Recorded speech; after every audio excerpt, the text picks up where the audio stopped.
And you're fighting like rats in a sack. But here on the Camilla Tominey Show, we ask the questions the establishment media is too scared to ask. OK, let me ask you a straight question, because I know you're a straight-talking politician. Whether it's net zero, illegal immigration or law and order, nothing is off limits. You had the power then. Yeah, as I and say, now you've lost it. That's the Camilla Tominey Show, a politics show that's fearless. But no, let me finish my question if you don't mind, because it is my show. Sundays at 9:30, only on GB News, the People's Channel, Britain's news channel. Westminster's full of talk, but out here, it's the real world. Am I allowed to talk now? No, that's it. This is where it matters, real people and real lives. That's what politics is all about. In fact, has Trump made a good start? No. Straight answers, no spin, and just a couple of pints. How many fingers have I got up? About 10. So join me for Lee Anderson's Real World every Friday at 7 p.m, only on GB News. The People's Channel, Britain's news channel.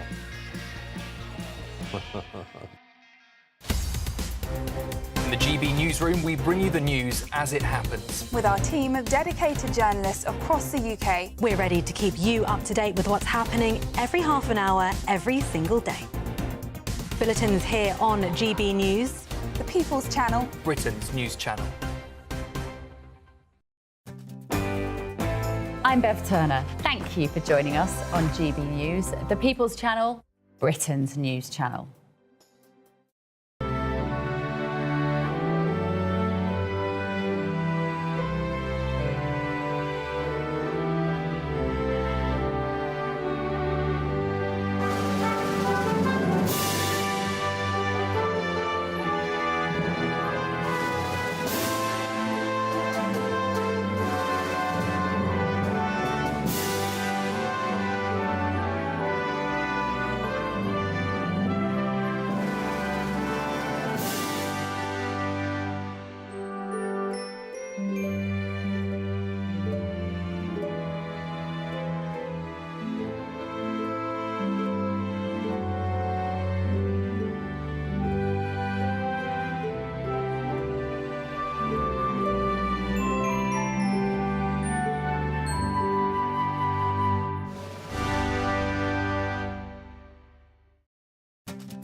Good morning. Britain hits boiling point. Migrant hotel protests erupt outside hotels that are used to house asylum seekers as clashes threaten to break out between rival demonstrators.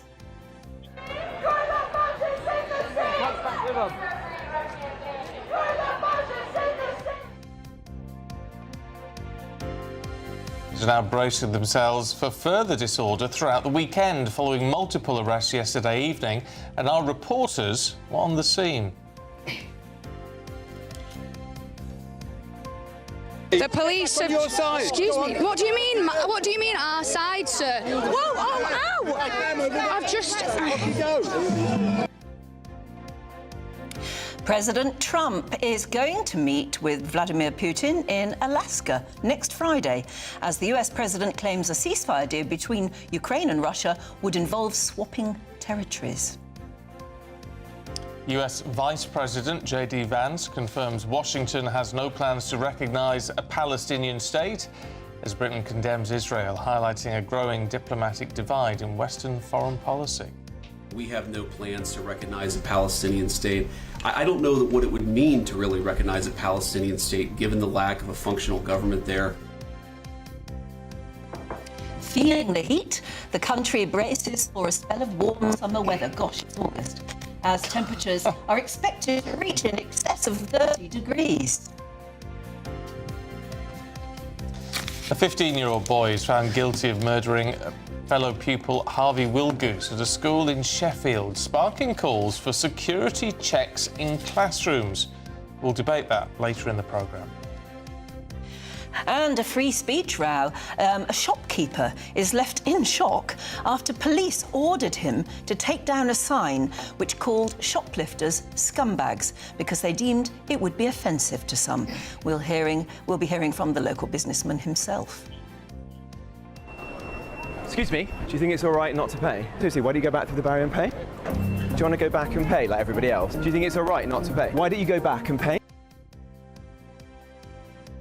To fare dodgers on the London Underground has surged by nearly 60%. That's just a month after Robert Jenrick confronted lawless free riders on video. We'll talk to him later.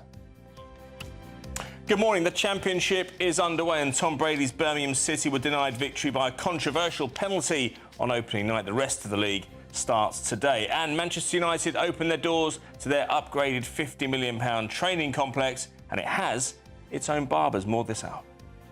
Hello there, good morning. Some blustery showers across northern areas, but much of England and Wales seeing a warm and sunny start to the weekend. Stay tuned and I'll have all the details. Just gone 6 o'clock, I'm Stephen Dixon. And I'm Anne Diamond, and this is GB News Breakfast.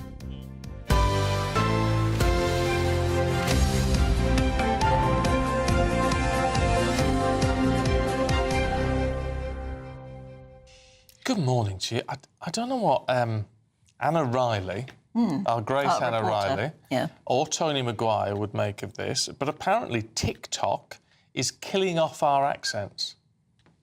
So that all regional accents are disappearing because all young Brits dialects are getting Americanised by Netflix and TikTok, apparently, but also things like Siri and Alexa, because it doesn't always recognise accents, and so we're modifying our voices accordingly. That's a shame if it's true, but I do remember there were fears of that, you know, the more and more American television we watched, you know, when Netflix started and things like that, we sort of worried about whether regional accents would disappear. Do you know, I'm not sure they are disappearing. No, I don't think so. I mean, I think it's great. So many of our reporters have got regional accents. Yeah, it's good. Stronger the better, right? Yeah, absolutely. Me too. We need a decent Scouser. I love a Scouse accent. Yes, I do like a Scouse accent. It's really good, isn't it? I remember watching Brookside in the early 80s. Yeah. 1983. And a Brummie accent would be good as well, wouldn't it? Crossroads. Happy birthday to Gillian Anderson. Oh, yes. It's her birthday today. Any idea how old she might be?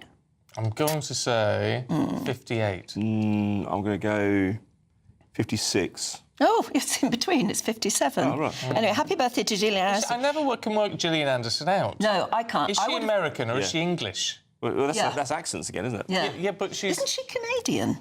I don't know. But when she does stuff as a British person, the accent's, like, perfect. It's impeccable, yeah. She goes on chat shows in the States. It's a US accent as well. Yes, exactly. And, of course, she was very famous initially for the X-Files. X-Files. She must have been very young when she did that, much younger than I would have thought. 95, 96. But, of course, that was made in Canada, I think, wasn't it? Yeah. Or at least David Duchovny, who was her co-star, he was Canadian, I think. Oh, do you like David Duchovny?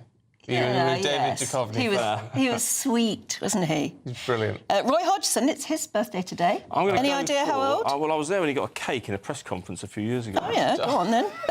Try and work it out. I'm going to go for 74.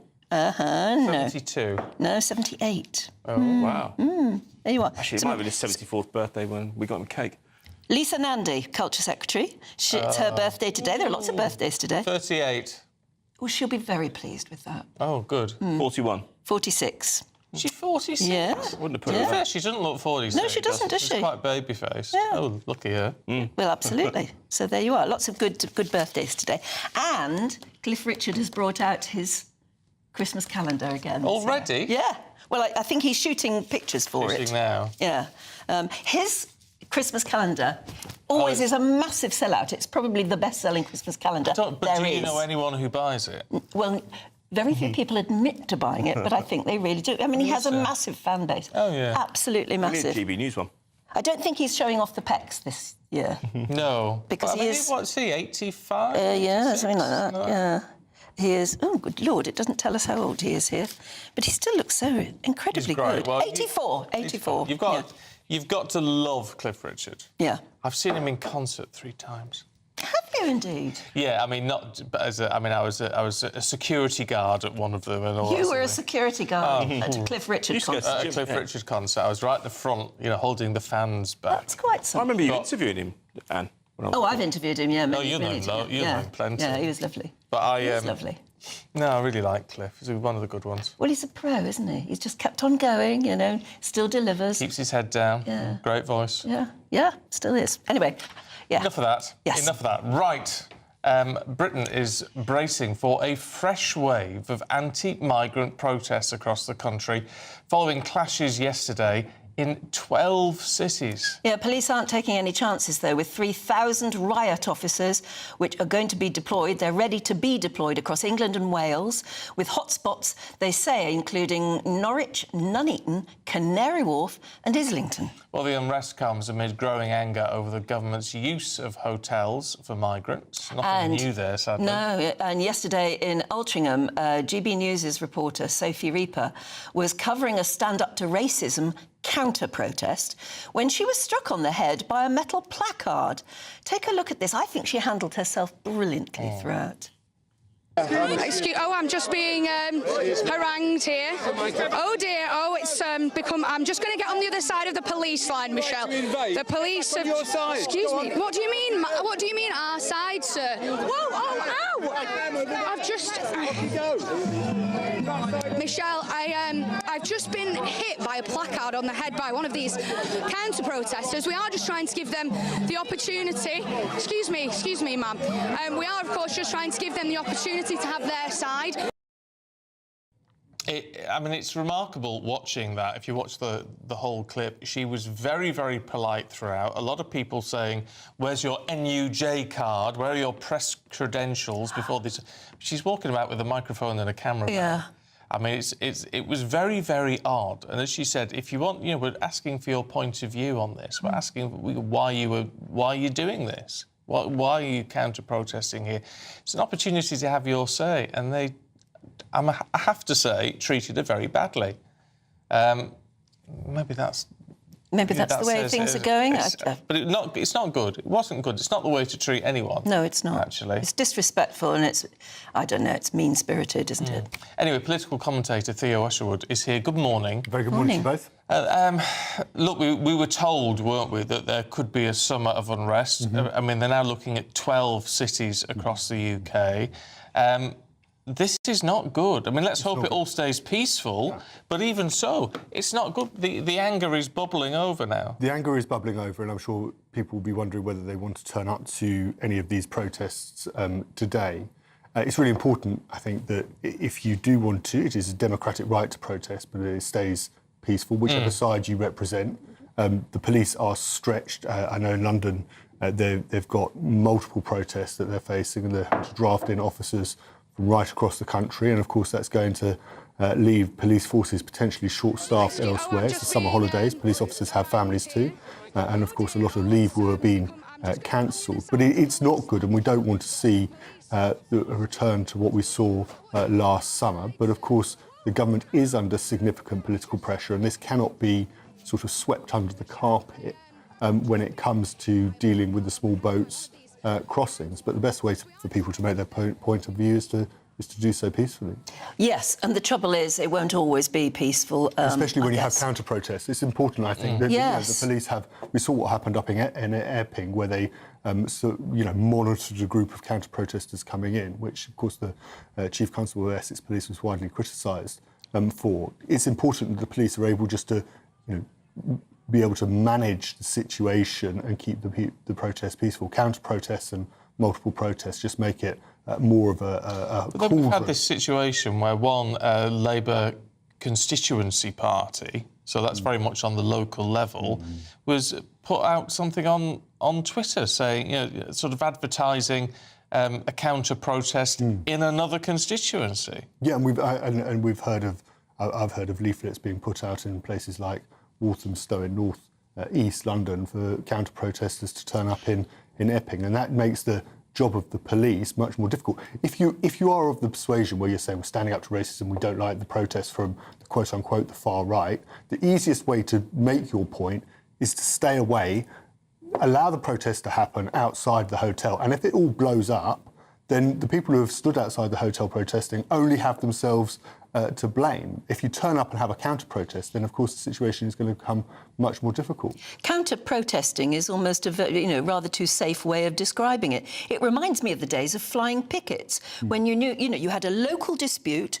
Quite rightly, everybody has the right to protest if they want, and then suddenly busloads of people whose problem it isn't come and make trouble. And if you end up in that situation, and then it becomes very difficult for the police to manage. You know, a lot of the argument that's been put forward against these protests outside of the migrant hotels is that they're far-right thugs who want to smash the place up. We saw what happened last summer. If you stay away and those people who protest outside the hotels, it turns violent, then the only people that they will have to blame, and the only people is themselves. That it would become the prophecy that you said you wanted it. You said it would inevitably become. But if you suddenly put multiple different protests or one counter-protest in there, then what it becomes is a sort of he said, she said situation about who's to blame for a particular issue, and it becomes very difficult to extrapolate exactly what's happening in any given situation. And of course, there are always people who will jump on a protest to make trouble. However, when you talk to, and a lot of people who get in touch here and people that you just talk to down the pub are not racist, they're not far right, they're not they're just concerned citizens. Yeah. Now, what concerns me is when Sophie's talking to these counter-protesters, they're saying, well, you know, we're here to stand up against these far-right racists. Well, that's so the narrative is so problematic. It's incredible. It is problematic, but if you turn up and you have a problem with a migrant hotel in your local area. We saw what happened up in Epping. This it didn't just come out of misinformation. The police were very upfront about the fact that they'd arrested an individual. Of course, there are criminal proceedings taking place at the moment, so there's very little more that we can say about it. But those protests in Epping came about as after some quite serious allegations were made against and the police are dealing with it against a resident of one of the migrant hotels. People have a right to be concerned. They have a right to make their voice heard, but they have to do so peacefully, and they have to do so within the confines of the law. What we can't have is a situation where we have, riot police having to step in with metal objects being thrown and people being, people's lives being put in danger. And I'd have thought the easiest way for those who are against these protests outside the migrant hotels would be to make this happen, would be to stay away and say, well, they can make their point for them. And if the protests pass off peacefully, then they're perfectly legitimate and OK. Yeah, and one of our viewers, John, has already been in touch. You've been reading his Yes, talking about his 3 daughters. Yeah, he said, morning, Stephen and Anne. Last night, my 3 daughters went down to a hotel demonstration in Leicester. Now, for my 3 girls to take part in the first demonstration of their lives shows you the anger and feelings going through the country.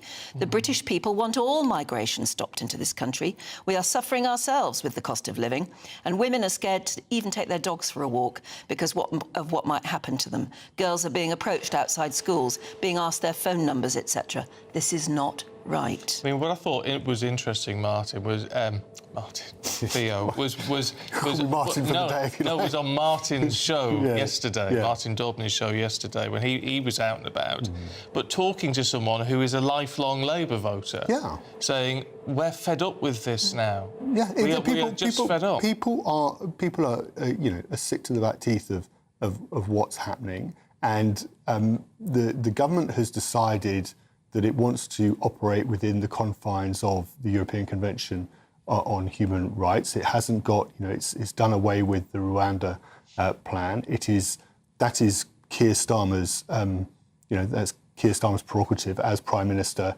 to do that, and the government has its reasons for doing so. But there is no sign of it at the moment, the problem abating. We're seeing record numbers of people crossing the English Channel. Criminal gangs are continuing to profit. And, of course, there's Emmanuel Macron, the French president, said the pull factors to this country still exist. I noticed that the Home Office have put out a press release saying that, there's been a national crackdown on illegal working and several hundred people have been arrested. But the problem is the system's broken, and that once those people have been arrested and been processed, they're simply bailed back to go back to their hotels. And if you're talking about taking away their weekly stipend, I think it's about 50 quid a week, then that's only going to, you would think, given that they're stuck in a hotel, that's probably only just going to encourage illegal working because they want to get their money from somewhere else. And that's the difficulty that everybody is, the government is facing. The system just doesn't work. OK. Theo, thanks very much indeed. You've just got to... We need a sense that the government's listening on this, and that's. I know it's very difficult. The government's boxed themselves in to a bit of a corner, really, by immediately scrapping the Rwanda plan. So any sort of deterrent they try to bring in looks like a U-turn. So they have boxed themselves in, but the anger is growing, and it's not extreme people, it's ordinary people up and down the country yes, who are saying we've had increasingly enough. so, and they're saying we're just ordinary people, we're not far right, we're just having our say. Another John has got in touch saying if you don't protest the hotels, nothing will stop them being put in the wrong areas. And that's right. It's the public's frustration with the feeling that they're not being heard. And if you've got a thought on that, gbnews.com/your say. Now, the US Vice President has said Washington has no plans to recognise a Palestinian state. He said that as he was meeting with our Foreign Secretary, David Lammy. Yes, J.D. Vance claimed both nations differ on how to handle Gaza, but they do share a common goal in trying to end the conflict somehow. It's raised concerns, though, about the future strength of their historic alliance. We have no plans to recognize a Palestinian state. I don't know what it would mean to really recognize a Palestinian state, given the lack of a functional government there. You know, what the president has made very clear is our two goals are very simple right now vis-a-vis the situation in Israel and Gaza. Number one, we want to make it so that Hamas cannot attack innocent Israeli civilians ever again, and we think that has to come through the eradication of Hamas. Second, the president has been very moved by these terrible images of the humanitarian crisis in Gaza, so we want to make sure that we solve that problem. And of course, one has to be reminded that there are terrible images on both sides, aren't there? And all of this is happening as Donald Trump is expected to meet his Russian counterpart, Vladimir Putin, in Alaska next week to discuss a potential ceasefire in Ukraine. Let's talk to military historian and defence analyst Chris Newton, who joins us now. Chris, good to see you this morning. What are we to make of this difference, this gap between the White House and Number 10 on recognising a Palestinian state at a time when, of course, we know Netanyahu has now got his way and will be able to sort of move into Gaza City to at least temporarily take control? Good morning, and good to see you too.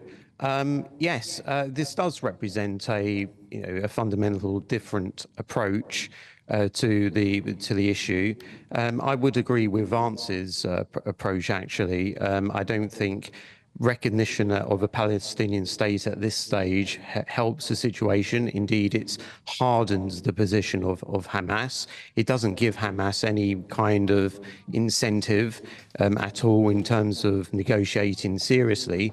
And I don't think it is a good thing at the moment for the free world to show a divided front. And what our enemies are looking at, and we may discuss Russia a bit later, but what our enemies are looking at the moment is, are we united? Are we willing to stand by our allies? Are we willing to recognise acts of aggression and acts of terror? And I think this potential recognition of a Palestinian state sends the complete wrong message to our enemies that our resolve isn't clear and that we are divided. It was inevitable, wasn't it? I mean, after all the chummy love-in in the Oval Office between Keir Starmer and the President, it was a good show. And even the lovely pictures today of David Lammy and J.D. Vance enjoying fishing together. The cracks were inevitable, weren't they? Because their stance, particularly on Gaza, Palestine, how the things are going to work out, was they were never going to agree fundamentally on the next step forward. Yeah, I mean, the two positions ultimately illustrate that. But the disagreement was respectful. Vance was respectful to Lammy. In fact, Vance and Lammy have a good relationship, and that relationship was cultivated before Trump took office, and therefore it wasn't a big sort of diplomatic spat. It was done respectfully and civilly. But it does represent a fundamental difference in approach, and that is something that you can't get past. So in that respect, it does represent a fundamental difficulty. The other issue that came up, or the other key issue, was of course free speech. And you were discussing a little bit about that in your last segment. That's another key flashpoint, and whether that will lead to any further tension or fundamental disagreements or any kind of action from Trump, that remains to be seen. Can we talk about President Trump and Vladimir Putin? They've now confirmed that they are going to have this bilateral meeting in Alaska next Friday, looking at Ukraine. It's interesting because Susan's just been in touch saying Putin is playing Trump. He has no intentions of giving up, and why should he when he's winning? I do wonder, I mean, how seriously do you think Putin takes all of this? Yeah, I mean, I have to say I would agree with that bit of analysis there. I do suspect that Putin is playing for time. He's been doing that, since Trump took office. He's been playing Trump this whole time. Now Trump is twigging a little bit that is doing that, because he has spoken out against Putin and the way in which he's, for example, ordered the bombing of Ukrainian cities just after they spoke, or there's some kind of an understanding. So in that respect, I think Putin is playing for time. He does hold the initiative. They do have the operational initiative at the moment, and Putin hasn't really demonstrated any sort of serious negotiating position. He still has maintained the same negotiating position, the same stances about maintaining the four provinces plus Crimea, Ukraine maintaining neutrality and so forth, conditions that Ukraine would never accept. And we'll have to see. Of course, the deadline passed. So Trump, imposed this deadline on Friday for a ceasefire. That passed. There was no action, and I don't see this meeting will achieve much unless Trump puts some kind of economic pressure on Putin, and because that's a key Russian weak point. Its economy is not in a good state at the moment, and unless he does that, I struggle to see what this meeting will achieve. OK. Chris, appreciate your analysis. Thanks very much indeed. I suppose it just keeps a lid on things, doesn't it? Maybe, but both men seem to be trying, but they've already said that they're going to meet anyway without President Zelenskyy, which means that, is it just going to be a bit meaningless? Possibly, but maybe it's a first Keep things ticking over. Let's try and stay positive about it. But just on what's going on over here, Jan's just been in touch saying, I've been in, and this is the problem. Jan says, I've been informed I'm a far-right thug. I thought I was a concerned, patriotic, law-abiding, tax-paying citizen. I know. I can feel the frustration too. Another one of our lovely audience has written in, but I can't find it now because I keep losing it, said, why don't they put up the migrants in hotels and maybe houses of multiple occupancy in and around where the MPs are? In other words, sort of around Parliament Square or in the Ritz or in the Savoy. Let other people know what it's like. And maybe that would have some sort of effect, because you do get the feeling that maybe a lot of MPs, people who work in Parliament, arrive in their cars. They don't have to face what other people face in their villages and towns and cities. And maybe they should. Keep your thoughts coming through. In the meantime, let's see what's going to happen with the weather. It should be nice. Here's Anna.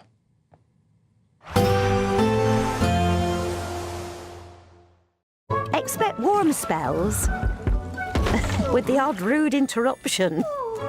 Box Boilers sponsors the weather on GB News.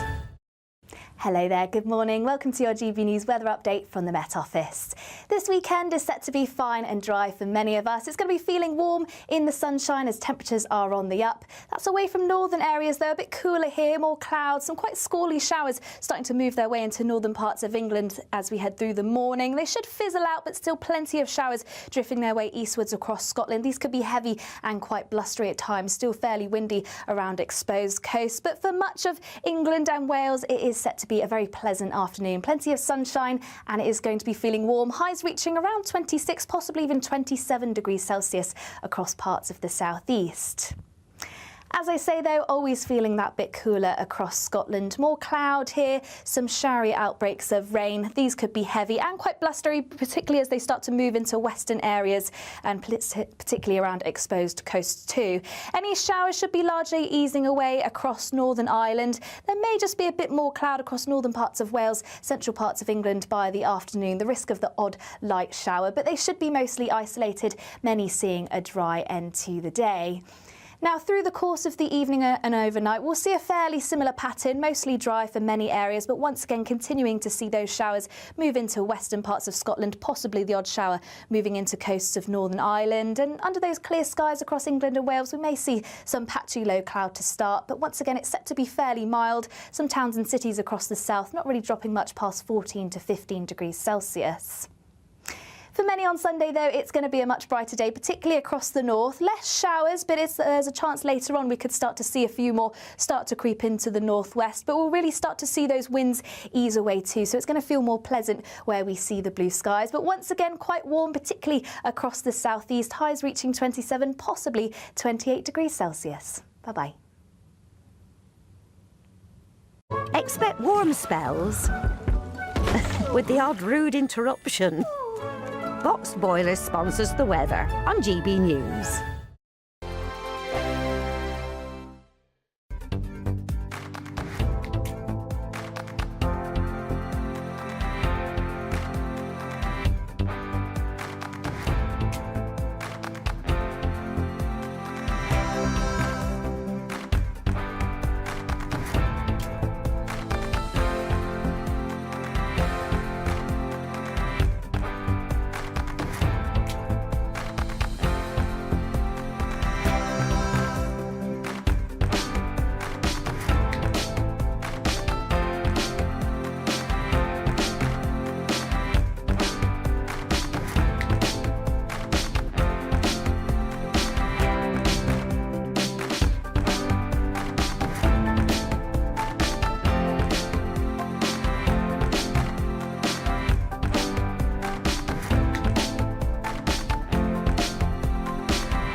This is our country, and we think it's amazing. From high tea to the high street, we love it all. Even the rain, we like that too. There's nowhere else we'd rather be. That's why we're here to be the fearless champion of Britain, its voices and its values. Because we are GB News, the People's Channel, Britain's news channel. Exciting news. Every Friday, my Patrick Christie's Tonight Show is going to have a twist to it. We're welcoming some special guests. You. That's right, on Fridays I'm going to be doing my show in front of a live studio audience because this show is about you and what you have to say. It's going to be the same big debates, same big topics, same big opinions, but every Friday night at 9 p.m. you are invited to come on down to Patrick Christie's Tonight to be a part of the action. Only on GB News, the People's Channel, Britain's news channel.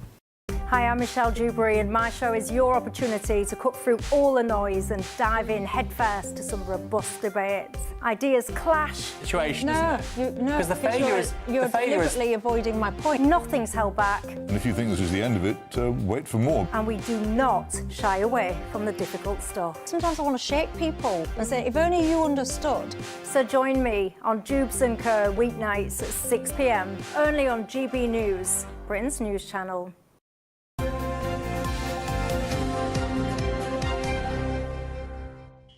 Now the country's gearing up for more hot weather. In fact, didn't I say ages ago it's going to be a hot summer?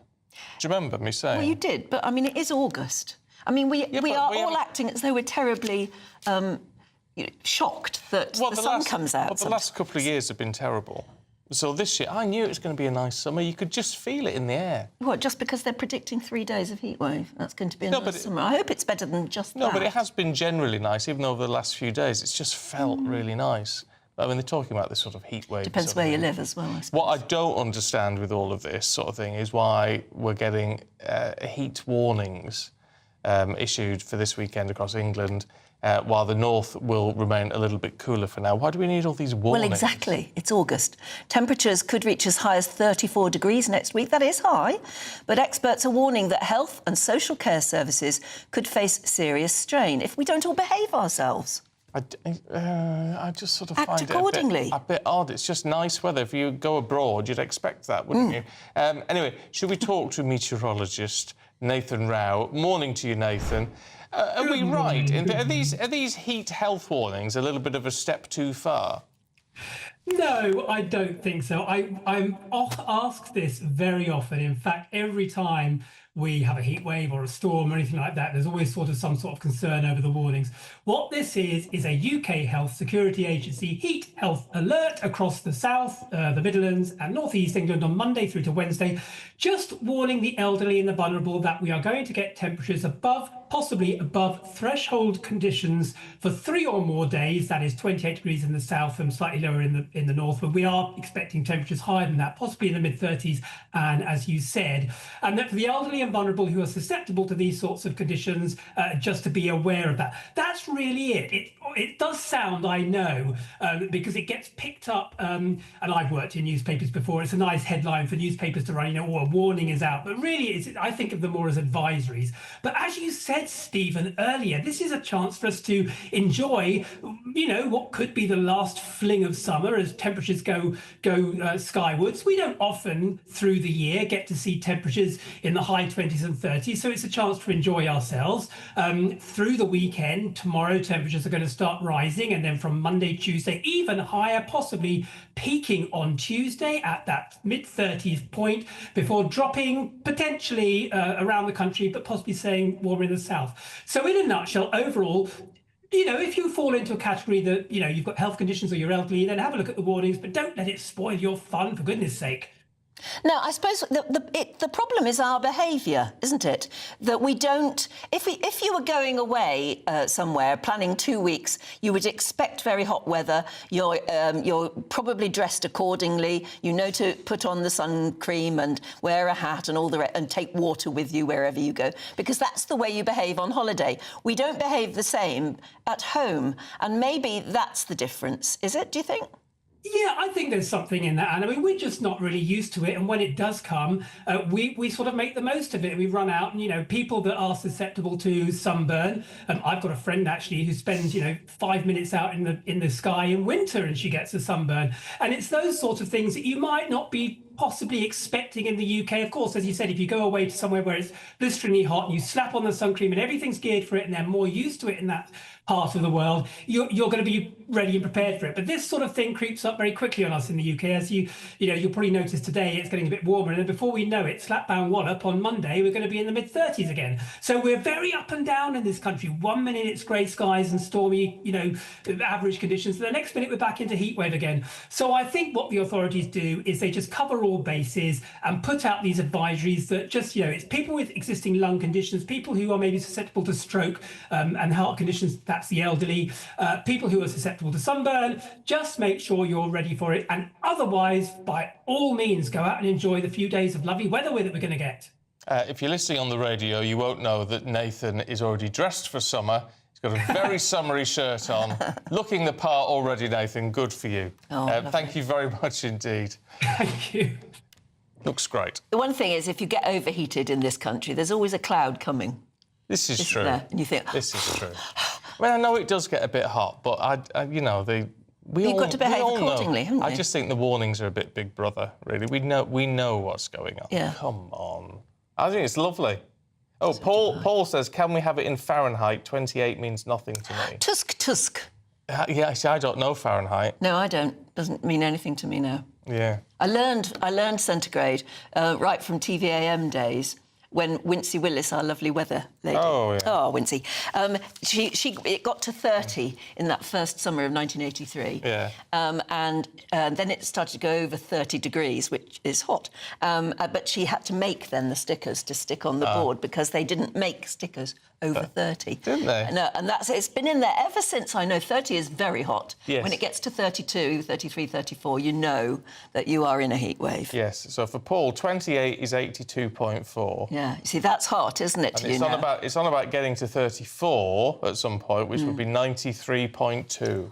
Now, you see, that does sound very hot, 93, doesn't it? Yeah. Because you're sort of encroaching on the hundreds. Yeah. Anyway, I don't get a Fahrenheit at all, it's beyond me. No, I don't.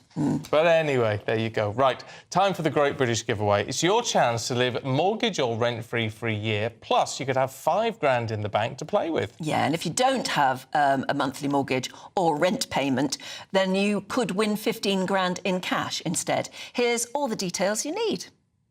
We want to send some of those monthly financial stresses packing this August with your chance to be mortgage or rent-free for 12 whole months. We'll give you a cash lump sum that equals 12 of your monthly mortgage or rent payments, right up to an amazing £20,000. We'll also throw in an extra £5,000 on top of that for good measure, because why not? And if you don't have a mortgage or rent to pay, lucky you. We'll give you £15,000 tax-free cash instead. What are you waiting for? Lines will close on the 29th of August. For another chance to win, text WIN to 63225. One entry costs £2.50 plus one standard network rate message. Or text BONUS to 63225. 5 entries cost £5 plus one standard network rate message. Go to gbnews.com/win. Entry start at £2.50. Call 0903 686 3232. Calls cost £2.50 plus your network access charge. Or post your name and number to GB15 PO Box 8690 Derby DE1 9TT. UK only. Entrance must be 18 or over. Lines close at 4 p.m. on the 29th of August. Please check the closing time if listening or watching on demand. Good luck. Right, at 6:39, let's have a look at the Daily Reflection. The GB News Daily Reflection. Hi, I'm Chris Tufnell, a vicar in the Church of England. There's something wonderful about being independent, isn't there? The teenager longs to leave home and become independent. The aging person longs to stay at home and remain independent. Part of my role as a father is to train my children to become independent adults. But there's also something foolish about being too independent, like the person who refuses to ask for directions when they're clearly lost, or the person who refuses to go to the doctor when they're clearly unwell. The trick is learning to acknowledge the ways in which we're dependent on others. One of Jesus' most famous miracles is designed to show us our dependence on him. I'm thinking of Jesus' feeding of the 5,000. This huge crowd turned up. They were in the middle of nowhere, hungry and unable to provide for their own needs. So Jesus miraculously multiplied a boys' pack lunch such that everyone had their fill, and there were 12 baskets full of leftovers. That physical miracle also teaches us a deep spiritual truth. Even if our stomachs are full, we're spiritually hungry. And just as physical hunger isn't a design fault, it's meant to drive us to look for food, spiritual hunger, that sense that there must be more to life than this, is meant to drive us to look for a spiritual satisfaction. like that crowd, it's often only when we come to the end of our resources that we become aware of our need for God.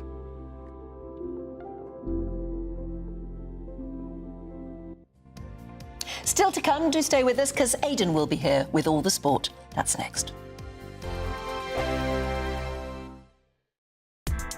Join me, Nana Akwe, for an informative, interactive news programme with a difference. It's fun. No, he didn't say that, Dave. I'm so surprised. I think there's an element of truth to that. Join me from 3 p.m. every weekend, only on GB News, Britain's news channel. This is GB News, Britain's news channel. Have you seen the president yet? Morning, guys. No, not yet. We're just in the press room behind the scenes. I've got my Trump-Turnberry coffee cup, though, just to prove to you that I really am here. We're waiting here basically until we get the nod to run out, hopefully to see Donald Trump and Keir Starmer together. These occasions, I'm realising, are a little bit sort of hurry up and wait. We think that the Prime Minister and the President might be meeting outdoors today. Yesterday, you might have seen Trump with Ursula von der Leyen in the amazing ballroom, in the grand ballroom here at Turnberry. Well, the weather is surprisingly nice for Scotland. The sun is out, it isn't raining. So there's a chance that we will get to talk to these two world leaders, but we won't be in the ballroom. We'll be outside, I think, on the golf course. We're just waiting to hear. And what's the atmosphere like, Bev? Is there a lot of excitement? I think amongst the press, they're all fairly used to this sort of thing. I mean, I still feel a little bit like a competition winner because I came on Air Force One, and I'm still really excited about the whole ordeal. But I think a lot of people here have done this sort of thing before. You know, we've had an influx this morning of the British press. So I'm with the international call who came over on Air Force One, and there are about 13 of us. But the British press are here as well today. They're all obviously keen to get their own questions into Starmer. It will be that setting where, you know, we just all go for it if we can and throw a question out in that direction. I got lucky on Friday when we were on the runway at Prestwick Airport, Glasgow Prestwick Airport, when we landed on Air Force One, and I asked him about immigration, and of course he gave us that line about the fact that Europe has to get its act together. GB News, the People's Channel. In the GB Newsroom, we bring you the news as it happens. With our team of dedicated journalists across the UK, we're ready to keep you up to date with what's happening every half an hour, every single day. Bulletins here on GB News, the People's Channel, Britain's news channel. This is Britain's Newsroom, where your voice matters. It's just astonishing. With expert analysis and honest opinion, we don't just keep you informed. We bring you unique perspectives you won't see anywhere else. Can't argue with any of that. When the news happens, it happens here. On Britain's Newsroom, weekdays from 9:30 a.m. Only on GB News.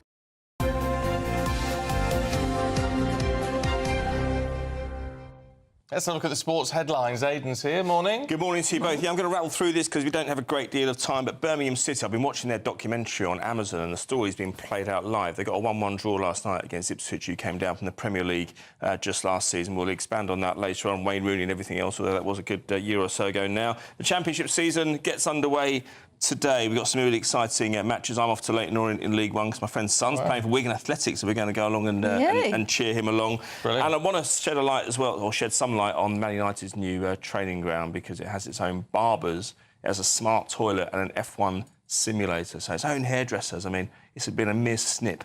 50 I think that's a great idea. Yeah. Well, the players have to provide their own barber. They've got to look good. No, they have to bring. So we've got some. It's just the barber shop. There's a barber shop, but they're not providing their own barbers. The players, it means that the players don't have to rush out into town and get a haircut, because they like to get it cut near the start of games. Apparently. Well, they want to look cool. Well, they do. Yeah, exactly. Especially when they're on television. But there's an F1 simulator as well to keep them entertained. There's a big argument over this because I knew a manager many years ago called Slaven Bilic who said, please don't make. He said to the owners of West Ham, don't make it into a 5-star hotel because it's not. This is meant to be a working environment. But things have changed since then. Things have changed. They have. Looks very nice indeed. It does. All right, Adrian, we look forward to all the details on that in the next hour. Thank you very much indeed. Right now, if you're in search of some holiday sun abroad, here's the forecast for some of the top European destinations. Ready to soak up that holiday sunshine? Won't we need some cover? No worries. All sorted. All Clear Travel Insurance sponsors GB News Travel Destinations Forecast. The European heatwave is set to continue. Lots of strong sunshine across Europe. Many temperatures just pushing into the low to mid 40s. This in particular across inland areas of Spain. Even parts of France are going to be pushing into the low 40s over the next few days. And eastern Mediterranean, we're widely going to see temperatures in the mid 40s. So the sunshine is set to be intense, and it's going to be continuing over the next few days along with the hot temperatures. All Clear Travel Insurance sponsors GB News Travel Destinations Forecast. Hi, I'm Michelle Dewberry, and my show is your opportunity to cut through all the noise and dive in headfirst to some robust debates. Ideas clash. Situation, isn't it? Because You're deliberately avoiding my point. Nothing's held back. And if you think this is the end of it, wait for more. And we do not shy away from the difficult stuff. Sometimes I want to shake people and say, if only you understood. So join me on Jubes & Co. weeknights at 6 p.m, only on GB News, Britain's news channel.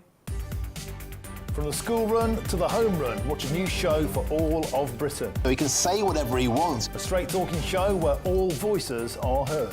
And, you know, when are we going to stop talking about smashing the gangs and actually do it? With the stories that matter from every part of our country. There's a bit of a crash landing there for your Chancellor. Bold, fearless and standing up for you. That's me, Martin Daubney, 3 p.m. till 6 p.m, weekdays, here only on GB News. The People's Channel, Britain's news channel.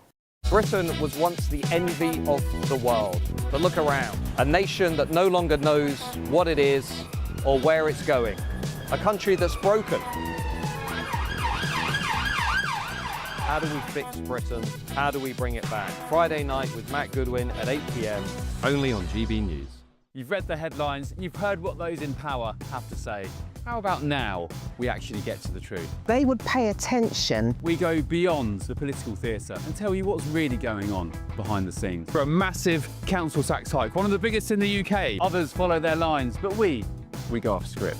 You sound like a broken record, you say that week after week. Cutting through the narratives and giving you unique perspectives. That's Ben Leo tonight, Saturdays and Sundays from 9 p.m. on GB News, Britain's news channel. It's Patrick Christie's Tonight, and here we do things differently. It's explaining the absolute madness of this, doesn't it? It's explosive. I mean, this is very good. It's lively. 850. Your government sat there, Sean, and it did nothing. It's controversial. And the Middle East has been in turmoil since before I was born. It's everything you need to kickstart your evening. Everyone's had their Weetabix tonight. I love to see it. That's Patrick Christie's Tonight, weeknights from 9 p.m. Only on GB News, the People's Channel, Britain's news channel. At GB News, we love to hear from you, our loyal community. So drop us a line at gbnews.com/yoursay. There you can talk to each other and also to the presenters live on air. gbnews.com/yoursay, because GB News is your channel, Britain's news channel. Join me, Nana Akweer, for an informative, interactive news programme with a difference. It's fun. No, you didn't say that, though. I'm so surprised. I think there's an element of truth to that. Join me from 3 p.m. every weekend, only on GB News, Britain's news channel.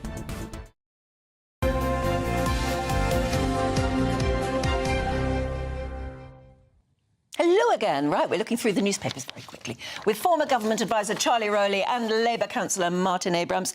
And good morning to both of you. Thanks for coming in. I'm trying to figure out what we should start with that we haven't already covered. What about this tough checks on EU trips in the Times, Martin?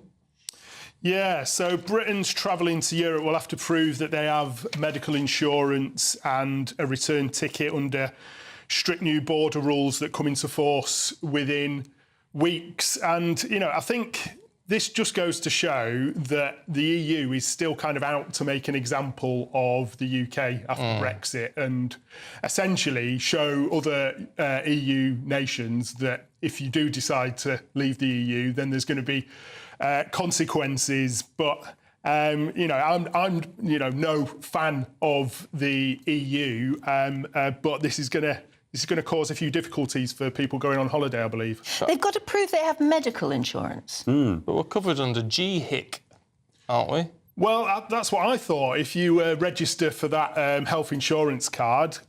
which is free, by the way. Which is free. It takes a while to come through, but this is going to be introduced from October the 12th.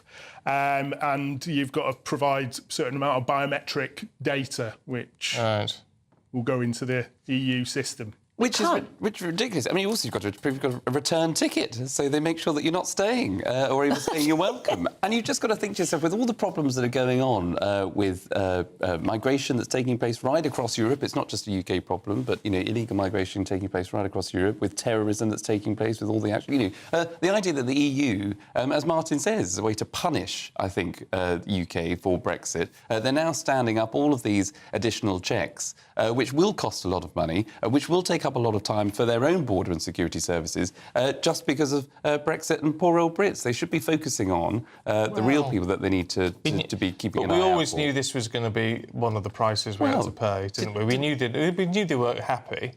But how is an ordinary holidaymaker who can't afford health insurance? But you shouldn't be going away without insurance, though. I know, but that says medical insurance. Now, would that be part of the travel insurance that should be? have? Yeah, it should be. Yeah.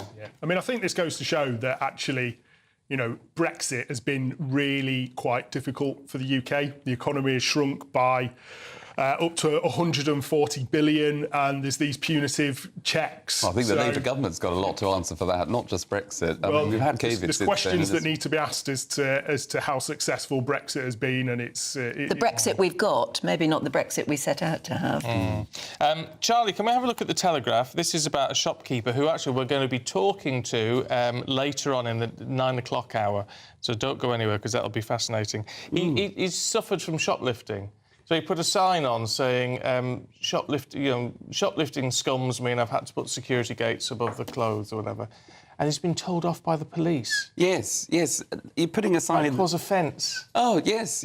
And he asked who was offended. Apparently it was a member of the public. But the idea that you're absolutely right. A shopkeeper who's been a victim of shoplifting puts a sign in his shop window to say, scumbags not welcome, essentially, shoplifting scumbags. And someone protests against the word scumbag, and he gets a visit from the police. Now, you have to ask yourself who would be offended by that. The scumbags themselves, I presume. They don't like being called that. Well, exactly. Or some other snowflake in the town that doesn't like the word. If you look at the current crime statistics across the UK, shoplifting has absolutely exploded over recent years, and it's a very visible crime as well. So, and it's sort of almost accepted now as sort of behaviour. Well, we shouldn't. We should never accept it. And you've got to think of all these independent shop owners that get targeted on a regular basis and are losing, absolutely, tens of thousands of pounds every single year from shoplifters. But, we really need to see, after the Conservative government basically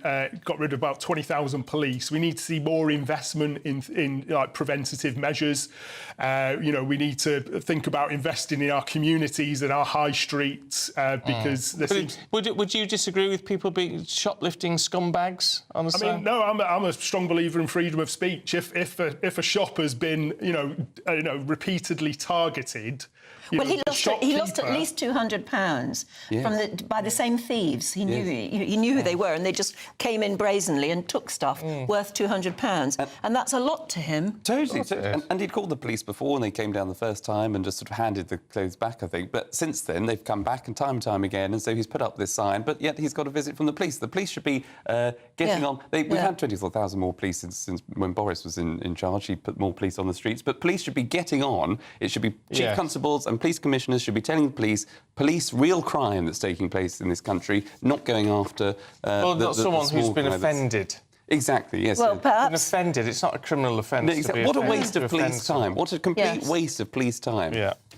Anyway, we're talking to this fella, Rob, a little bit later on. See what he has to say. So, Charlie, what do we think of the former Scottish First Minister who is apparently writing a book telling all?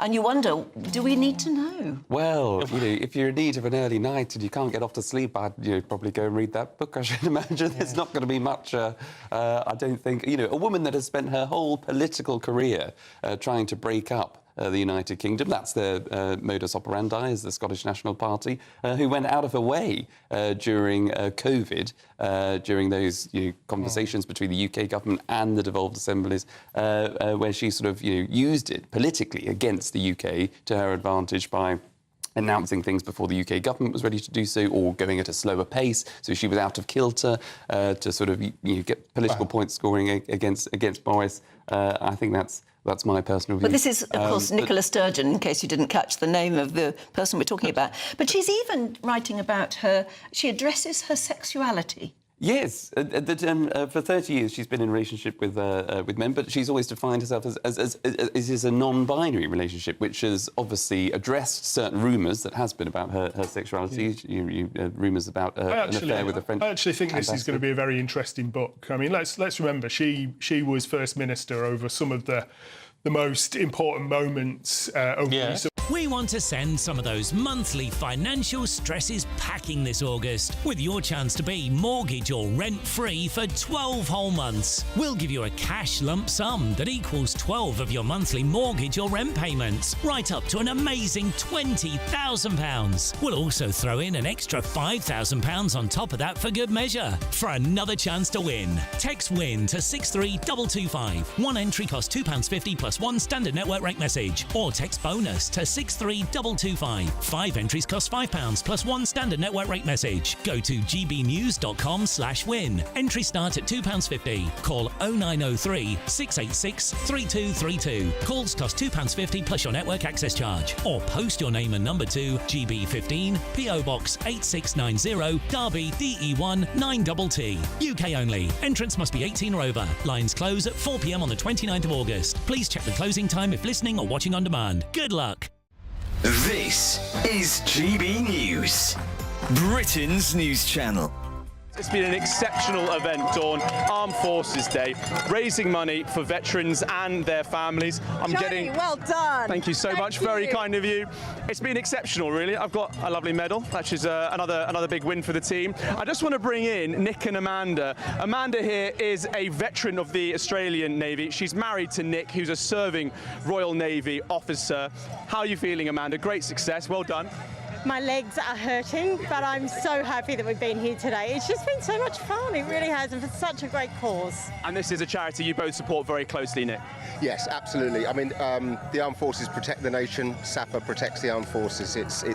We're really happy to be out today. It's been a super reception right the way along the route. Loads of lovely people out today, so it's been good fun. Sore legs. And both of you met through the Navy, of course. It's an exciting armed forces love story. It must be wonderful for you to both give back to the armed forces community today. Absolutely, and we will never stop giving back. You know, we're Matlows at heart. I'm a veteran. I work for an aerospace and defence company who are going to match our donations that we raise, and it's just really exciting. So we'll always keep giving back. And Nick, for you, you're still serving, but you must have such a close connection with our veterans community as well. Many people you must have known on this walk here today, over 1,200. Yes. How does it feel still serving in the Royal Navy, seeing how many members of the armed forces continue to support veterans and their families? I think you never leave the armed forces. You never leave it, and it's lovely to see that the relationships that you form in service continue after. And you know, we work very hard to stay connected to all of our old shipmates and people that we've worked with for many years and sort of sat alongside in some odd places around the world. GB News, the People's Channel.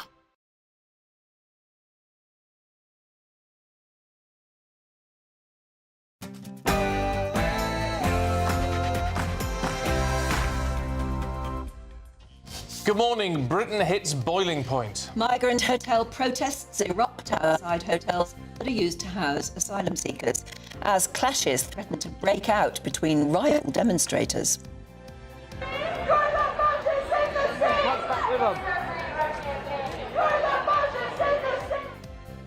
Well, thousands of riot officers are now bracing themselves for further disorder throughout the weekend following a number of arrests yesterday. We had reporters on the scene. The police have... your side. Excuse me, what do you mean? What do you mean our side, sir? Whoa, oh, ow! I've just... President Trump is going to meet with Vladimir Putin in Alaska next Friday, as the US president claims a ceasefire deal between Ukraine and Russia would involve swapping territory. Vice President J.D. Vance confirms Washington has no plans to recognise a Palestinian state as Britain condemns Israel. That highlights a growing diplomatic divide in Western foreign policy. We have no plans to recognize a Palestinian state. I don't know what it would mean to really recognize a Palestinian state, given the lack of a functional government there. Feeling the heat, the country braces for a spell of warm summer weather as temperatures are expected to reach in excess of 30 degrees. A 15-year-old boy found guilty of murdering fellow pupil Harvey Wilgoose at a school in Sheffield. Now that sparks calls for security checks in classrooms, or at least going into schools. We'll debate that later on. Free speech row. A shopkeeper is left in shock after police ordered him to take down a sign which called shoplifters scumbags after deeming it offensive. We'll hear from that very businessman himself later on. Excuse me, do you think it's all right not to pay? Seriously, why do you go back through the barrier and pay? Do you want to go back and pay like everybody else? Do you think it's all right not to pay? Why don't you go back and pay? From Robert Jenrick a month or so ago. Well, the number of fines issued to fare dodgers on the Underground in London has surged by nearly 60% since that video was made. And we'll talk to Robert Jenrick later in the programme. Hello there, good morning. Some blustery showers across northern areas, but much of England and Wales seeing a warm and sunny start to the weekend. Stay tuned and I'll have all the details. The Championship is underway and Tom Brady's Birmingham City were denied victory by a controversial penalty on opening night. The rest of the league starts today, and Manchester United open their doors to their upgraded £50 million training complex, and it has its own barbers. More later this hour. Just gone 7 o'clock, I'm Stephen Dixon. And I'm Ann Diamond, and this is GB News Breakfast.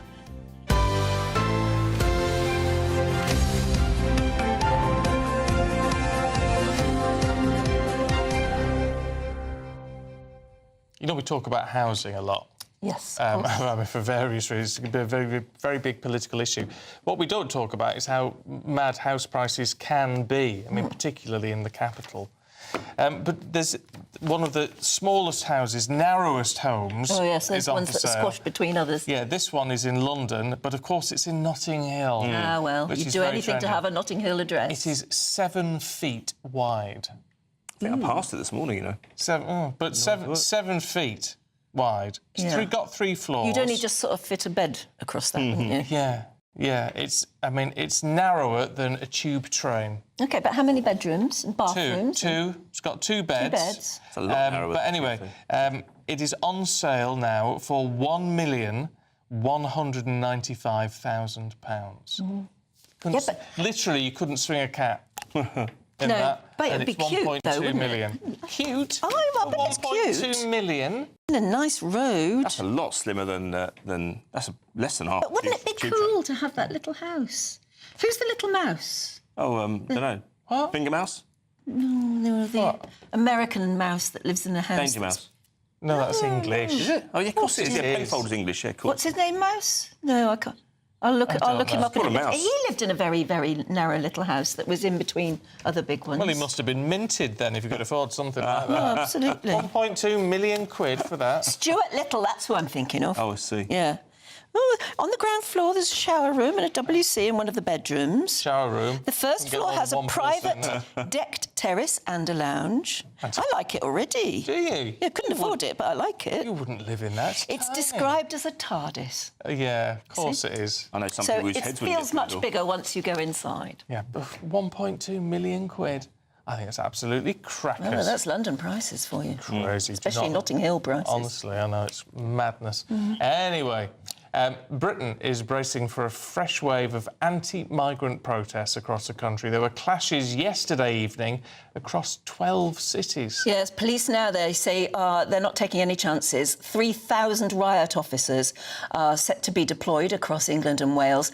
Hotspots include Norwich, Nuneaton, Canary Wharf and Islington. Well, the unrest comes amid growing anger over the government's use of hotels for illegal migrants. Now, yesterday in Altrincham, GB News reporter Sophie Reaper was covering a Stand Up to Racism counter-protest when she was struck on the head by a metal placard. Let's take a look. I'm just being harangued here. Oh dear, it's become... I'm just going to get on the other side of the police line, Michelle. The police have... your side. Excuse me, what do you mean? What do you mean our side, sir? Whoa, ow! I've just... Michelle, I've just been hit by a placard on the head by one of these counter-protesters. We are just trying to give them the opportunity... Excuse me, ma'am. We are, of course, just trying to give them the opportunity to have their side. Let's talk to political commentator Theo Usherwood. I mean, look, whatever your position on migration, illegal migration, and what we do with people once they get here in the country, this level of tension... It's a lot. It's getting to a frightening point, isn't it? It is concerning, and of course we saw what happened last summer and the rioting that took place across the country. People are very angry about the situation. People could be justified in that anger about the current situation that we have now with hotels right across the country being used to house those who have crossed the English Channel. The government hasn't been able to get the numbers down. We're looking at surpassing 50,000 migrants crossing the English Channel by the end of this year, and that would be a record. At the end of July, it was up 50% on the same time last year, and that, of course, has put huge pressure on local communities right across the country. And people are rightly saying, at a time of, which is not easy for many families when it comes to managing their finances, bills going up, the prices in the supermarkets going up, and they're having to cut back. And we're seeing the government, putting forward welfare cuts that were ultimately rejected by Labour MPs. But nonetheless, people are feeling, well, it's a question of fairness. Why should and Reform and Nigel Farage has really tapped into that and exploited that as you would expect Reform and Nigel Farage to do, and that's democratic. That's a democratic debate that you can have. But people are feeling very upset about it. But I think it's just really important, if you're thinking about taking part in these protests, that if it crosses the line and it results in violence, that's unacceptable, and you can expect to be arrested. And I think if you want to make a point, the best way to make that point is to turn up at a protest and behave within the confines of the law, because as soon as you overstep that, and we're going to see the police stretched to breaking point, with officers' leave being cancelled, holidays being cancelled, as soon as you cross that, then you immediately lose the argument because you've broken the law. So if you're thinking, actually, there is, I want to take part in a protest, yeah, you can take part in a protest. That's a democratic right, but be mindful that you need to stay on the right side of the law, because I think ultimately, if you break the law and you end up being arrested, you've lost the argument. Yeah. But I mean, we see these scenes. We hear of places, like Nuneaton or whatever, places that are normally tranquil places. That's why you don't hear of them very often. Suddenly, we are aware that there is this growing feeling of frustration with the government. Yeah. But is that reaching inside the door of Number 10, or will they just think they're wrong, they're far-right thugs, let's just, put it down to it being a hot summer? The problem that Number 10 and the Home Office have is that they want to operate within the confines of the European Convention on Human Rights. And this is the same problem that Rishi Sunak suffered, the same problem that Boris Johnson suffered.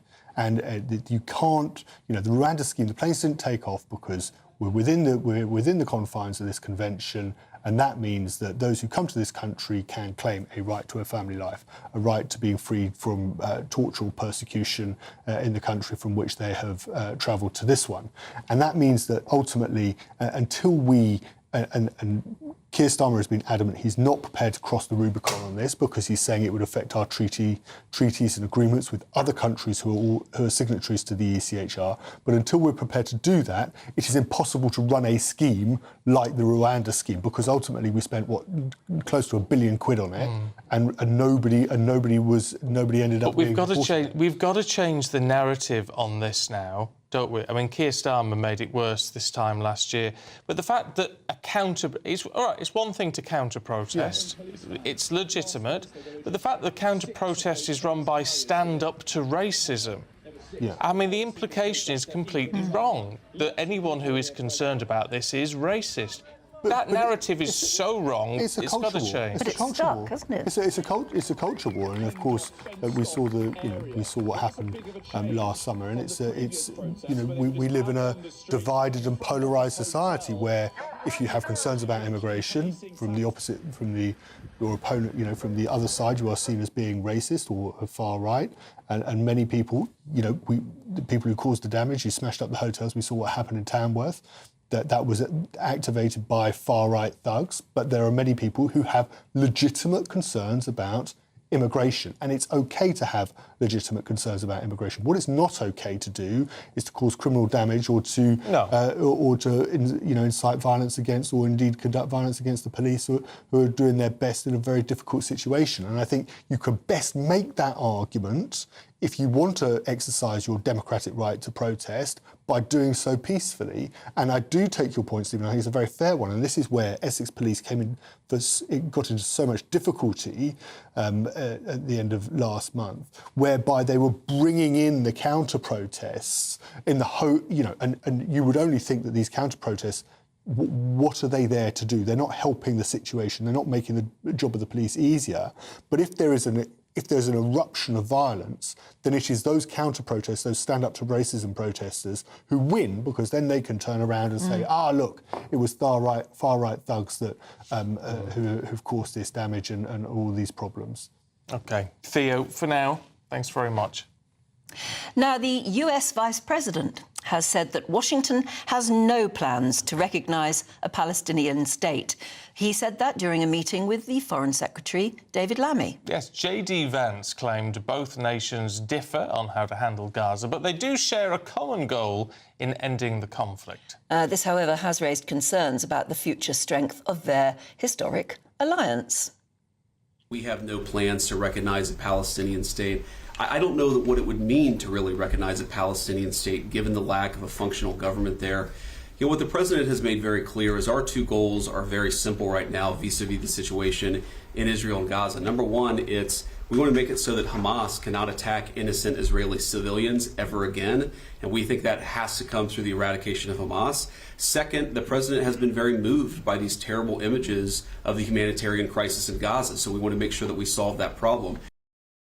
Let's talk to Middle East correspondent and author Yotam Confino.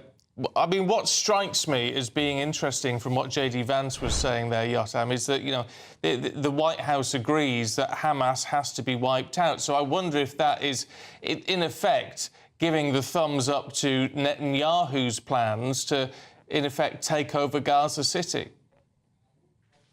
I think that they are giving Netanyahu a green light to do not everything he wants, but when it comes to waging war against Hamas, there are almost no constraints put on Netanyahu or Israel by the United States. The only thing that Trump actually cares about right now is to improve the humanitarian situation, which is why they're now ramping up the efforts by GHF, the American-backed NGO, to have 16 distribution sites for humanitarian aid instead of 4. So the US has taken a much larger role here in trying to get more aid into Gaza. But in terms of waging war, I think Donald Trump knows that Israel doesn't really have much of a choice right now. Not that they have to go and occupy Gaza, but if they want to get the hostages out currently, the only way to do that is to surrender to Hamas, to give them pretty much what they ask for, to leave Gaza altogether, and to allow Hamas to still exist inside Gaza, because that's what Hamas is demanding right now. Yes, and of course that must be very frightening for the families of the hostages still remaining somewhere within Gaza. We've seen images of at least 2 of them, haven't we, which have frightened everybody because they were so emaciated and clearly being very badly treated. This exacerbation and Netanyahu's absolute determination to go in there and flatten the place still further must be terrifying for a great many ordinary citizens in Israel.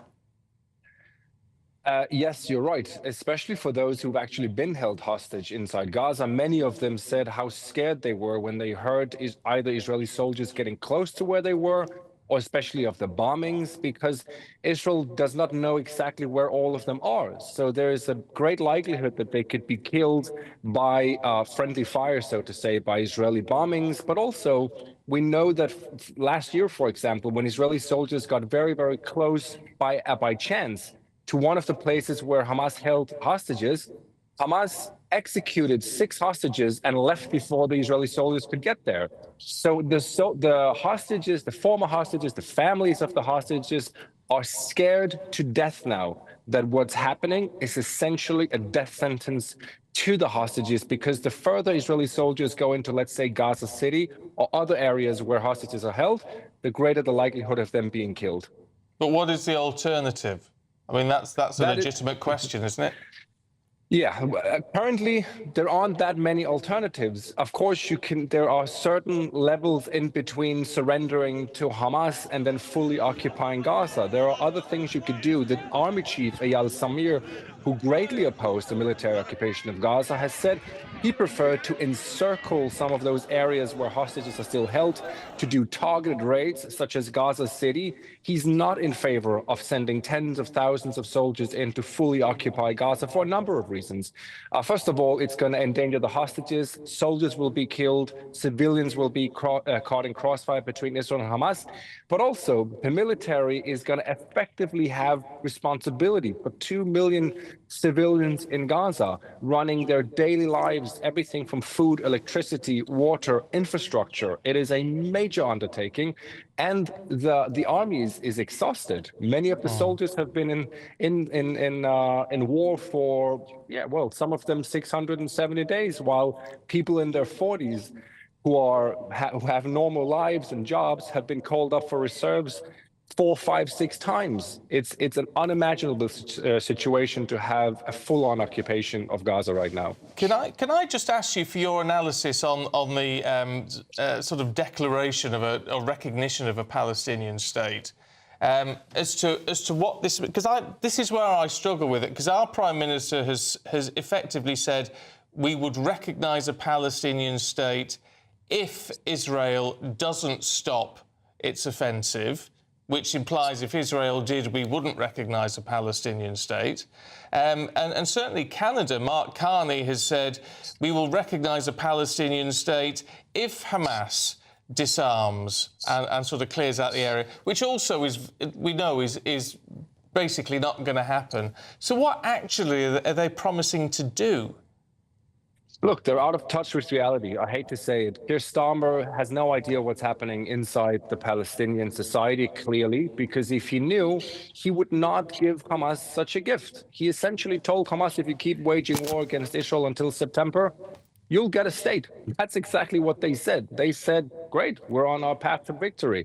What he should have said is that we are going to demand that Hamas lay down their weapons. We're going to put pressure on Qatar. We might even threaten with cutting diplomatic ties with Qatar if they don't hand over the leadership of Hamas, which they should have done 22 months ago.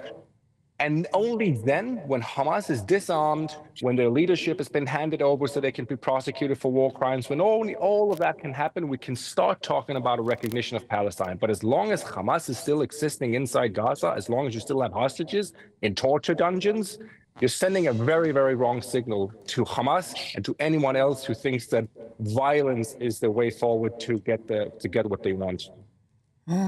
We'll have to leave it there. Yotam, thank you very much indeed for joining us. Thank you. Interesting. It's going to happen. Interesting. The worst you can think of is going to happen. Very possibly. But I mean, I don't know. But it's very interesting analysis from someone who understands it better than we do, I think. Right, shall we have a look at the weather? because it's meant to be nice. Here's Honor.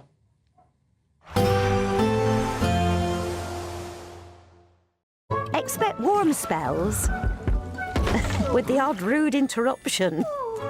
Box Boilers sponsors the weather on GB News. Hello there, good morning. Welcome to your GB News weather update from the Met Office.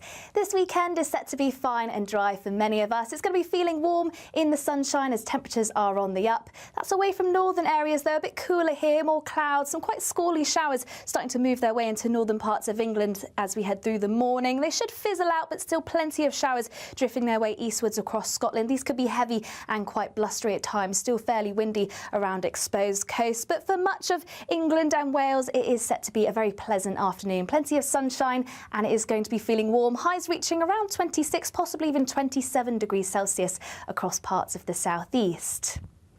As I say though, always feeling that bit cooler across Scotland. More cloud here, some showery outbreaks of rain. These could be heavy and quite blustery, particularly as they start to move into western areas and particularly around exposed coasts too.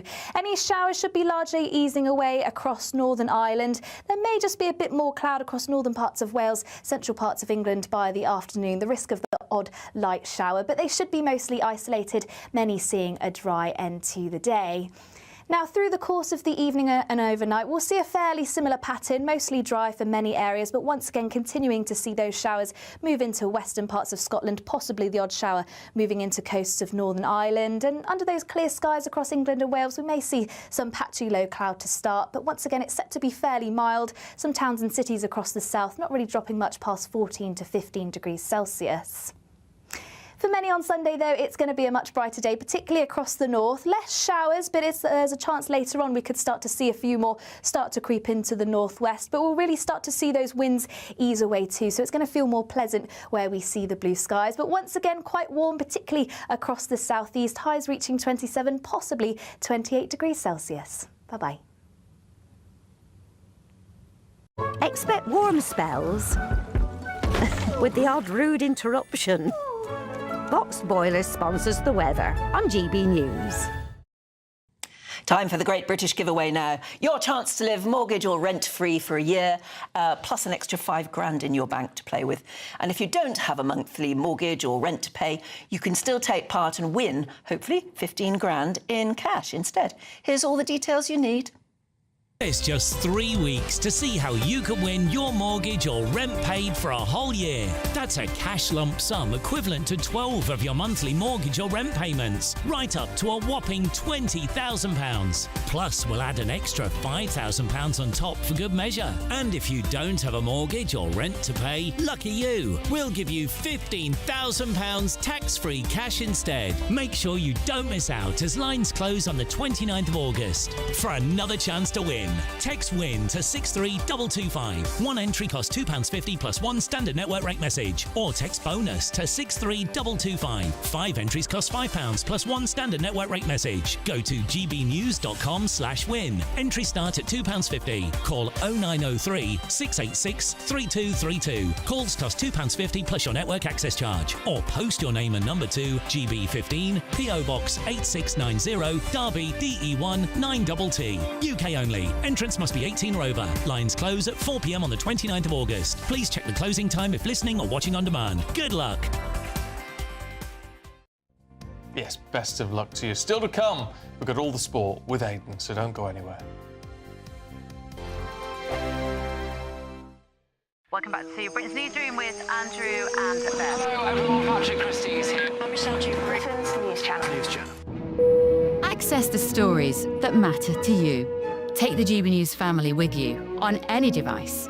And as long as you have an internet connection, tune in to GB News anywhere on the planet or beyond. GB News, the People's Channel, Britain's News Channel. Good Afternoon Britain isn't just about us. The wonderful thing about this programme is it's about everyone watching. It's an interactive programme. Well, there absolutely is something to see here, and we're going to be talking about it more. Whether it's breaking royal news, please bring us up to date, or indeed a particularly punchy speech in the House of Commons. Very, very curious. We bring it to you live, and then we bring you live reaction as well. That's Good Afternoon Britain, weekdays from midday. Only on GB News, the People's Channel, Britain's news channel. Hi, I'm Michelle Dewberry, and my show is your opportunity to cut through all the noise and dive in headfirst to some robust debates. Ideas clash. Situation, No, isn't it? no, Because the failure is... You're the failure is... deliberately avoiding my point. Nothing's held back. And if you think this is the end of it, wait for more. And we do not shy away from the difficult stuff. Sometimes I want to shake people and say, if only you understood. So join me on Jubes & Co. weeknights at 6 p.m, only on GB News, Britain's news channel. From the school run to the home run, watch a new show for all of Britain. He can say whatever he wants. A straight-talking show where all voices are heard. And, you know, when are we going to stop talking about smashing the gangs and actually do it? With the stories that matter from every part of our country. There's a bit of a crash landing there for your Chancellor. Bold, fearless and standing up for you. That's me, Martin Daubney, 3 p.m. till 6 p.m, weekdays, here only on GB News. The People's Channel, Britain's news channel. Britain was once the envy of the world, but look around. A nation that no longer knows what it is or where it's going. A country that's broken. How do we fix Britain? How do we bring it back? Friday night with Matt Goodwin at 8 p.m, only on GB News. At GB News, we love to hear from you, our loyal community. So drop us a line at gbnews.com/yoursay. There, you can talk to each other and also to the presenters live on air. gbnews.com/yoursay, because GB News is your channel, Britain's news channel. Join me, Nana Okoye, for an informative, interactive news programme with a difference. It's fun. No, he didn't say that, Dave. I'm so surprised. I think there's an element of truth to that. Join me from 3 p.m. every weekend, only on GB News, Britain's news channel.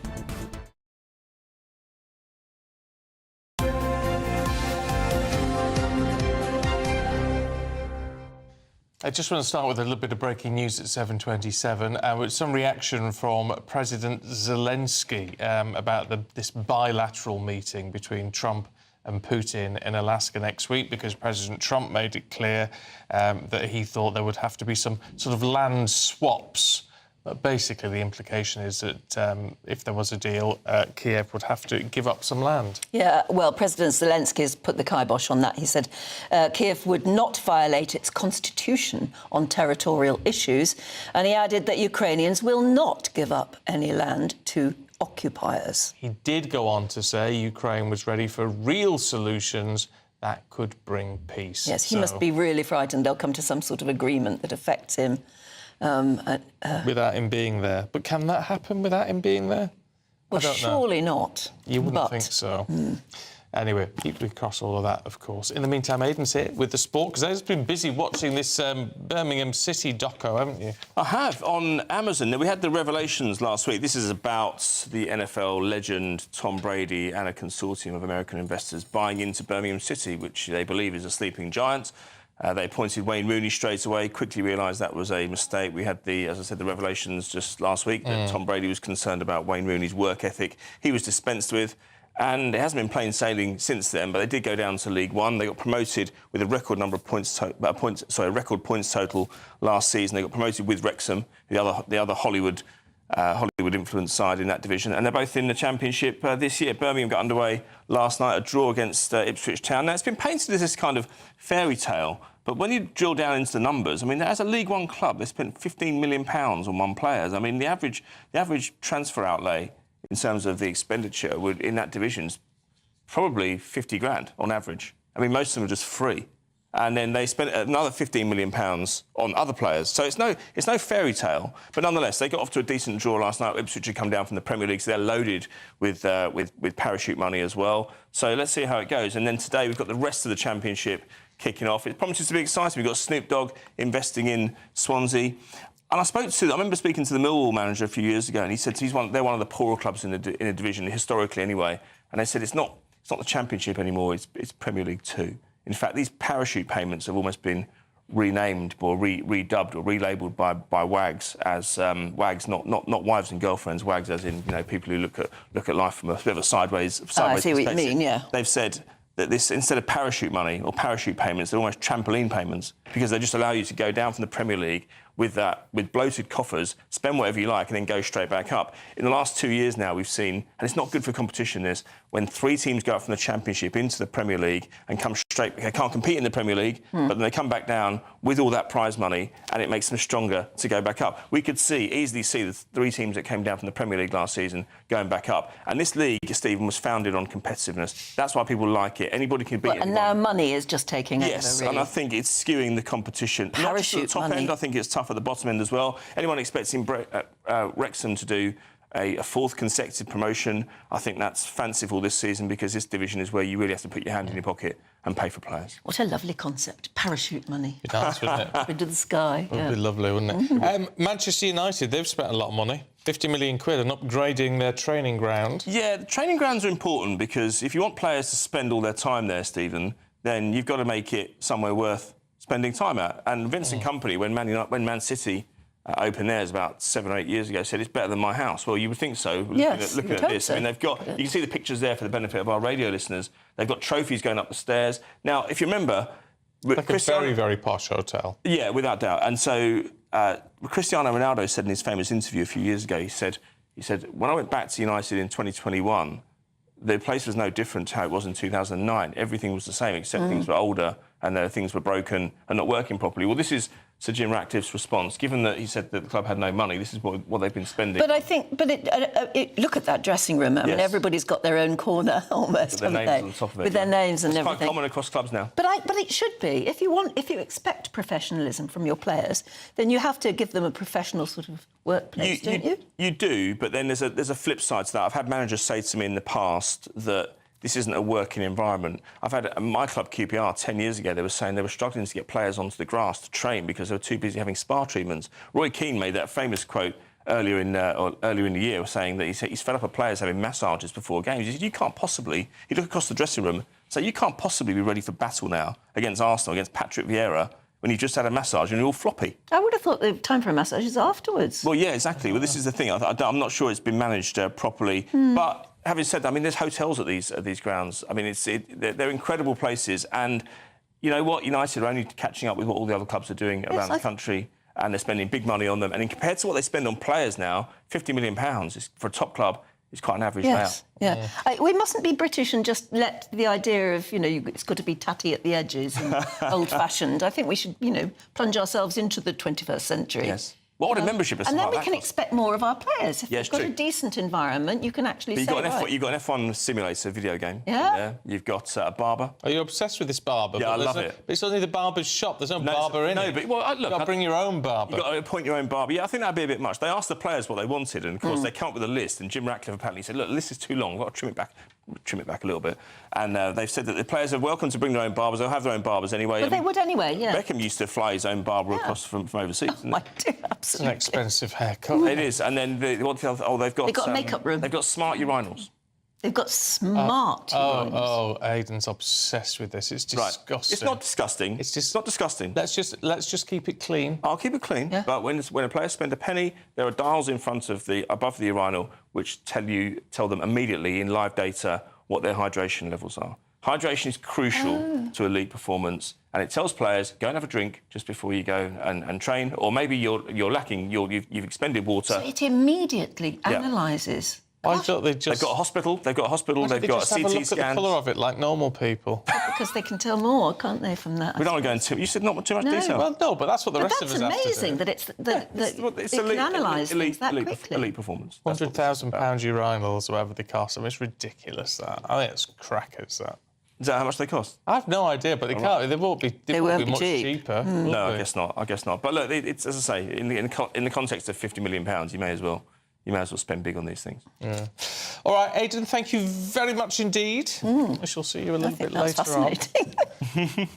The person who changes you can know too much. Well, no.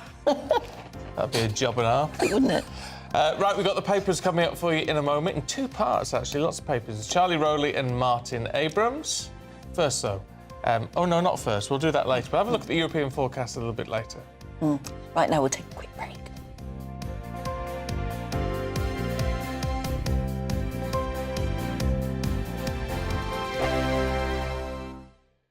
Good Afternoon Britain isn't just about us. The wonderful thing about this programme is it's about everyone watching. It's an interactive programme. Well, there absolutely is something to see here, and we're going to be talking about it more. Whether it's breaking royal news, please bring us up to date, or indeed a particularly punchy speech in the House of Commons. Very, very curious. We bring it to you live, and then we bring you live reaction as well. That's Good Afternoon Britain, weekdays from midday. Only on GB News, the People's Channel, Britain's news channel. Exciting news. Every Friday, my Patrick Christie's Tonight Show is going to have a twist to it. We're welcoming some special guests. You. That's right, on Fridays I'm going to be doing my show in front of a live studio audience because this show is about you and what you have to say. It's going to be the same big debates, same big topics, same big opinions. But every Friday night at 9 p.m, you are invited to come on down to Patrick Christie's Tonight to be a part of the action. Only on GB News, the People's Channel, Britain's news channel. From the school run to the home run, watch a new show for all of Britain. So he can say whatever he wants. A straight-talking show where all voices are heard. And, you know, when are we going to stop talking about smashing the gangs and actually do it? With the stories that matter from every part of our country. There's a bit of a crash landing there for your Chancellor. Bold, fearless and standing up for you. That's me, Martin Daubney, 3 p.m. till 6 p.m, weekdays, here only on GB News. The People's Channel, Britain's news channel. Westminster's full of talk, but out here, it's the real world.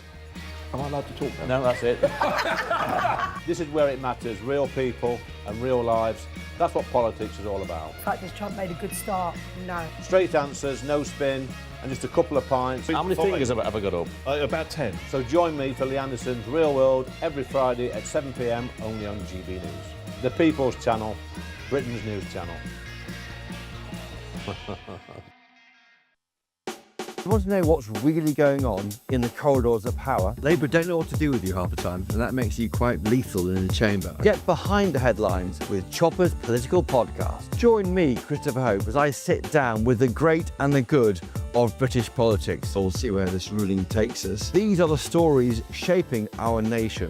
Chopper's Political Podcast, available now on all platforms. Listen in and stay ahead. You've read the headlines and you've heard what those in power have to say. How about now we actually get to the truth? They would pay attention. We go beyond the political theatre and tell you what's really going on behind the scenes. For a massive council tax hike, one of the biggest in the UK. Others follow their lines, but we go off script. You sound like a broken record, you say that week after week. Cutting through the narratives and giving you unique perspectives. That's Ben Leo tonight, Saturdays and Sundays from 9 p.m. on GB News, Britain's news channel.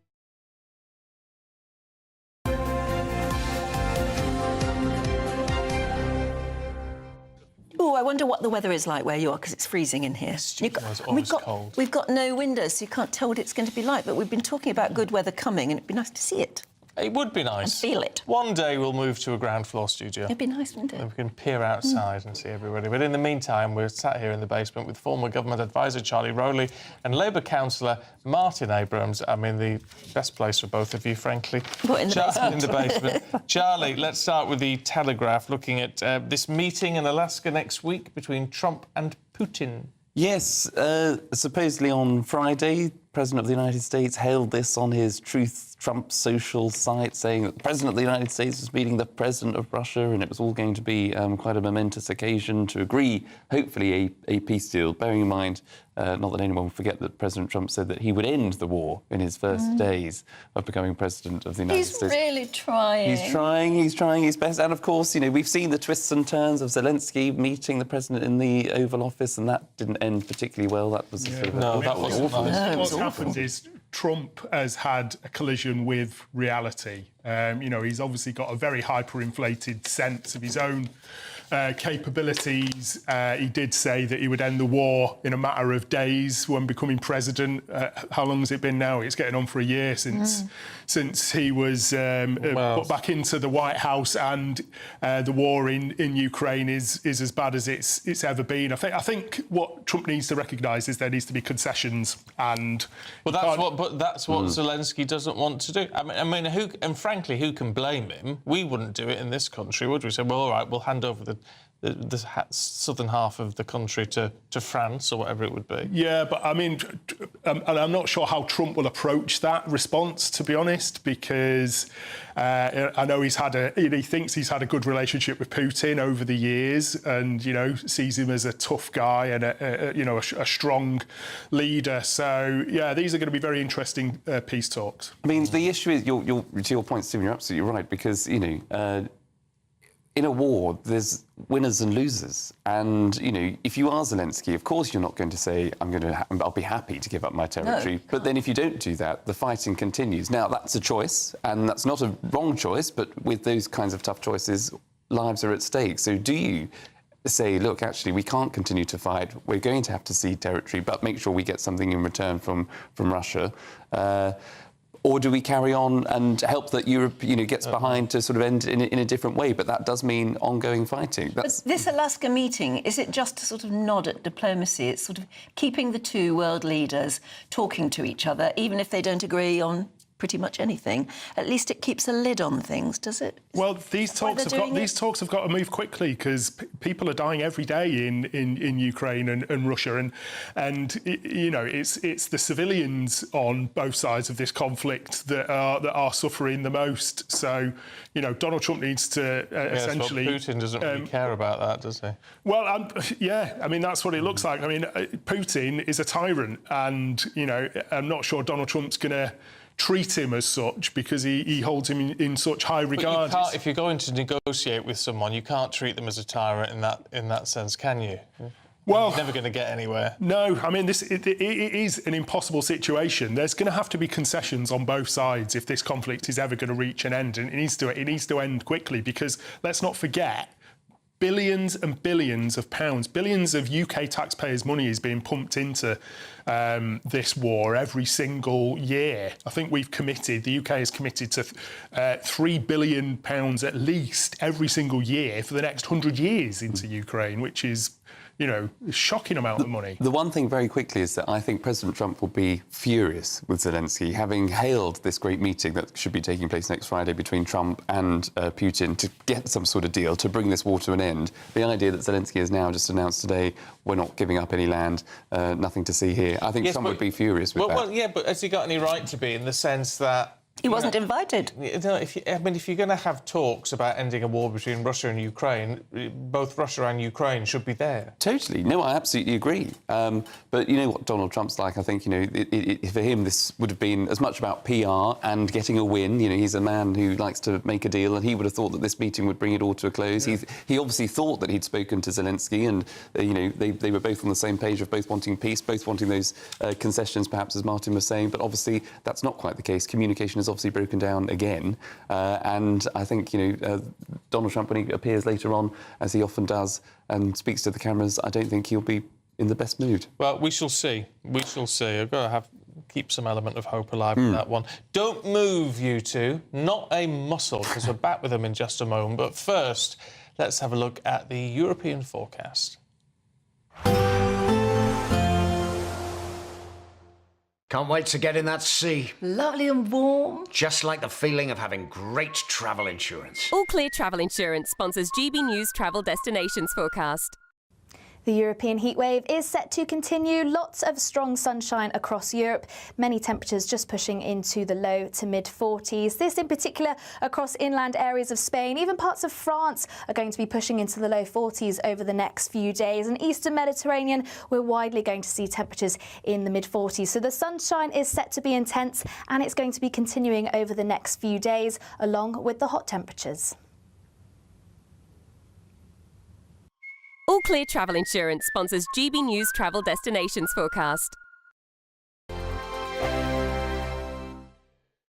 It's Patrick Christie's Tonight, and here we do things differently. It's explaining the absolute madness of this, doesn't it? It's explosive. I mean, this is very good. It's lively. 850. Your government sat there, Sean, and it did nothing. It's controversial. And the Middle East has been in turmoil since before I was born. It's everything you need to kickstart your evening. Everyone's had their Weetabix tonight. I love to see it. That's Patrick Christie's Tonight, weeknights from 9 p.m.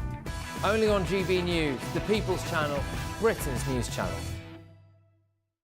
Hi, I'm Michelle Dewberry, and my show is your opportunity to cut through all the noise and dive in headfirst to some robust debates. Ideas clash. Situation, isn't it? Because the failure is you're deliberately avoiding my point. Nothing's held back, And if you think this is the end of it, wait for more. and we do not shy away from the difficult stuff. Sometimes I want to shake people and say, if only you understood. So join me on Jubes & Co. weeknights at 6 p.m. only on GB News, Britain's news channel. Good Afternoon Britain isn't just about us. The wonderful thing about this programme is it's about everyone watching. It's an interactive programme. Well, there absolutely is something to see here, and we're going to be talking about it more. Whether it's breaking royal news, please bring us up to date, or indeed a particularly punchy speech in the House of Commons. Very, very curious. We bring it to you live, and then we bring you live reaction as well. That's Good Afternoon Britain, weekdays from midday. Only on GB News, the People's Channel, Britain's news channel. Westminster's full of talk, but out here, it's the real world. Am I allowed to talk No, now? that's it. This is where it matters, real people and real lives. That's what politics is all about. In fact, has Trump made a good start? No. Straight answers, no spin, and just a couple of pints. How many fingers have I got up? About 10. So join me for Lee Anderson's Real World every Friday at 7 p.m. only on GB News. The People's Channel, Britain's news channel. Britain was once the envy of the world. But look around. A nation that no longer knows what it is or where it's going. A country that's broken. How do we fix Britain? How do we bring it back? Friday night with Matt Goodwin at 8 p.m. only on GB News. At GB News, we love to hear from you, our loyal community. So drop us a line at gbnews.com/yoursay. There, you can talk to each other and also to the presenters live on air. gbnews.com/yoursay, because GB News is your channel, Britain's news channel. Join me, Nana Akwe, for an informative, interactive news programme with a difference. It's fun. No, he didn't say that, Dave. I'm so surprised. I think there's an element of truth to that. Join me from 3 p.m. every weekend, only on GB News, Britain's news channel.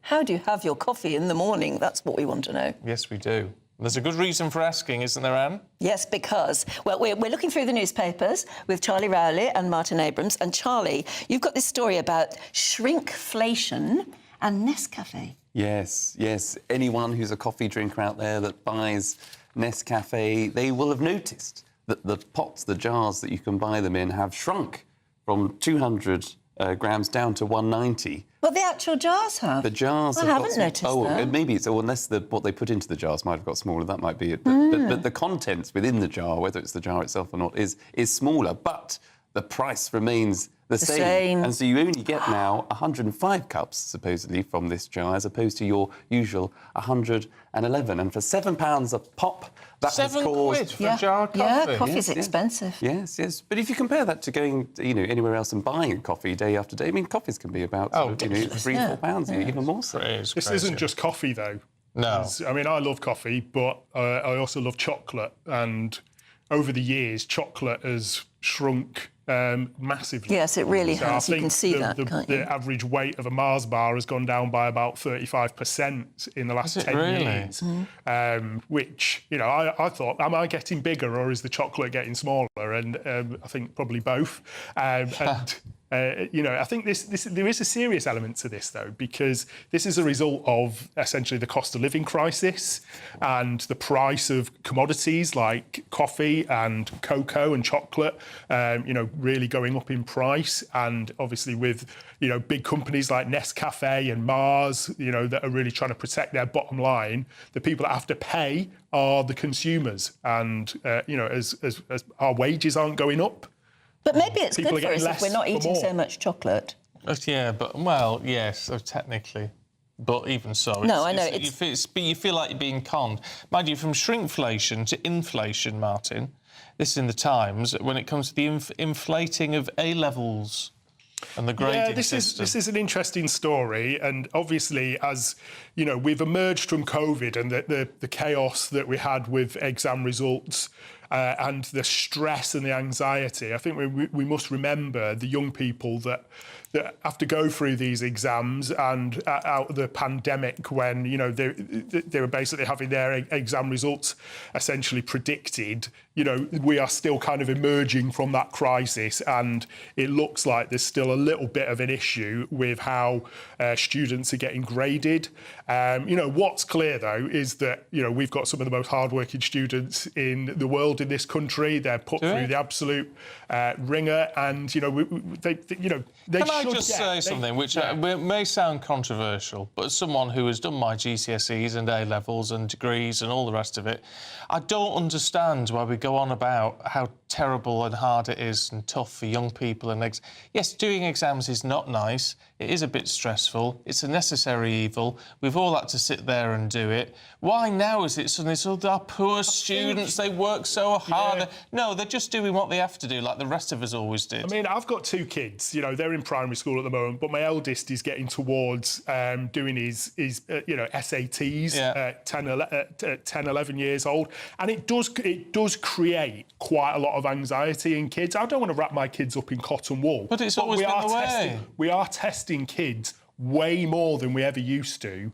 in primary school and secondary school, and into higher and further education if they decide to do that. So I think we do need to be slightly empathetic to the plight of kids that are going through these exams. Yeah. Oh, come on, we're wrapping up in cotton wool. It's so soft. It's not a plight. They're spending all day years and years at school, and then, of course, they have to be tested on it. Well, they should be rewarded with the work they put in, which kind of looks like where we're getting to after the pandemic. All right. I just think we're getting too soft on it all. For heaven's sakes, we're all sat exams. Yes. Would you be a Kemi Badenoch and call someone out for cheating? No. Can I say? We mentioned this on the show yesterday. I want to know who's advising her. Because to stand up and say, yeah, I was a snitch and I got someone expelled. And to laugh about it. I think it's terrible, actually. In comparison to, the question, what's the worst thing that you've ever done as a politician? Or, obviously Theresa May was running through the fields of wheat. I'd take that over snitching on someone at school any day of the week. So, I think it's a really odd thing to fess up to and think it's going to make her popular. Yes. I think, I stand up for what's right and true. Yes. And got some kid expelled. I mean, the point she was obviously making was to say that I call things out where it's uncomfortable and I speak the truth and I want fairness and I'm happy to put my head above the parapet. Yeah, but the newspapers will now be searching for that person, won't they, who was expelled? Yes. Oh, gosh. Oh, well. I can see the headline now. To be continued. And mind you, I just think that was absolutely the wrong call for her. Whoever's advising her needs to sit down and properly advise her. Meanwhile, Charlie, in the Mail, we don't love thy neighbour, apparently. Apparently not, which, is sad. And this is just Anne Diamond's neighbour. My neighbour's lovely. Yeah. He's given me a tree. Oh, has he? Mind you, it's half dead, but I'm going to revive it. Oh, good. There you go. Well, it's not trees that are one of the issues with falling out with your neighbour. It's curtain twitching. I didn't know that still existed. Oh, curtain twitching. Oh, yes. How else do you know what's going on? Yes, but I didn't know that you're snooping on your neighbour or twitching. I thought you just sort of people watching down the street or maybe a few doors down. Well, a bit of everything, isn't it? You need to know what's going on. Oh, my grandma used to do that. I think there's a more serious element to this story, though. I don't want to get too serious on a Saturday morning. Let's not get too serious. I think what the issue is that people are living more in cities, in higher density housing, often of poor quality. So I'm a councillor in Lambeth. A huge amount of my casework that I get is people living in appalling conditions, often cheek by jowl with other people, housing of multiple occupation, HMOs, which are an absolute scourge on our society. Basically, people are living in terrible housing conditions are going to have more issues with their neighbours than people that live in, say, big semi-detached or detached houses. Well, that may be a valid point, but you've completely ruined our lovely jolly story there, Martin. Yeah, we were going to end on a happy note. Yes. Anyway, right, thank you very much. You could be made homeless. You could be made homeless by certain landlords as well, can't you? Under this government. Yes. Today, clouds overhead, total zen within. Boxed Solar sponsors the weather on GB News. Hello there, good morning. Welcome to your GB News weather update from the Met Office. This weekend is set to be fine and dry for many of us. It's going to be feeling warm in the sunshine as temperatures are on the up. That's away from northern areas though, a bit cooler here, more clouds, some quite squally showers starting to move their way into northern parts of England as we head through the morning. They should fizzle out, but still plenty of showers drifting their way eastwards across Scotland. These could be heavy and quite blustery at times, still fairly windy around exposed coasts. But for much of England and Wales, it is set to be a very pleasant afternoon. Plenty of sunshine and it is going to be feeling warm. Highs reaching around 26, possibly even 27 degrees Celsius across parts of the southeast. As I say though, always feeling that bit cooler across Scotland. More cloud here, some showery outbreaks of rain. These could be heavy and quite blustery, particularly as they start to move into western areas and particularly around exposed coasts too. Any showers should be largely easing away across Northern Ireland. There may just be a bit more cloud across northern parts of Wales, central parts of England by the afternoon. The risk of the odd light shower, but they should be mostly isolated, many seeing a dry end to the day. Now, through the course of the evening and overnight, we'll see a fairly similar pattern, mostly dry for many areas, but once again continuing to see those showers move into western parts of Scotland, possibly the odd shower moving into coasts of Northern Ireland. And under those clear skies across England and Wales, we may see some patchy low cloud to start, but once again it's set to be fairly mild. Some towns and cities across the south not really dropping much past 14 to 15 degrees Celsius. For many on Sunday, though, it's going to be a much brighter day, particularly across the north. Less showers, but there's a chance later on we could start to see a few more start to creep into the northwest. But we'll really start to see those winds ease away too, so it's going to feel more pleasant where we see the blue skies. But once again, quite warm, particularly across the southeast. Highs reaching 27, possibly 28 degrees Celsius. Bye-bye. Today, clouds overhead, total zen within. Boxed Solar sponsors the weather on GB News. There's just 3 weeks to see how you could win your mortgage or rent paid for a whole year. That's a cash lump sum equivalent to 12 of your monthly mortgage or rent payments, right up to a whopping £20,000. Plus, we'll add an extra £5,000 on top for good measure. Make sure you don't miss out as lines close on the 29th of August. For another chance to win, text WIN to 63225. One entry costs £2.50 plus one standard network rate message, or text BONUS to 63225. 5 entries cost £5 plus one standard network rate message. Go to gbnews.com/win. Entry start at £2.50. Call 0903 686 3232. Calls cost £2.50 plus your network access charge. Or post your name and number to GB15 PO Box 8690 Derby DE1 9TT. UK only. Entrance must be 18 or over. Lines close at 4 p.m. on the 29th of August. Please check the closing time if listening or watching on demand. Good luck. This is GB News, Britain's news channel. This is the small boat crossing that everyone can cheer on, going from Fulham all the way back to HMS President in the city of London. It's going very well. I've walked 10 miles this morning with some armed forces veterans, their families, campaigners. GB News is raising money for SAFA and other armed forces charities as part of that Armed Forces Day celebration. Amazing viewers and listeners have raised £2,000 already. And after that gruelling 10-miler, which I have to say was done at quite a gentle pace, are now being treated to this luxurious return back to the starting point on board an HMS, a Royal Navy vessel. This is President 01. This is a training vessel that they use for reservists and also Royal Navy sailors as they make use of the Thames. We've had some great sights already. As we've been going back, we've seen plenty of people taking part in that SAFA 13 Bridges march, waving down on us. I think they're probably slightly jealous that they're still working away and we're enjoying the hospitality of the Royal Navy. But over 1,200 people taking part today, Dawn. Over 150 of them military reservists like myself and Will Mayrick, the producer for today's programme, doing excellent work. He's an RAF officer, in fact, have to call him sir, which can get very embarrassing. But we're doing great work today, I think, really showcasing the armed forces. It's been amazing to speak to so many veterans, their families, and also many serving personnel on this march today as well. And we're just coming under, there's Vauxhall Bridge there, we've got MI6 to the right, very exciting, always a beautiful sight, that iconic building. And there's going to be a lot of people still on the march as we go past, we accept. We just had some waves from the bridge earlier. GB News, the People's Channel.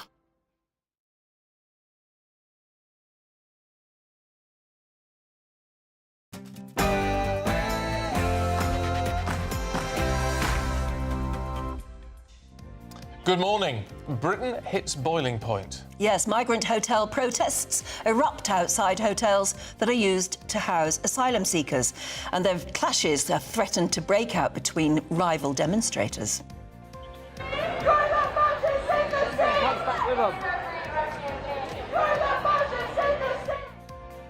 3,000 riot officers are now bracing themselves for further disorder this weekend. Following a number of arrests yesterday, we had reporters on the scene. The police have... Your side. Excuse me. What do you mean? What do you mean our side, sir? Whoa! Oh! Ow! I've just... Breaking news, President Zelenskyy firmly rejects ceding Ukrainian land to Russian occupiers, as he calls it, as the US suggests a ceasefire deal could include territorial swaps. Vice President J.D. Vance confirms Washington has no plans to recognise a Palestinian state as Britain condemns Israel, highlighting a growing diplomatic divide in Western foreign policy. We have no plans to recognize a Palestinian state. I don't know what it would mean to really recognize a Palestinian state, given the lack of a functional government there. Feeling the heat, the country braces for a spell of warm summer weather, as temperatures expected to reach in excess of 30 degrees. Well, a 15-year-old boy has been found guilty of murdering fellow pupil Harvey Wilgoose at a school in Sheffield. Now, that sparked calls for security checks in classrooms. We'll debate that this hour. And a free speech row. A shopkeeper is left shocked after police ordered him to take down a sign in which he called shoplifters scumbags. It was deemed offensive, apparently. We'll be talking to that local businessman a bit later on. Excuse me, do you think it's all right not to pay? Seriously, why do you go back through the barrier and pay? Do you want to go back and pay like everybody else? Do you think it's all right not to pay? Why don't you go back and pay? Well, the number of fines issued to fare dodgers on the London Underground has gone up by 60%. Just a month after Robert Jenrick's, he confronted lawless free riders, as they're known, on video. We'll talk to him later. The Premier League has become the latest sporting body to end their relationship with the Stonewall, and the charity's Rainbow Laces campaign. We'll have more on that later on. And Crystal Palace will learn their European fate on Monday after a 10-hour hearing at the Court of Arbitration for Sport in Switzerland. Hello there, good morning. Some blustery showers across northern areas, but much of England and Wales seeing a warm and sunny start to the weekend. Stay tuned and I'll have all the details. It's just gone 8 o'clock. I'm Stephen Dixon. And I'm Ann Diamond, and this is GB News Breakfast.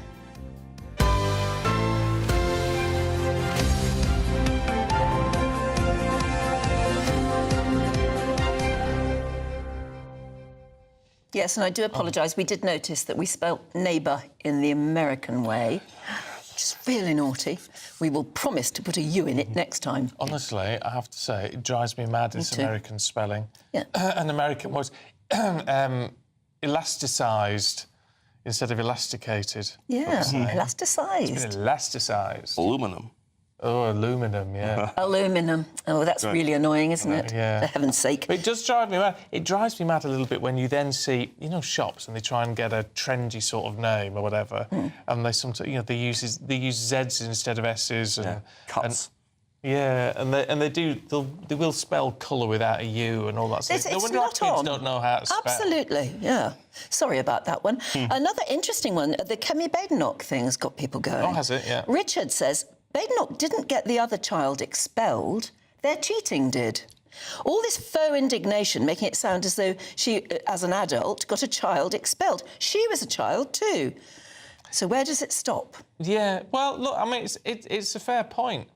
It's a fair point, but isn't there something British where we don't like a grass? And I mean, is that... I don't know, it just makes me feel really uncomfortable. No, what was, I think, more uncomfortable is the fact that she told the story grinning as she was, as though, I don't know, when she told the story she was an adult, and it's as though she was very proud of what she'd done. And somehow that's not very British. I don't know why. No, I don't know why. It just doesn't feel right somehow. And actually, it's like your success in life should be about what you've achieved, not what someone else hasn't achieved, or... You know, stopping... You know, I wouldn't gauge my success because I've sort of stopped someone else from doing something, or it's about what you achieve on your own. I don't know. It just makes me feel uncomfortable. Tell us, what do you think? I mean, somebody else said, but again, I've lost it. That's something that is... It keeps going and updating, and then I lose what I was going to talk about. But they were saying, for instance, if you knew somebody was cheating on benefits, claiming benefits when they shouldn't be, or whatever, would you grass on them? And would that be a completely laudable thing to do? I don't know that I would. I don't know that I would. It seems like a very big step to grass somebody up like that. But I also think that's a different scenario to... Being a kid being a kid in school. Telling on somebody. Dobbing somebody in. Yeah. Oh, well. But I don't know, let us know what you think. Stephen, give your head a shake, says Angela. Why? Why? What do I need to do? I don't know, but you adjusted your chair during the news break, and you went up far too far. Did I go too high? Yeah, absolutely. It's because it keeps sinking on its own. I know. Right, shall we move on? I think we better have, because Britain's bracing for a wave of anti-migrant protests across the country following clashes yesterday evening across 12 cities. Well, police have said they're not going to take any chances now. They've put on alert 3,000 riot officers who will be deployed across England and Wales, and they're looking at hotspots like Norwich, Nuneaton, Canary Wharf and Islington. Well, the unrest comes amid growing anger over the government's use of hotels for migrants. And yesterday in Altrincham, GB News reporter Sophie Reaper was covering a stand-up to racism counter-protest when she was struck on the head by a metal placard. Look at this. I'm just being harangued here. Oh dear, it's become... I'm just going to get on the other side of the police line, Michelle. The police have... Excuse me, what do you mean? What do you mean our side, sir? Whoa, ow! I've just... Michelle, I've just been hit by a placard on the head by one of these counter-protesters. We are just trying to give them the opportunity... Excuse me, ma'am. We are, of course, just trying to give them the opportunity to have their side. Let's talk to political commentator Piers Possinger. What do you make of it, Piers? Well, I mean, that's shocking to see that. But unfortunately, these almost professional agitators now are taking over what might have been reasonable demonstrations. Unfortunately, today, Palestine Action looked like trying to overcome the police by numbers, although the police are aware of this and hopefully will stop them. What is most sinister is now you've got Extinction Rebellion, Just Oil, basically all the extreme left protesters joining together to protest about goodness knows what, because it's not really about Palestine.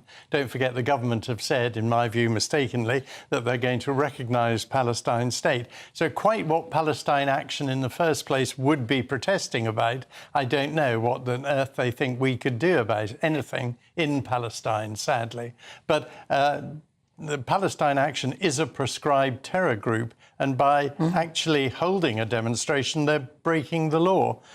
But when you get all these joined together and to increase the pressure on the police, it's very sinister.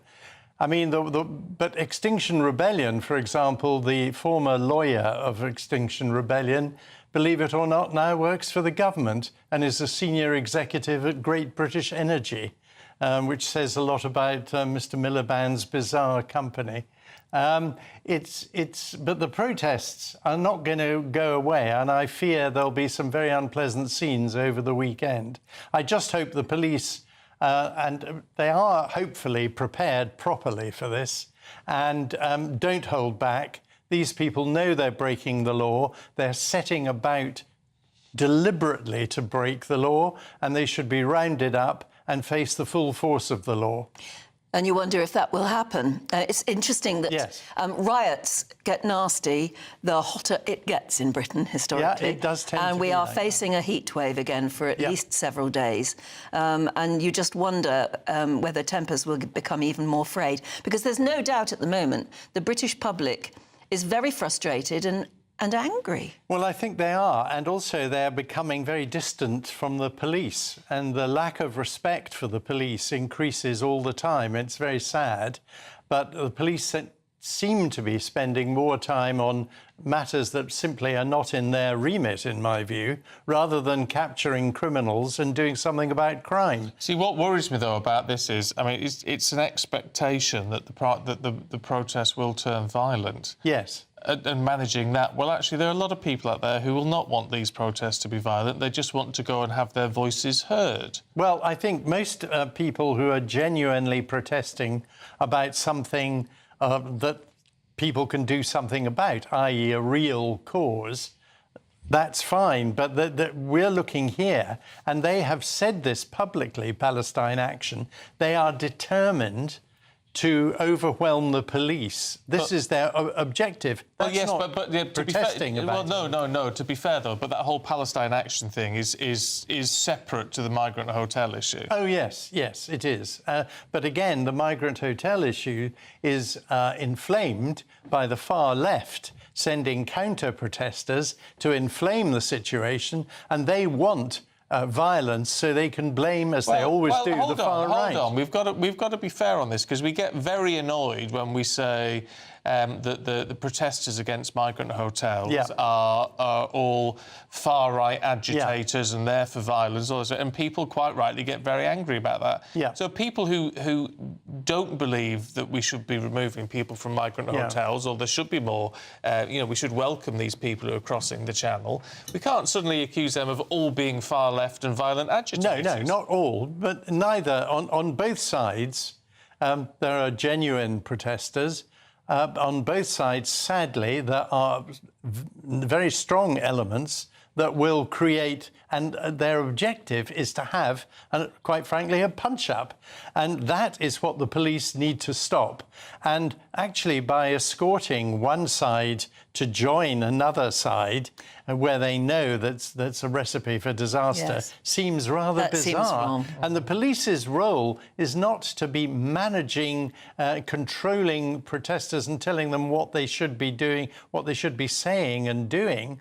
They should be making sure they don't break the law. And if they do, arrest them straight away. Fair point. Fair point. Before we love you and leave you, what do you think of Kemi Badenoch's remark about grassing on a cheat? Yeah, well, I think Stephen's right. I mean, no one likes a snitch, do they? I mean, it was an odd thing for her to have said. Of course, one doesn't like cheating, but it doesn't. I don't think it's going to endear her to many people for boasting about how she got someone expelled. That's how it comes across. Clearly trying to make out that she will call out any wrongdoing. She'll be a whistleblower. Yes, that she's tough and okay. Well, that's fine in politics. But when you're talking about it as a child, I'm sorry, I don't think it works. Yet again, this is another example of Kemi's failed attempts to communicate properly with the electorate. She's just not scoring points. I mean, look at where the Conservatives are in the polls. They're going nowhere except down.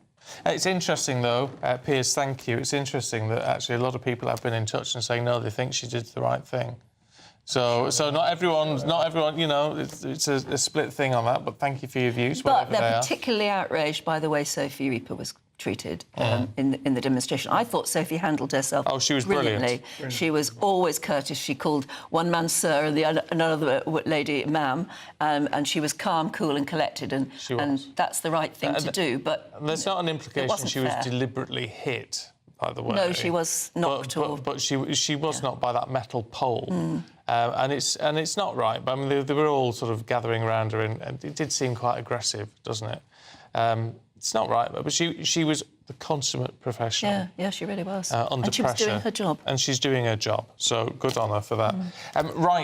President Zelenskyy has responded this morning to the news of President Putin and President Trump's upcoming meeting in Alaska.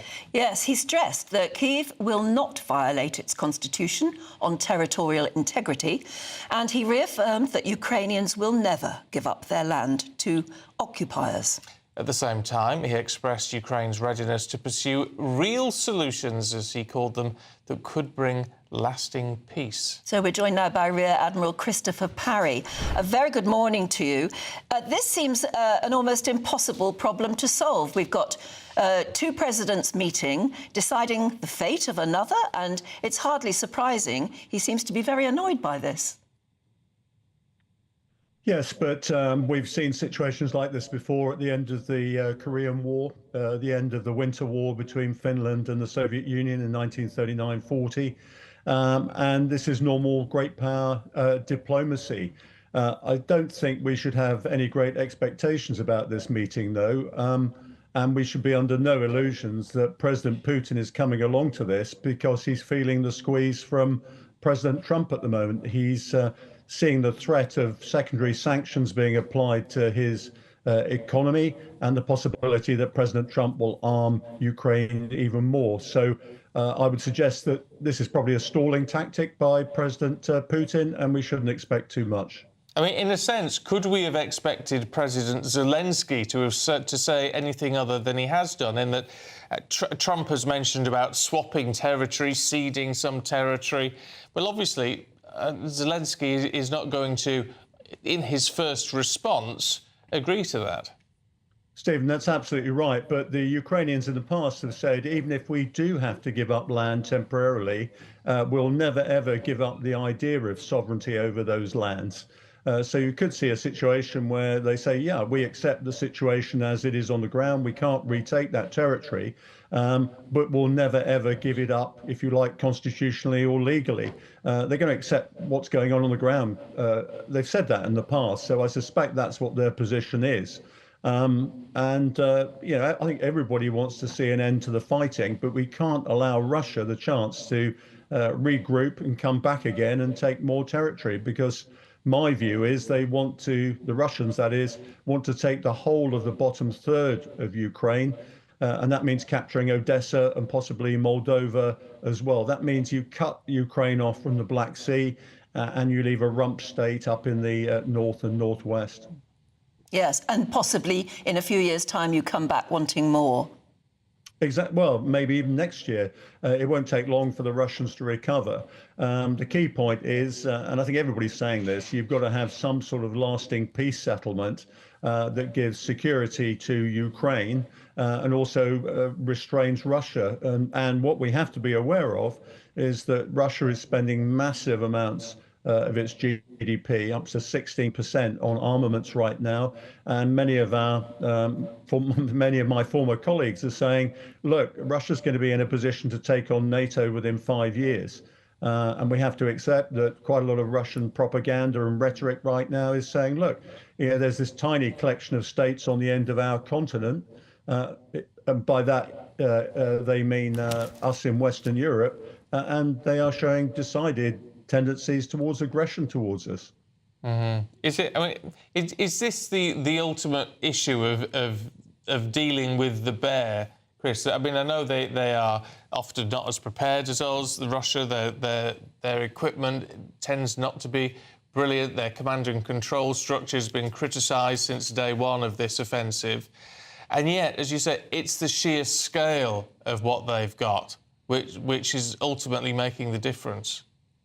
Yeah, and it's a different mentality as well, Stephen. I was listening to a lecture by a Russian general a few months ago, and he was asked, you know, how are you going to solve the problem in Ukraine? And he said, we're going to throw corpses at it. Oh. And, you know, there was a general agreement by the panel, if you like, similar to the one you have there, that was the way the Russians did things. Now, when you have an attitude like that, you're basically harking back to the great patriotic war, as they call it. And that's a mentality that we don't recognize in the West. And we look to technology to do that sort of thing rather than actually sacrificing our young men and women. So we have a meeting in Alaska next week between President Putin, who has that attitude, and President Trump, who wants the Nobel Peace Prize. He wants to be able to prove that he can bring peace to these warring factions. Is there any point in the meeting at all? Well, and as I hinted, I think we shouldn't have great expectations here. Putin is coming because, frankly, he has to. Otherwise, President Trump, as you know, has set a deadline, an ultimatum that if things don't happen quickly, then he's going to take further measures in terms of secondary sanctions and also arming Ukraine even more. So he has to come. But my reading of the way the Russians operate is this, as I said, is just a stalling tactic. Let's kick the can down the road and see what happens. What I find amazing is that President Putin is prepared to set foot in the United States. At the end of the day, he's a war criminal, and he could be arrested and indicted by anybody. How President Trump is guaranteeing his security, it looks like sort of mafia meeting in some ways. Yes, interesting point. I hadn't even thought of that. Chris Parry, good to see you. Thank you very much indeed. Maybe he sees Alaska as part of Russia. Well, he won't be the first. Occupied Russia. Yeah, it's a very interesting point. He has been indicted, hasn't he? Anyway, I'm sure that would cause an incident. Well, it would. He's not going to get held up, is he? There will be some guarantees there somewhere. Right, let's have a look at the weather. It's meant to be a nice weekend. Here's Anna. Expect warm spells with the odd rude interruption. Box Boiler sponsors the weather on GB News. Hello there, good morning. Welcome to your GB News weather update from the Met Office. This weekend is set to be fine and dry for many of us. It's going to be feeling warm in the sunshine as temperatures are on the up. That's away from northern areas though, a bit cooler here, more clouds, some quite squally showers starting to move their way into northern parts of England as we head through the morning. They should fizzle out, but still plenty of showers drifting their way eastwards across Scotland. These could be heavy and quite blustery at times, still fairly windy around exposed coasts. But for much of England and Wales, it is set to be a very pleasant afternoon. Plenty of sunshine, and it is going to be feeling warm. Highs reaching around 26, possibly even 27 degrees Celsius across parts of the southeast. As I say though, always feeling that bit cooler across Scotland. More cloud here, some showery outbreaks of rain. These could be heavy and quite blustery, particularly as they start to move into western areas and particularly around exposed coasts too. Any showers should be largely easing away across Northern Ireland. There may just be a bit more cloud across northern parts of Wales, central parts of England by the afternoon. The risk of the odd light shower, but they should be mostly isolated, many seeing a dry end to the day. Now, through the course of the evening and overnight, we'll see a fairly similar pattern, mostly dry for many areas, but once again continuing to see those showers move into western parts of Scotland, possibly the odd shower moving into coasts of Northern Ireland. And under those clear skies across England and Wales, we may see some patchy low cloud to start, but once again it's set to be fairly mild. Some towns and cities across the south not really dropping much past 14 to 15 degrees Celsius. For many on Sunday, though, it's going to be a much brighter day, particularly across the north. Less showers, but there's a chance later on we could start to see a few more start to creep into the northwest. But we'll really start to see those winds ease away too, so it's going to feel more pleasant where we see the blue skies. But once again, quite warm, particularly across the southeast. Highs reaching 27, possibly 28 degrees Celsius. Bye-bye.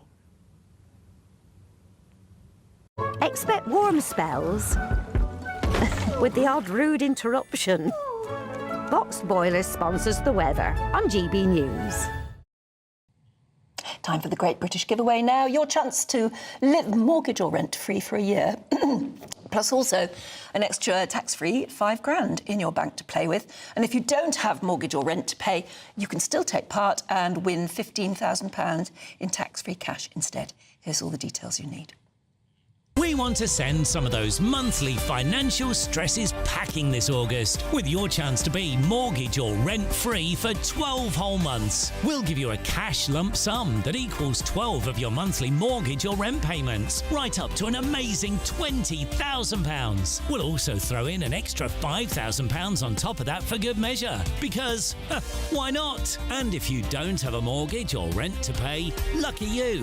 We'll give you £15,000 tax-free free cash instead. What are you waiting for? Lines will close on the 29th of August. For another chance to win, text WIN to 63225. One entry costs £2.50 plus one standard network rate message. Or text BONUS to 63225. 5 entries cost £5 plus one standard network rate message. Go to gbnews.com/win. Entries start at £2.50. Call 0903 686 3232. Calls cost £2.50 plus your network access charge. Or post your name and number to GB15 PO Box 8690 Derby DE1 9TT.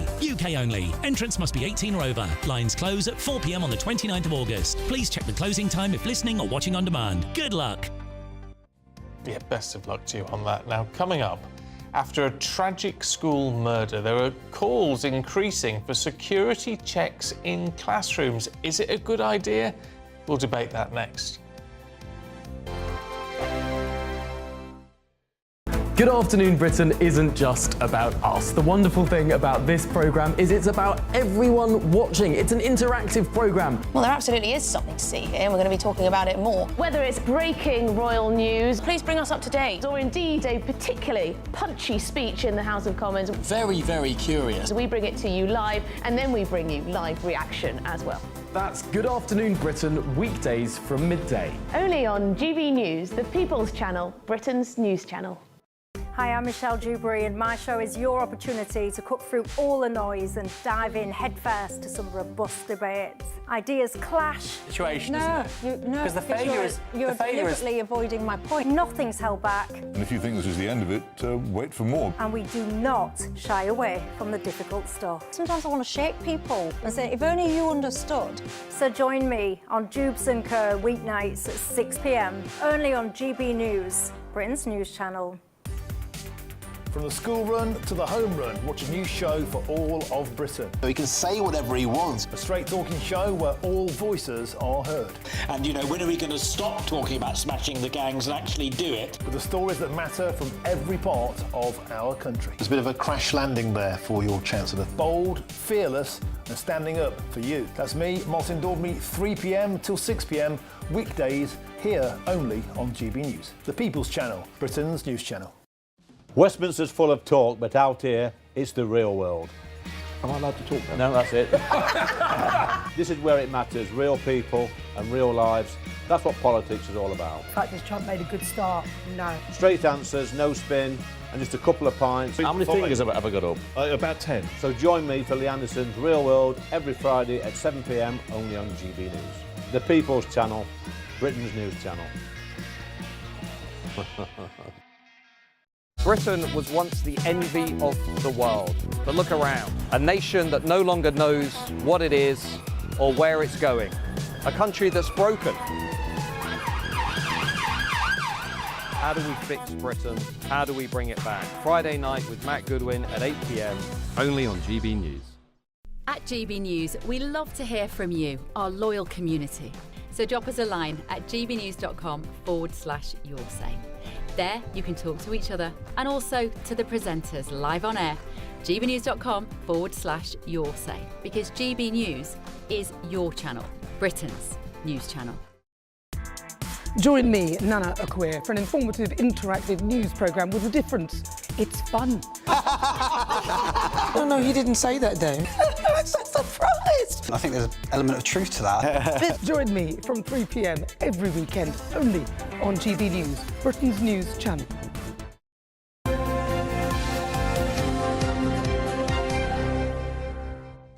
It's 8:28 now. A 15-year-old boy has been found guilty of murdering fellow pupil Harvey Wilgoose at a school in Sheffield following a fatal stabbing in February. It was a terrible case, but it's reignited calls for tougher security in schools, in classrooms, with experts claiming that that could help prevent such incidents. So we're asking this morning, should all schools be made to introduce security checks? What would that be like for the pupils?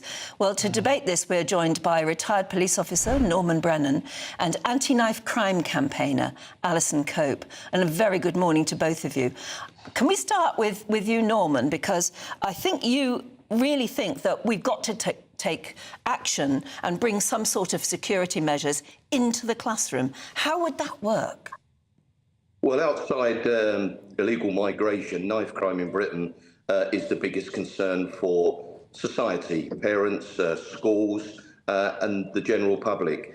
I think it was between 2019 and 2024, there were 975 reported incidents of people in possession of a knife by schools. Now, I've been dealing with knife crime for the last 35 years, including as a police officer. The true figure will be 10, 20, 30 times that. Now, it's clear that some parents are just not taking their responsibility the right way they should, and some children are just out of control, and they slip a knife into their school uniform pocket as routinely as they do a rubber and a pen.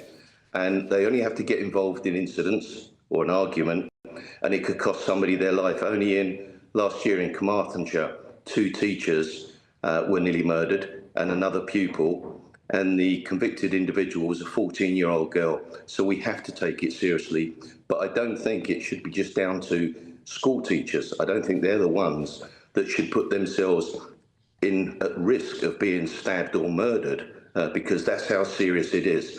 But we really need to get more police into schools. We need to get more stop and searches in place. And we need parents to take responsibility. And we need a national education programme, because knife, as I said, has become the scourge of society. And it takes too many lives and it's too many children using them. OK, Alison, I'm interested in your take on this, because I understand you're not really in favour of these security checks in school, but you are an anti-knife campaigner. You're a mum who lost her son to a knife attack. So you understand this better than anybody else at the moment. So why do you not think it's a good idea? It's a difficult one, because everything Norman has said, I 100% agree with. There's nothing he said that I'm sitting here thinking, no, we don't need that. For me, I think we need to take a step back and look, how have we got to this point? Because we have these conversations all the time, and yet we still see the same issues. So for me, we need to do everything Norman said, and actually those in government and those in power to take responsibility for how it's got to this point. Because if we just put security guards in school without addressing all the other issues that have been raised, there are going to be more headlines. In the last 6 weeks, there have been, like Norman said, multiple stabbings that haven't even been reported. There have been 2 girls in year 8 slashed each other with scissors in schools. So we need to do something, and we need to do something as a matter of urgency, because this won't be the last headline. But one of many. All right, and it's a very valid point to say we need to look at the wider problem. I don't know how you even begin to do it, but it's a very valid point. But what about the idea of, in the immediate term, checking students as they head into school? Yeah, there are schools that do that at the moment. It's inconsistent, so some schools do. Teachers have a legal right to stop and search students, but again, it's not, teachers' responsibility to do this. So how are we going to support schools? How are we going to support pupils? Who's going to invest in those people? Because, it hasn't happened. No matter how many deaths we see, no matter how many stabbings we see, it still hasn't been made a priority. Where's the national outcry in this, that we want our children, our grandchildren, to go to schools where there's potentially knife carriers sat next to them in class? This is a crisis, and I don't want to see our children sat in a classroom with a police officer next to them, with a security guard standing over them in case there's a murder, in case there's a stabbing. But we are in crisis, so we do have to do something. But, surely we shouldn't have got to this point, but we have. So what are we going to do about it? Are we going to support schools, support teachers, support parents? I don't know who's going to class that as a priority. So, I think Norman's right in what he says. I think we do need to do something. It just saddens me to a level that I can't put into words how we've allowed it to get to this point. I can only imagine, you lost your son to this, but Norman, I mean, that's the big question. And we've got to do something. We've got to do it now. But what? I mean, do you put these metal detecting arches at the entrance to every classroom? Well, no, I mean, the problem is so bad, it's a bit like the genie's out the bottle. 35 years, 15 years whilst a serving police officer, I carried out thousands of interviews. I met parents, I met families whose lives have been devastated, and in full uniform I went to number 10 Downing Street, risked my career with families in London, both black and white families, whose lives have been devastated by knife crime. And I told them I was an expert. I was a serving police officer. I nearly lost my life myself. I'd been injured 2 other times with a knife, and I stopped and searched young children hundreds of times. And so many of those children could have gone out and killed somebody and even lost their own lives. What is the answer? We need more police officers. We need education. We need mass stop and search. We need 5 years imprisonment for adults that carry a knife unlawfully and 3 for children. We need to shock. It's a bit like defibrillation of society. But all we ever hear, Anne and Steve, is excuses. We get froth. We don't get any substance. We're losing police officers. We're losing teachers. And we've got some children that have got no values. They've got no worth. And some of them have no future to look forward to. So putting a knife in their pocket and using it, and perhaps even losing their own. That is a sad statement of society. And we're losing police officers, and we're just not dealing with it effectively. And until we break the circle, that circle is going to go round and round, and so many lives are going to be destroyed, and parents are going to be planning funerals instead of bright futures for their children. OK, there we must leave it. Very strong points from both of you. Norman, Alison, thank you very much indeed. Yeah, and Alison there has been campaigning for 12 years, I think, since the death of her son, and must be so frustrated that still things seem... knife crime's getting worse. Not better. It's now invaded our classrooms, and something has got to be done, but the question is quite what. Yeah, let us know what you think. gbnews.com/your say, as always. Aidan's going to be here with the sport for you in just a minute. Good Afternoon Britain isn't just about us. The wonderful thing about this programme is it's about everyone watching. It's an interactive programme. Well, there absolutely is something to see here, and we're going to be talking about it more. Whether it's breaking royal news, please bring us up to date, or indeed a particularly punchy speech in the House of Commons. Very, very curious. We bring it to you live, and then we bring you live reaction as well. That's Good Afternoon Britain, weekdays from midday. Only on GB News, the People's Channel, Britain's news channel. Hi, I'm Michelle Dewberry, and my show is your opportunity to cut through all the noise and dive in headfirst to some robust debates. Ideas clash. Situation, No, isn't it? no, Because the failure is... You're deliberately avoiding my point. Nothing's held back. And if you think this is the end of it, wait for more. And we do not shy away from the difficult stuff. Sometimes I want to shake people and say, if only you understood. So join me on Jubes and Co weeknights at 6 p.m, only on GB News, Britain's news channel. From the school run to the home run, watch a new show for all of Britain. He can say whatever he wants. A straight-talking show where all voices are heard. And, you know, when are we going to stop talking about smashing the gangs and actually do it? With the stories that matter from every part of our country. There's a bit of a crash landing there for your Chancellor. Bold, fearless and standing up for you. That's me, Martin Daubney, 3 p.m. till 6 p.m, weekdays, here only on GB News. The People's Channel, Britain's news channel. Westminster's full of talk, but out here, it's the real world. Am I allowed to talk No, now? that's it. This is where it matters, real people and real lives. That's what politics is all about. In fact, has Trump made a good start? No. Straight answers, no spin, and just a couple of pints. How many fingers have I got up? About 10. So join me for Lee Anderson's Real World every Friday at 7 p.m, only on GB News. The People's Channel, Britain's news channel. You want to know what's really going on in the corridors of power? Labour don't know what to do with you half the time, and that makes you quite lethal in the chamber. Get behind the headlines with Chopper's Political Podcast. Join me, Christopher Hope, as I sit down with the great and the good of British politics. We'll see where this ruling takes us. These are the stories shaping our nation. Chopper's Political Podcast, available now on all platforms. Listen in and stay ahead. You've read the headlines, you've heard what those in power have to say. How about now we actually get to the truth? They would pay attention. We go beyond the political theatre and tell you what's really going on behind the scenes. For a massive council tax hike, one of the biggest in the UK. Others follow their lines, but we go off script. You sound like a broken record. You say that week after week. Cutting through the narratives and giving you unique perspectives. That's Ben Leo tonight, Saturdays and Sundays from 9 p.m. on GB News, Britain's news channel.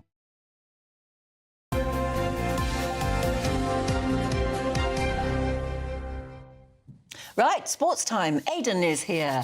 Right, what are we starting with? Well, let's start with the Premier League making their announcement yesterday that they are severing ties with the charity Stonewall and their Rainbow Laces campaign. So you'll have seen this before. They have the captain's armband is a rainbow in solidarity with lesbian, gay, bisexual, trans, everything else that goes along with it, along with that particular moniker. And did it make much of a difference? No, because I think the problem was that too many players were rejecting it on religious grounds. There was an incident at Manchester United last season where Mazraoui, the defender, didn't want to wear the jackets, I believe, and all the T-shirts, and so the whole team didn't wear them. The club just decided, look, let's avoid the embarrassment, but the story got out nonetheless. We had Mark Gahey last season, the Crystal Palace defender, England defender, just scrawling on there, I love Jesus, which was basically saying that his belief was higher than what the Premier League were trying to bestow on him. And we've had other instances as well. There was an Ipswich player called Sam Morsey, who was a Muslim and rejected to it on the religious grounds. So it's causing problems, Stephen, that the Premier League didn't bargain for when they launched this agreement back in 2014. It's a long time ago now. That's what are we now, 2025, 11 years ago. They also see the example of the IOC and the problems it's caused in boxing, because their belief, the IOC's belief, is that it should be trans-inclusive within sport. That Stonewall backed that, so you'd think it's only a matter of time, especially with the Premier League drifting more towards women's football. And don't forget, rugby and the FA have also, and Sport England are going down this line as well of severing ties with Stonewall. You would think that Stonewall would, if they stayed involved, push it down towards that direction. And I don't think the Premier League really want to be involved in this anymore. I think they've bitten off more than they can chew. 11 years is what they've given it. They will, though, encourage clubs to do their own inclusion programme. In fact, the Premier League are going to be launching that themselves in February to align with the LGBT History Month, which is in February, I believe, yeah. Right. OK, can we have a look at the Cincinnati Open? Because Emma Raducanu, I mean, it's the sort of warm-up ahead of the US Open, isn't it? But she's got a soft draw. She has, yeah. Oh, well, not the first one. She got a bye. but Olga Danilovic, yes, she beat Katie Bolter in the last round. We were hoping we might see Bolter against Raducanu in the second round in an all-British tie, but we didn't. Katie Bolter didn't get through, unfortunately. But look, the problem is if she gets through this today, she's then got to face Arina Sabalenka, who she lost to at Wimbledon. Yes. She's then got to face, if she gets through that, Coco Gauff. If she gets through that, Iga Swiatek, the Wimbledon champion. That is a tough It is. call. I'm not sure. Look, there are two schools of thought here. Sometimes if you get a really strong workout where you play all these top players, it makes you match ready for the US Open, which gets underway right at the end of this month. Maybe start of next month, actually, in September, which, of course, she won in 2021, 4 years ago now. Time's ticking on, isn't it? And she's got this new coach as well. Yes, exactly. Francis Roig, who worked with Rafa Nadal in the background for 17 years between 2005 and 2022, alongside Nadal's uncle Tony. So he's obviously a pivotal figure in Nadal's career, but she's excited to be working with him as well. Cincinnati is quite a big tournament, actually. It is a tune-up event, as they call it, but there still is substantial prize money involved. In fact, there was, I forget the figure, I must get out, but her prize money throughout the year was really impressive. Emma Raducanu, I mean, and well, she's consistently making it through more and more rounds. Yeah, in the second half of certainly in the last 6 months, she's shown a bit of a resurgence in form. To say she's going to go and win the US Open again, I would think that's unlikely. Yeah. But we'll see. We'll see. We want to get behind it on the channel, don't we? You never know. Yeah, we do. All right, Aidan, thank you. Good to see you today. OK, if you're in search of some holiday sun, here's the forecast for some of the top European hotspots.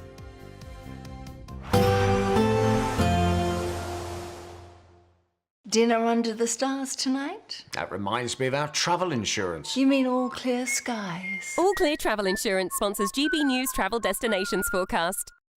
The European heatwave is set to continue. Lots of strong sunshine across Europe. Many temperatures just pushing into the low to mid-40s. This in particular across inland areas of Spain. Even parts of France are going to be pushing into the low 40s over the next few days. And eastern Mediterranean, we're widely going to see temperatures in the mid-40s. So the sunshine is set to be intense, and it's going to be continuing over the next few days, along with the hot temperatures. All Clear Travel Insurance sponsors GB News Travel Destinations Forecast.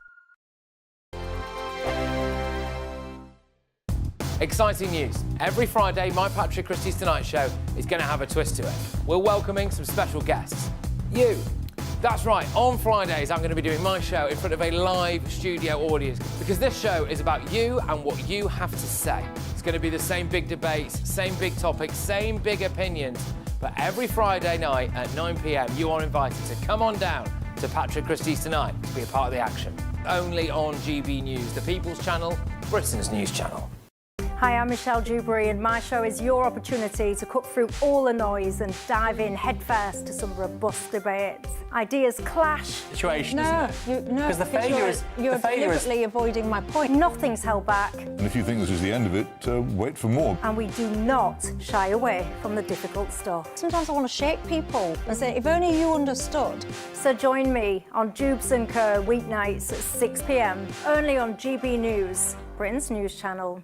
Good Afternoon Britain isn't just about us. The wonderful thing about this programme is it's about everyone watching. It's an interactive programme. Well, there absolutely is something to see here, and we're going to be talking about it more. Whether it's breaking royal news, please bring us up to date, or indeed a particularly punchy speech in the House of Commons. Very, very curious. We bring it to you live, and then we bring you live reaction as well.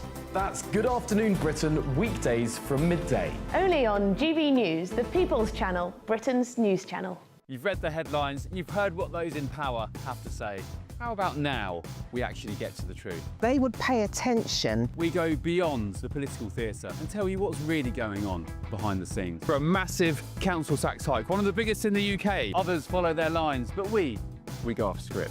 You sound like a broken record. You say that week after week. Cutting through the narratives and giving you unique perspectives. That's Ben Leo tonight, Saturdays and Sundays from 9 p.m. on GB News, Britain's news channel.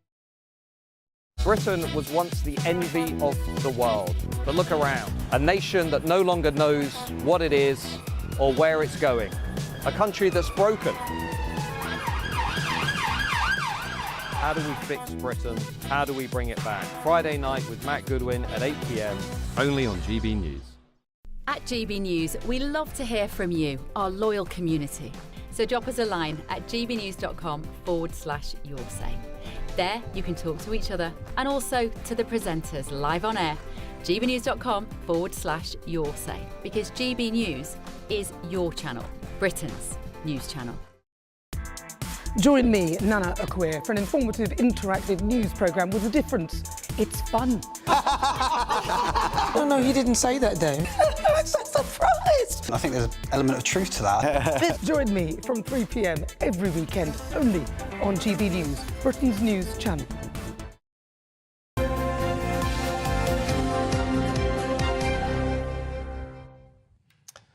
Oh, what are we doing? We're doing the newspapers. Have we done the European one? There's a sort of hint by the fact that we've got two people either side of us. I've totally lost track of where we Who are. are Tony Rayleigh and Martin Abrams, who are here to do the newspapers. Oh, excellent. Well done. You don't know where you are at all, do you? What do we get? Right, hang on. Should we have a look at the filthiest water in Europe, Martin? Oh, great.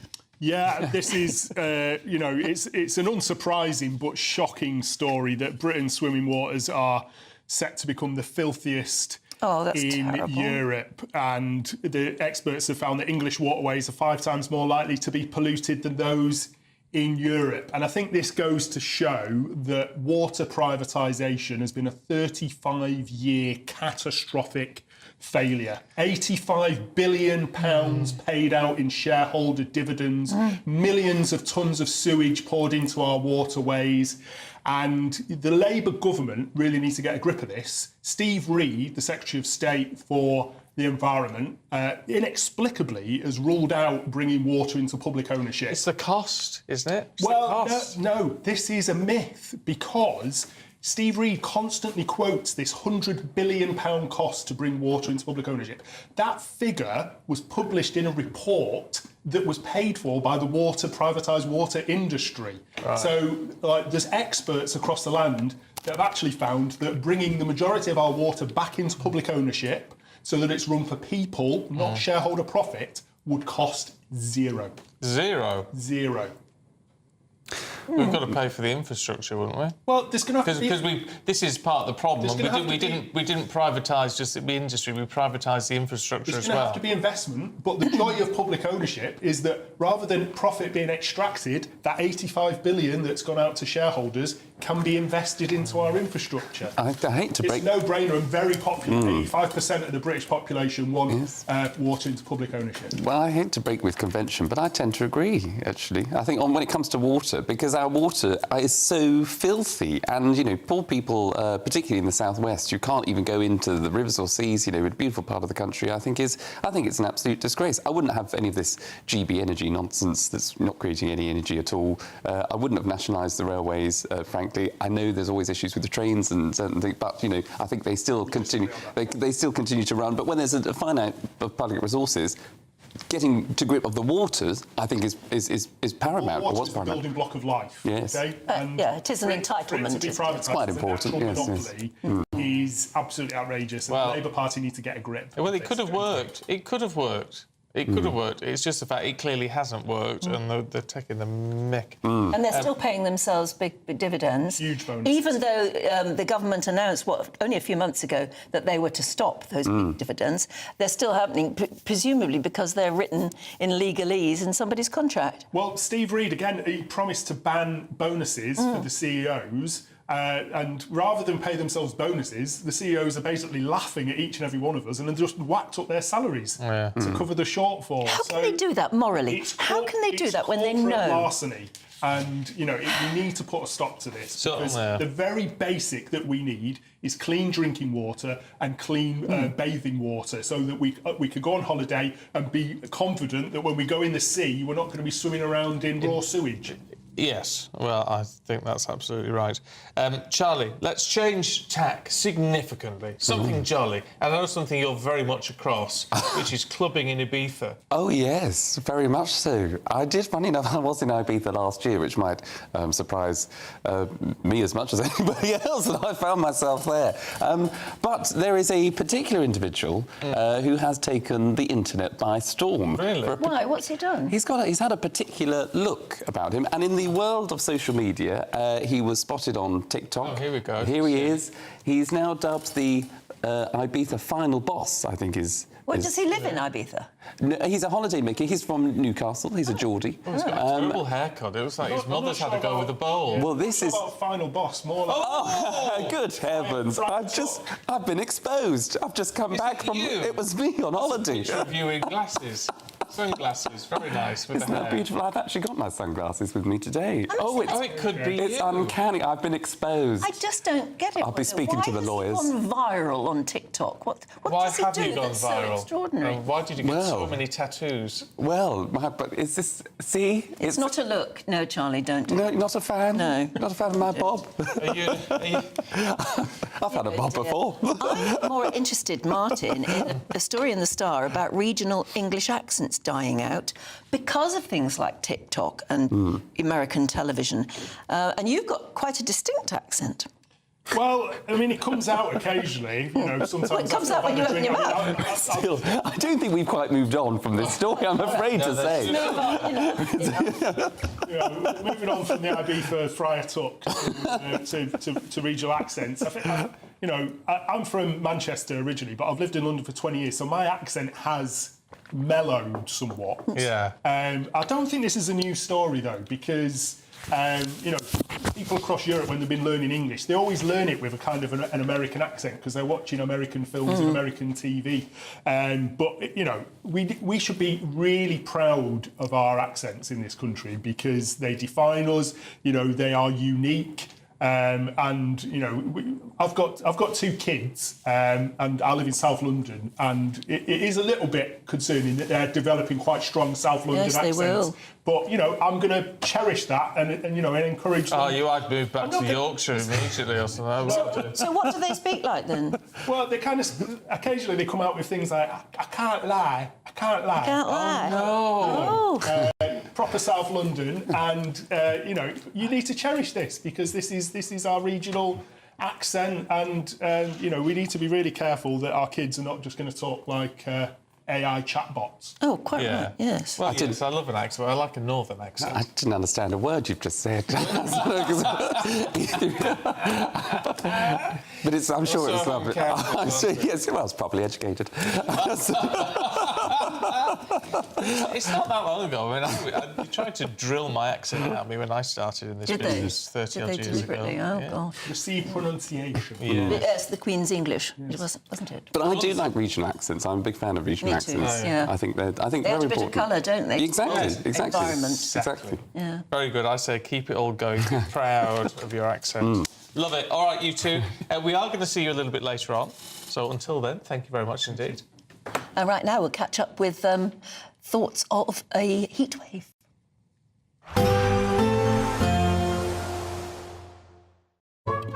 Today's outlook: cool, calm and completely horizontal. Boxed Aircon sponsors the weather on GB News. Hello there, good morning. Welcome to your GB News weather update from the Met Office. This weekend is set to be fine and dry for many of us. It's going to be feeling warm in the sunshine as temperatures are on the up. That's away from northern areas though, a bit cooler here, more clouds, some quite squally showers starting to make their way into northern parts of England as we head through the morning. They should fizzle out, but still plenty of showers drifting their way eastwards across Scotland. These could be heavy and quite blustery at times, still fairly windy around exposed coasts. But for much of England and Wales, it is set to be a very pleasant afternoon. Plenty of sunshine, and it is going to be feeling warm. Highs reaching around 26, possibly even 27 degrees Celsius across parts of the southeast. As I say though, always feeling that bit cooler across Scotland. More cloud here, some showery outbreaks of rain. These could be heavy and quite blustery, particularly as they start to move into western areas and particularly around exposed coasts too. Any showers should be largely easing away across Northern Ireland. There may just be a bit more cloud across northern parts of Wales, central parts of England by the afternoon. The risk of the odd light shower, but they should be mostly isolated, many seeing a dry end to the day. Now, through the course of the evening and overnight, we'll see a fairly similar pattern, mostly dry for many areas, but once again continuing to see those showers move into western parts of Scotland, possibly the odd shower moving into coasts of Northern Ireland. And under those clear skies across England and Wales, we may see some patchy low cloud to start, but once again, it's set to be fairly mild. Some towns and cities across the south not really dropping much past 14 to 15 degrees Celsius. For many on Sunday, though, it's going to be a much brighter day, particularly across the north. Less showers, but there's a chance later on we could start to see a few more start to creep into the northwest. But we'll really start to see those winds ease away too, so it's going to feel more pleasant where we see the blue skies. But once again, quite warm, particularly across the southeast. Highs reaching 27, possibly 28 degrees Celsius. Bye-bye.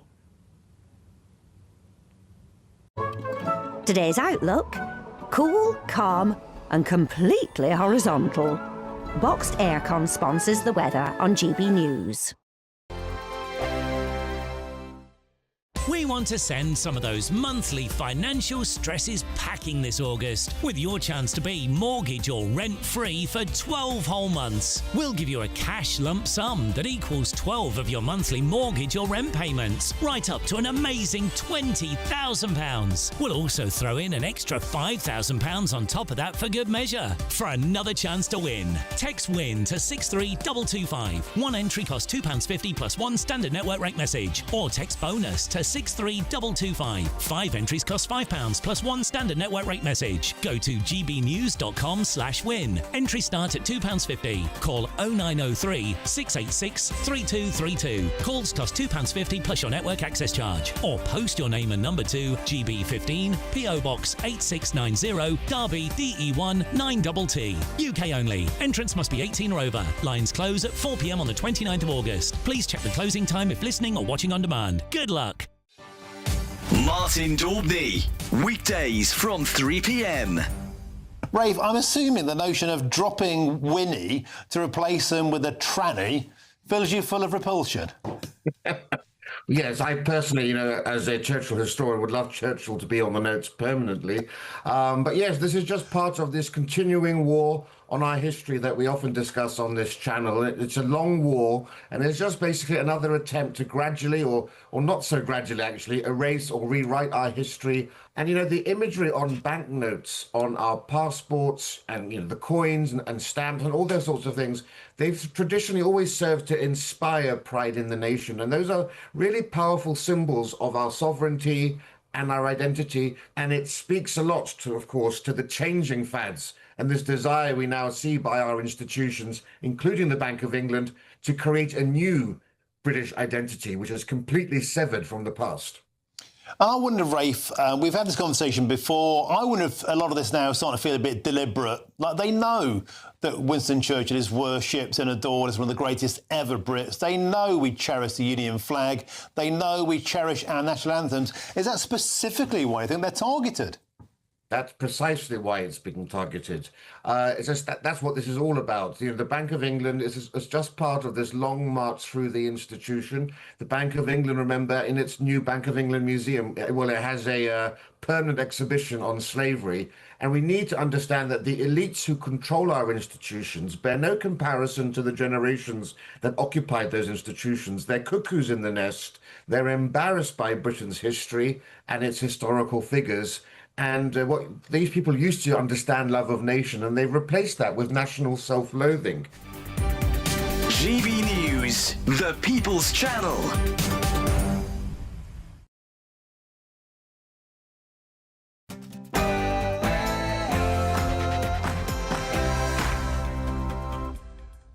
Good morning. It's looking like Britain is hitting boiling point. Migrant hotel protests erupt outside hotels that are used to house asylum seekers.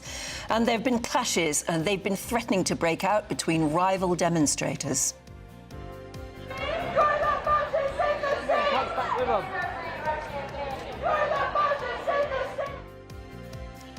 3,000 riot officers are now bracing themselves for further disorder throughout the weekend following multiple arrests yesterday, and our reporters were on the scene.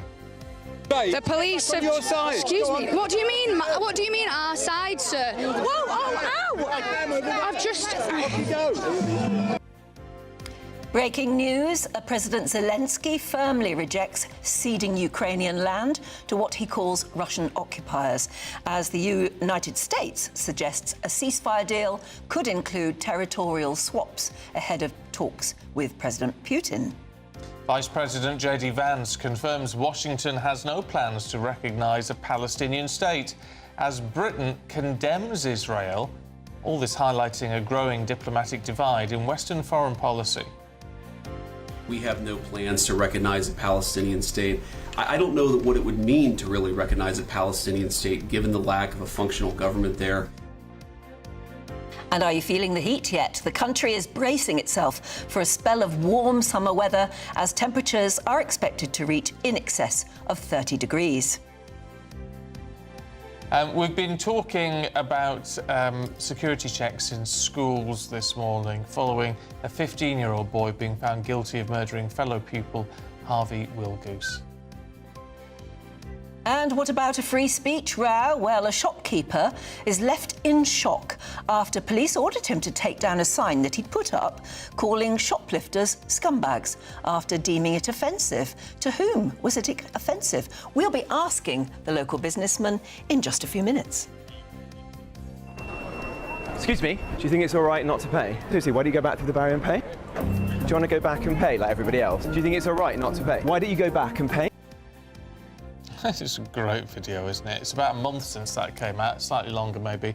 Robert Jenrick challenging fare dodgers on the London Underground. Since that video, there's been a 60% surge in people being fined. We'll talk to Robert Jenrick himself in about 10 minutes. Hello there, good morning. Some blustery showers across northern areas, but much of England and Wales seeing a warm and sunny start to the weekend. Stay tuned and I'll have all the details. Just gone 9 o'clock, I'm Stephen Dixon. And I'm Anne Diamond, and this is GB News Breakfast.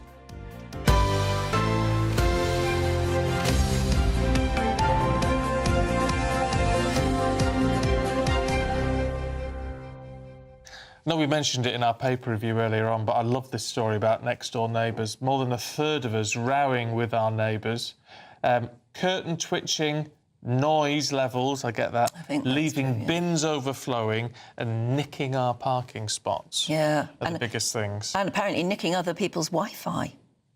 That's not on. Yeah, that happens a lot, I suppose, in close density housing, you know, because when you go on your thing, you up come a load of sort of offers. Yes. You know, would you like to join this, and this, and think, no, that's not me. Got to get your passwords in. Get your Yes, passwords really. in for that. Yeah. Over 55s in the southeast are more likely to have arguments with their neighbours than anybody else, apparently.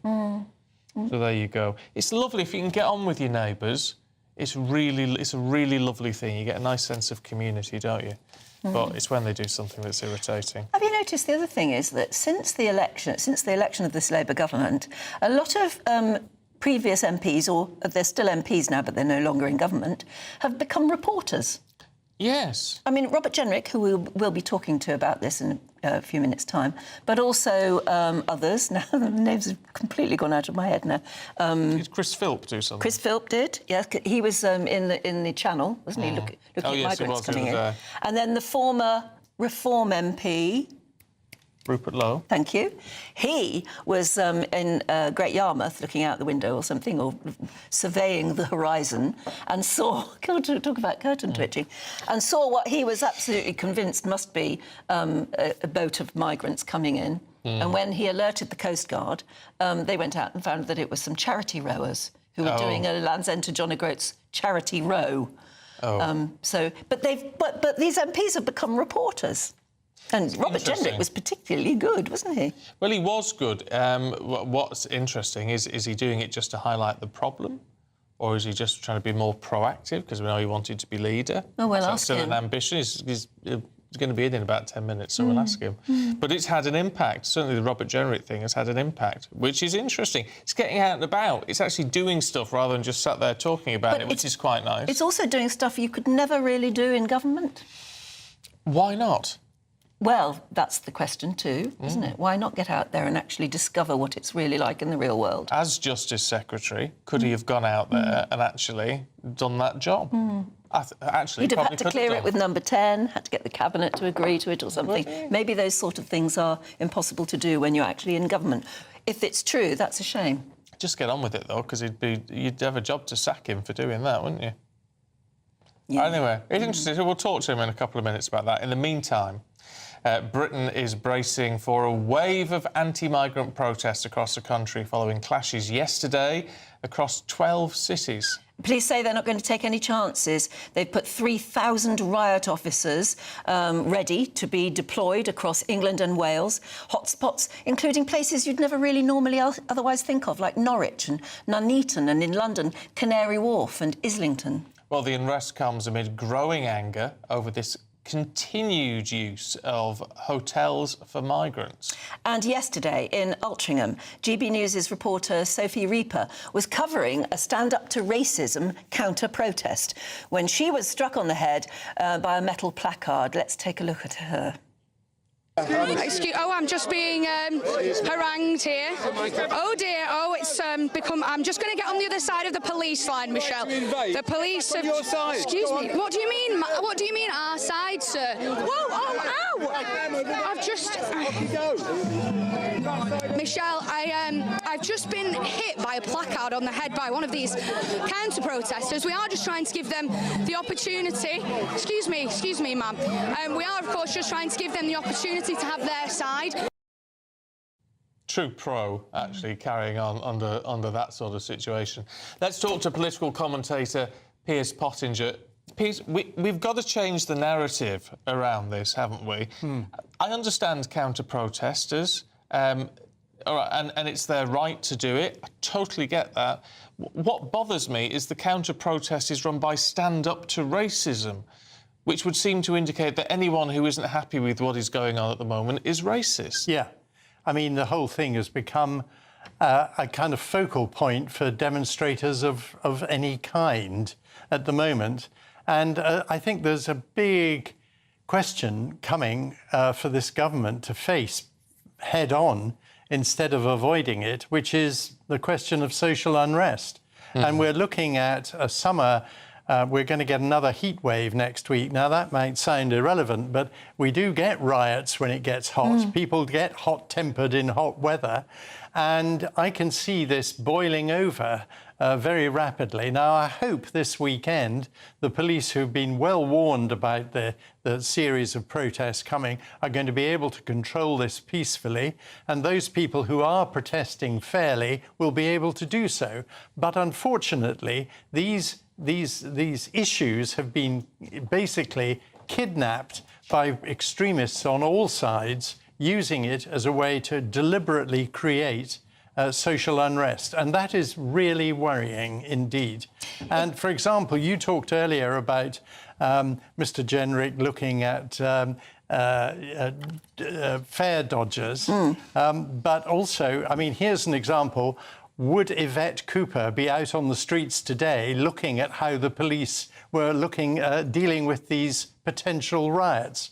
It would be quite nice to see our beloved Home Secretary in action for once. But I doubt we'll see that. I'm sure they'll say for security reasons. What I was going but that goes to the point. We're on the verge of some serious social unrest here, unless this government gets a proper grasp of the key issues this country is facing. Would they take any notice? Or would they simply put it down to people who've got it wrong? People are either far left or far right. Would they take any notice of social unrest? They'll have to. They'll have to, because, I mean, there is quite a tinderbox in this country at the moment. There really is. And it won't take a great deal to ignite it. That's what's so terrifying. I mean, it is. I mean, we've talked about sort of the reaching boiling point. Yes. And that's what it feels like, where you have a great swathe of very ordinary, very reasonable people who've just said, right, it's enough now. We just cannot take any more. Now, you can label them as far right or as racist or whatever you want, but it's a very large, if not a majority of people in the United Kingdom. And also, unfortunately, the majority of people in the United Kingdom are losing respect for our authorities, namely the police, rapidly. And all that we read about the police doing makes their respect disappear even more, I'm afraid to say. I mean, instead of dealing with real crime, they appear to be dabbling in areas that are really not their remit. And in some cases, it's annoying them too. There's another viral video. I'm sure there's some decent policemen. Became very popular overnight, I think at least in the last 24 hours, of a policeman in Nuneaton who had been sent to a private home, knocked on the reason it was on the video is because it was on the Ring doorbell video. And he knocked on the door and he said, look, I'm sorry to bother you with this and I'd rather not be here, but I've got to give you this leaflet because you've been flagged up as somebody who's probably going to go to one of these protests. Yeah. And he said, I really don't agree with it. I've got much better things to do with my time, but I've got to tell you. And of course, the person inside the door said, well, take that leaflet and take it back to your boss and tell him to I'm sure. From me, with love, he said. And but what was the policeman took it in very good nature. He laughed at that and then went away.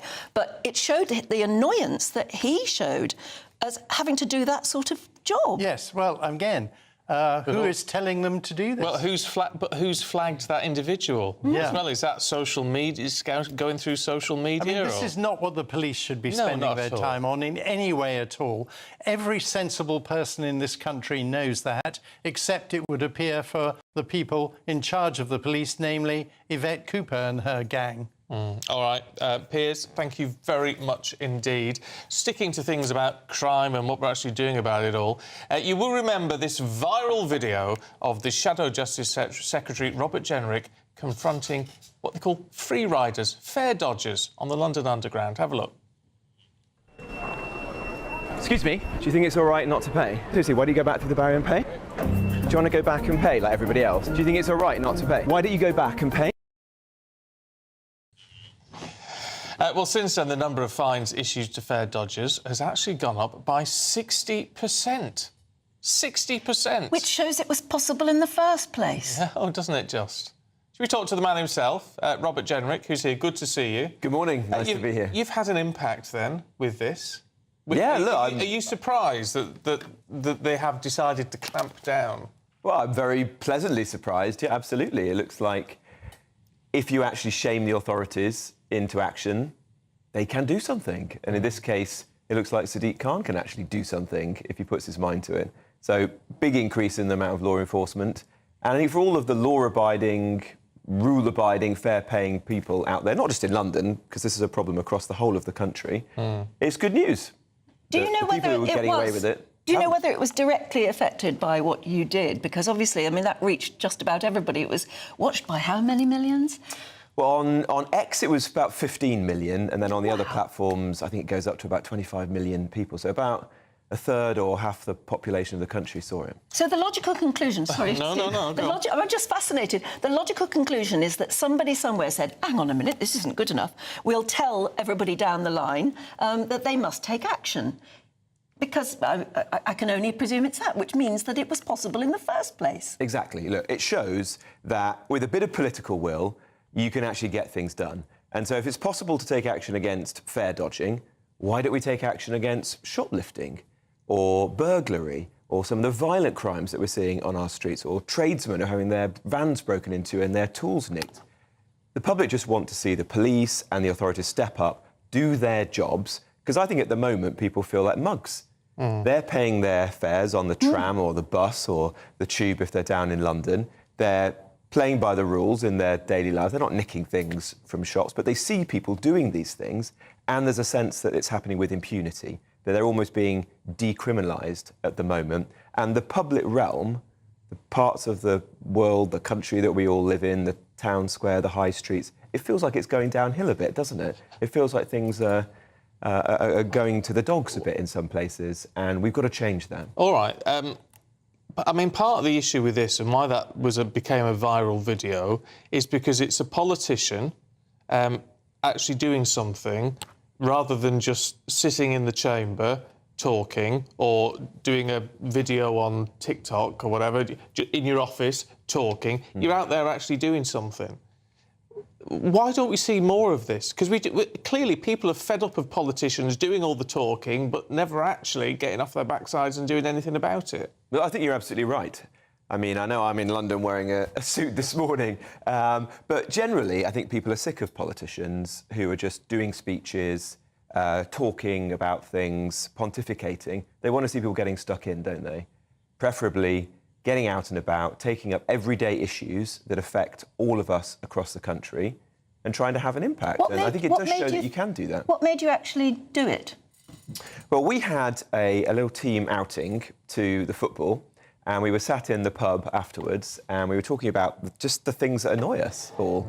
And a couple of people in my office said how sick they were of watching people fare dodging. I've seen it myself. I think pretty much everyone has. There was a YouGov poll that showed 70% of people across the whole country. You didn't struggle to find people, did you? No. And so we thought, you know, let's go and do it. Let's go and see this issue, raise the alarm on it, and see if we can make a difference. And it literally took 5 minutes to see the first person doing it. We were only at Stratford Station for half an hour.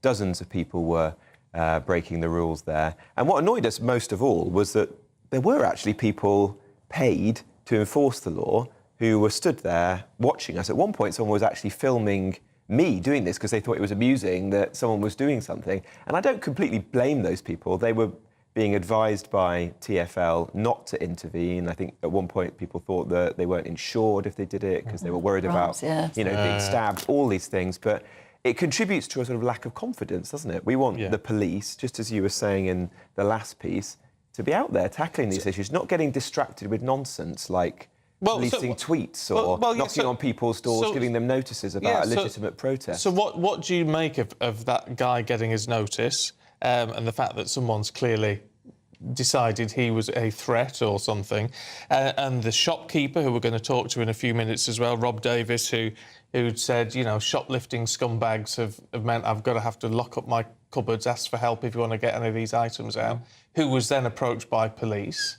Well, I mean, what do you make of how this is going? I think it's complete farce, isn't it? You know, we want the police to be focused on actually doing their jobs, which is taking up crime, arresting criminals, making sure they're charged, hopefully sent to jail, get these people off our streets to keep us safe. And there's this whole set of crimes that people call minor crimes, shoplifting, burglary, mobile phone theft. I don't think these are minor crimes at all. They've got a massive impact on people's lives and their livelihoods. And it seems like these things are now happening with impunity across the whole country. We've got to change that. There is a better way. And I meet people who are victims of these crimes all the time. I was up in Durham. In fact, I did a video about this the other day. I met 2 shopkeepers there who had taken things into their own hands. They'd actually gone and rugby tackled some of the people who were nicking things from their shop, and they'd got on Facebook. It went viral, their own videos, because it almost felt unusual that someone would be doing these things. Well, when I was growing up, it wasn't unusual for someone to call out someone who was shoplifting, or to go and bring them back into the store, call the police. The police would actually turn up and investigate. That is the kind of policing, common sense policing, that most people in this country are crying out. It's almost as though, police in these sort of hot situations they don't know what to do. They don't know really what their instructions would be, or whether they would be defended if they took more action.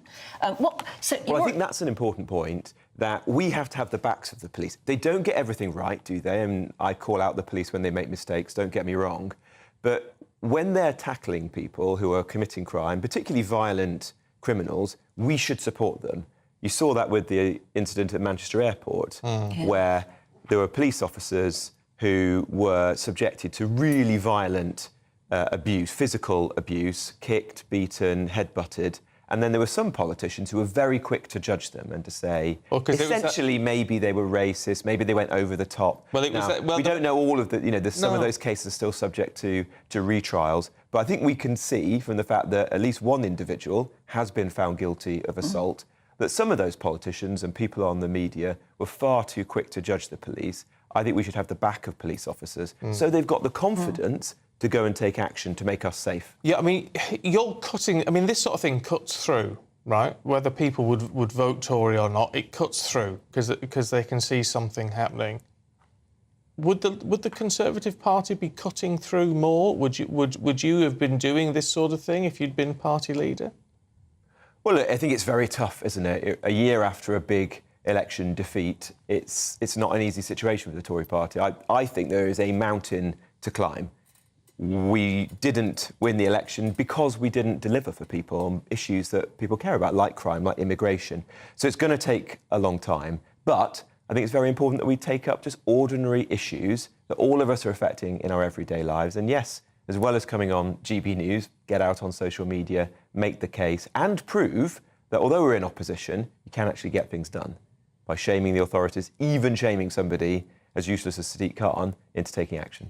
OK. Sorry, can I was just saying, a lot of people are already getting in touch saying, but what you were able to show through that video was that politicians aren't just people who sit behind a desk and pontificate, that's a reason a lot of people have lost faith in politicians. They say one thing and then they think that's enough just to say it. You actually got off your backside and did something that cut through, as Stephen said. Yeah, well, thank you. Well, that's definitely the approach I'm going to try to keep taking, getting out and about, particularly getting out of London, because it annoys me how politics is so centred on London. You know, I grew up in Wolverhampton, I represent a small town in North Nottinghamshire. We should be taking up issues across the whole country, which you're very good at on GB News. Well, we certainly should. Robert Jenrick, good to see you. Thank you very much indeed. Thank you mentioned Sadiq Khan. Should we get a statement for Transport for London on all this? And they say we take fare evasion extremely seriously. It takes away vital revenue from us that should be invested in a safe, reliable transport network. Why do we have so many statements that say absolutely nothing? I mean, what that statement didn't acknowledge in any way at all is that fines went up 60% after your video. Couldn't possibly comment on that. No, I could. Phil's been in touch. He said, it was so good to see that when Sophie was hit on the head, we don't know whether it was accidental or deliberate. The police standing next to her did absolutely nothing. Pathetic. Yeah, I know. Difficult to know. Yeah, well, anyway, there's lots to be said. You have got to be a little bit careful legally with some of the stuff, which is why sometimes we have to curb what we say. Yeah. Anyway, should we have a look at the weather? Here's Anna.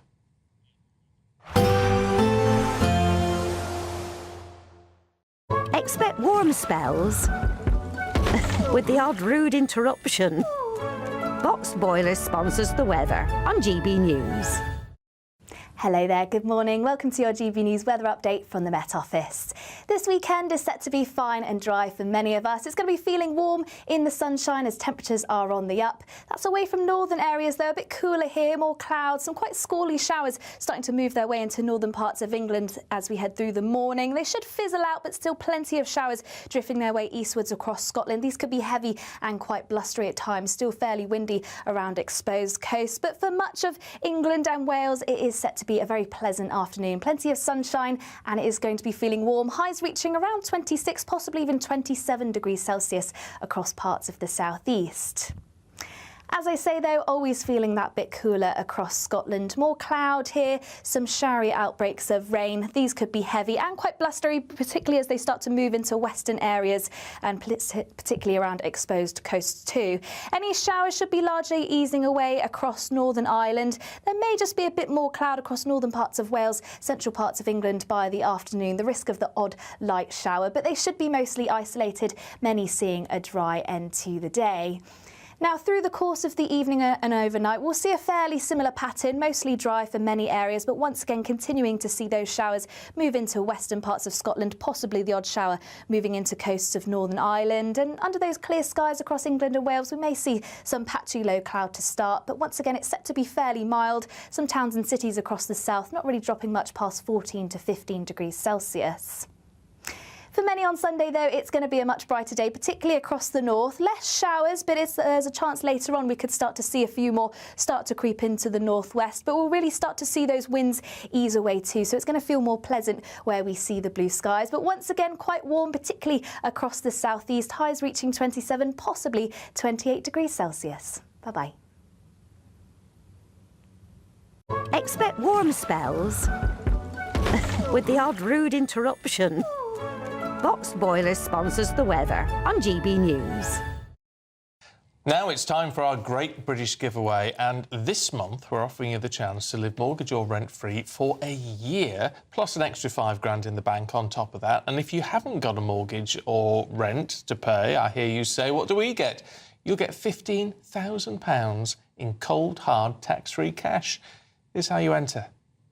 It's just 3 weeks to see how you can win your mortgage or rent paid for a whole year. That's a cash lump sum equivalent to 12 of your monthly mortgage or rent payments, right up to a whopping £20,000. Plus, we'll add an extra £5,000 on top for good measure. And if you don't have a mortgage or rent to pay, lucky you, we'll give you £15,000 tax-free cash instead. Make sure you don't miss out as lines close on the 29th of August. For another chance to win, text WIN to 63225. One entry costs £2.50 plus one standard network rate message. Or text BONUS to 63225. 5 entries cost £5 plus one standard network rate message. Go to gbnews.com/win. Entries start at £2.50. Call 0903 686 3232. Calls cost £2.50 plus your network access charge. Or post your name and number to GB15 PO Box 8690 Derby DE1 9TT.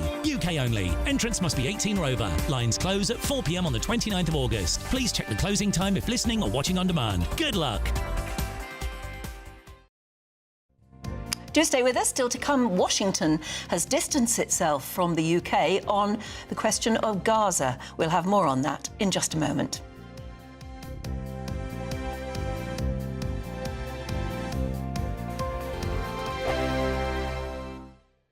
Good Afternoon Britain isn't just about us. The wonderful thing about this programme is it's about everyone watching. It's an interactive programme. Well, there absolutely is something to see here, and we're going to be talking about it more. Whether it's breaking royal news, please bring us up to date, or indeed a particularly punchy speech in the House of Commons. Very, very curious. We bring it to you live, and then we bring you live reaction as well.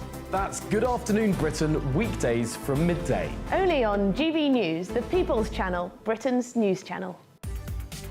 From the school run to the home run, watch a new show for all of Britain. He can say whatever he wants. A straight-talking show where all voices are heard.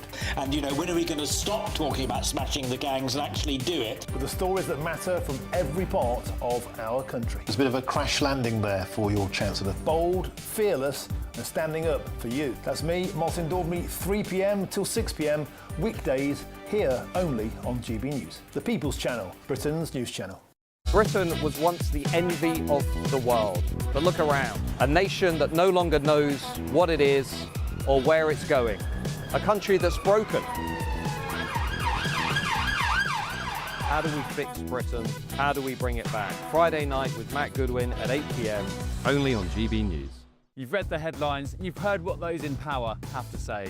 How about now we actually get to the truth? They would pay attention. We go beyond the political theatre and tell you what's really going on behind the scenes. For a massive council tax hike, one of the biggest in the UK. Others follow their lines, but we go off script. You cannot have broken records. You say that week after week. Cutting through the narratives and giving you unique perspectives. That's Ben Leo tonight, Saturdays and Sundays from 9 p.m. on GB News, Britain's news channel.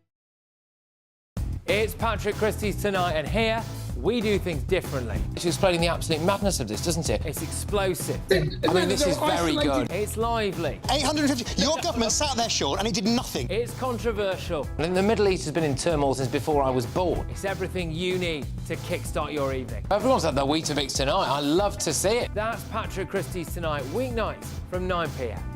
Only on GB News, the People's Channel, Britain's news channel. At GB News, we love to hear from you, our loyal community. So drop us a line at gbnews.com/yoursay. There you can talk to each other and also to the presenters live on air. gbnews.com/yoursay, because GB News is your channel, Britain's news channel. Join me, Nana Akwe, for an informative, interactive news programme with a difference. It's fun. No, you didn't say that, Dave. I'm so surprised. I think there's an element of truth to that. Join me from 3 p.m. every weekend, only on GB News, Britain's news channel.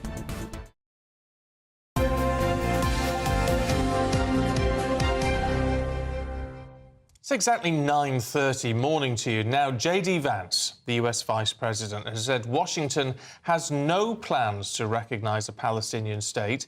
This was during a meeting with our Foreign Secretary, David Lammy. Yeah, quite embarrassing, really. J.D. Vance claimed that both nations differ on how to handle Gaza, but they do share a common goal in ending the conflict. It's raised concerns, though, about the future strength of their historic alliance. And the truth is, what we all want to see is a ceasefire. What we all want to see are the hostages come out.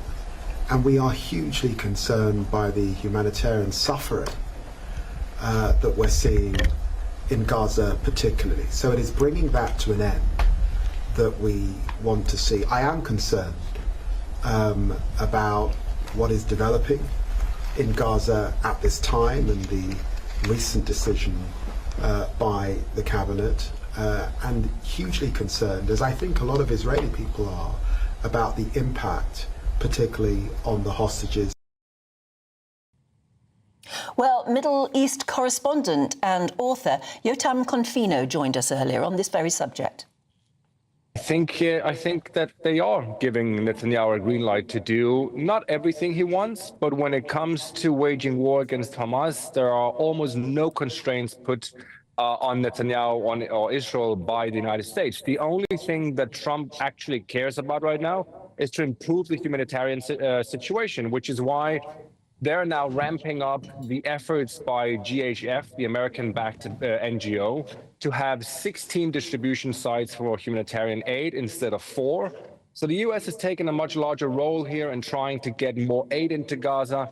But in terms of waging war, I think Donald Trump knows that Israel doesn't really have much of a choice right now. Not that they have to go and occupy Gaza, but if they want to get the hostages out currently, the only way to do that is to surrender to Hamas, to give them pretty much what they ask for, to leave Gaza altogether, and to allow Hamas to still exist inside Gaza, because that's what Hamas is demanding right now.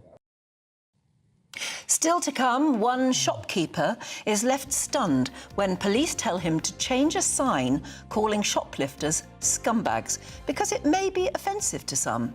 What do you think? Well, exactly to whom? Surely only the shoplifters. Anyway, we'll be discussing that in a moment with the very man at the heart of that story. That's next.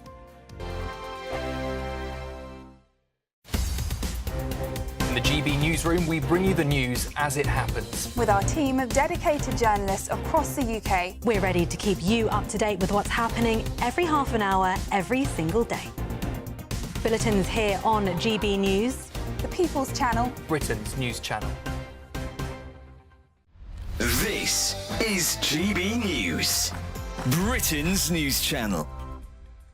Cleethorpes here has a rich military history. Today, 200,000 people are going to be turning up, and all around there are the celebrations of those veterans and those current serving military personnel. Now, we're here with the guys from HMS Antrim. Let's go and have a chat to a few of them. Nigel Smith, we'll come to you first. Hi. Now, you've got this beautiful bench which has been you've done and commissioned.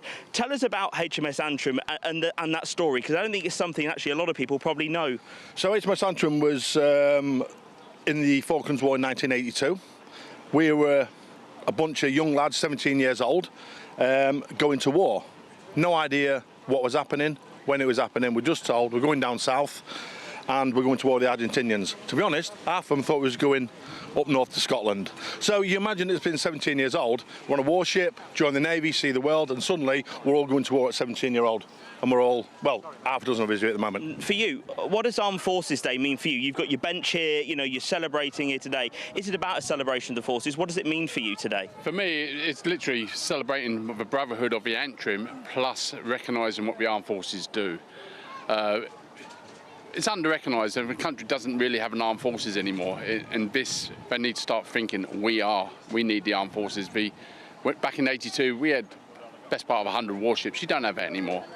So we had the camaraderie, we knew what we were doing. It's all computerised anymore now and stuff like that, but nobody knows what we did in '82, and that was a big thing for the Antrim. We were the first ship since World War II to sink a submarine for a start. We were the first ship down there, the last ship back, and we went back down there 2 months after we had a repair damage done. You know, and it is the camaraderie of the lads and the teamwork. GB News, the People's Channel. This is Britain's Newsroom, where your voice matters. It's just astonishing. With expert analysis and honest opinion, we don't just keep you informed. We bring you unique perspectives you won't see anywhere else. Can't argue with any of that. When the news happens, it happens here. On Britain's Newsroom, weekdays from 9:30 a.m. Only on GB News. Britain was once the envy of the world. But look around. A nation that no longer knows what it is or where it's going. A country that's broken. How do we fix Britain? How do we bring it back? Friday night with Matt Goodwin at 8 p.m. Only on GB News. OK, how about this to get your blood boiling? Ooh. A shopkeeper in Wrexham was left really shocked when police came along and told him to take down a sign that he'd put up on his shop window calling shoplifters scumbags. Yeah, it wasn't just like it was in the shop window. He put up the notice, 61-year-old Rob Davis, that is, after he caught 5 thieves in just under 12 months. He'd lost hundreds of pounds to burglary. And there's the notice, just sort of saying, if you want to access these items, you need to speak to me because there's been shoplifting scumbags taking my stuff. Yeah, so it wasn't burglary, it was shoplifting, actually. Yes.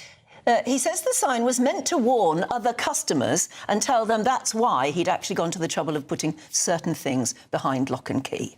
Yeah. Well, let's talk to the man himself, Rob Davis. Good morning to you. I've got to say, what on earth did you think when the police knocked on the door and said to you, you've caused somebody some offence with your sign? Well, I try not to cause offence to most people. Wherever possible, but I don't see the use of the word scumbag as anything other than accurate. I was very... it was absolutely just mad that they even came in, and I understand that all the chap was trying to do was give me a heads up. I understand that, but I think it's just overkill. They have other things that they should be doing, like catching people who are stealing from shops, as opposed to giving me back the item they've stolen and tell them to get on their way, which is one instance that happened when I phoned the police about the theft. Yes. But I just couldn't believe it, and this is why I put it onto my own, onto the shop page, just to show how ridiculous it was. Yeah, just to put it in context, you've had real trouble with shoplifters, haven't you? They've taken hundreds of pounds worth of items from your shop. Absolutely, and I can only be as vigilant. I mean, I try to be as vigilant as possible, but you know, you can't keep an eye on everybody. I'm a one-man band. There's only me in my shop, and it's a reasonable size of a shop, and there's a lot of items in it. But what annoys me most is this is not a shop that you go into because you need something. You go into my shop because you would like to have something. It's an impulse purchase shop more than anything, being retro and vintage. And some of the items are worth quite a lot of money. But irrelevant of what they're worth, if somebody's stealing, if I lose £200 in a month, that is my profit a lot of the time, especially since COVID. So, and I have other bills to pay. I have my own background bills to pay. And it's getting to the stage where every single penny counts, as it always does, but even more so now.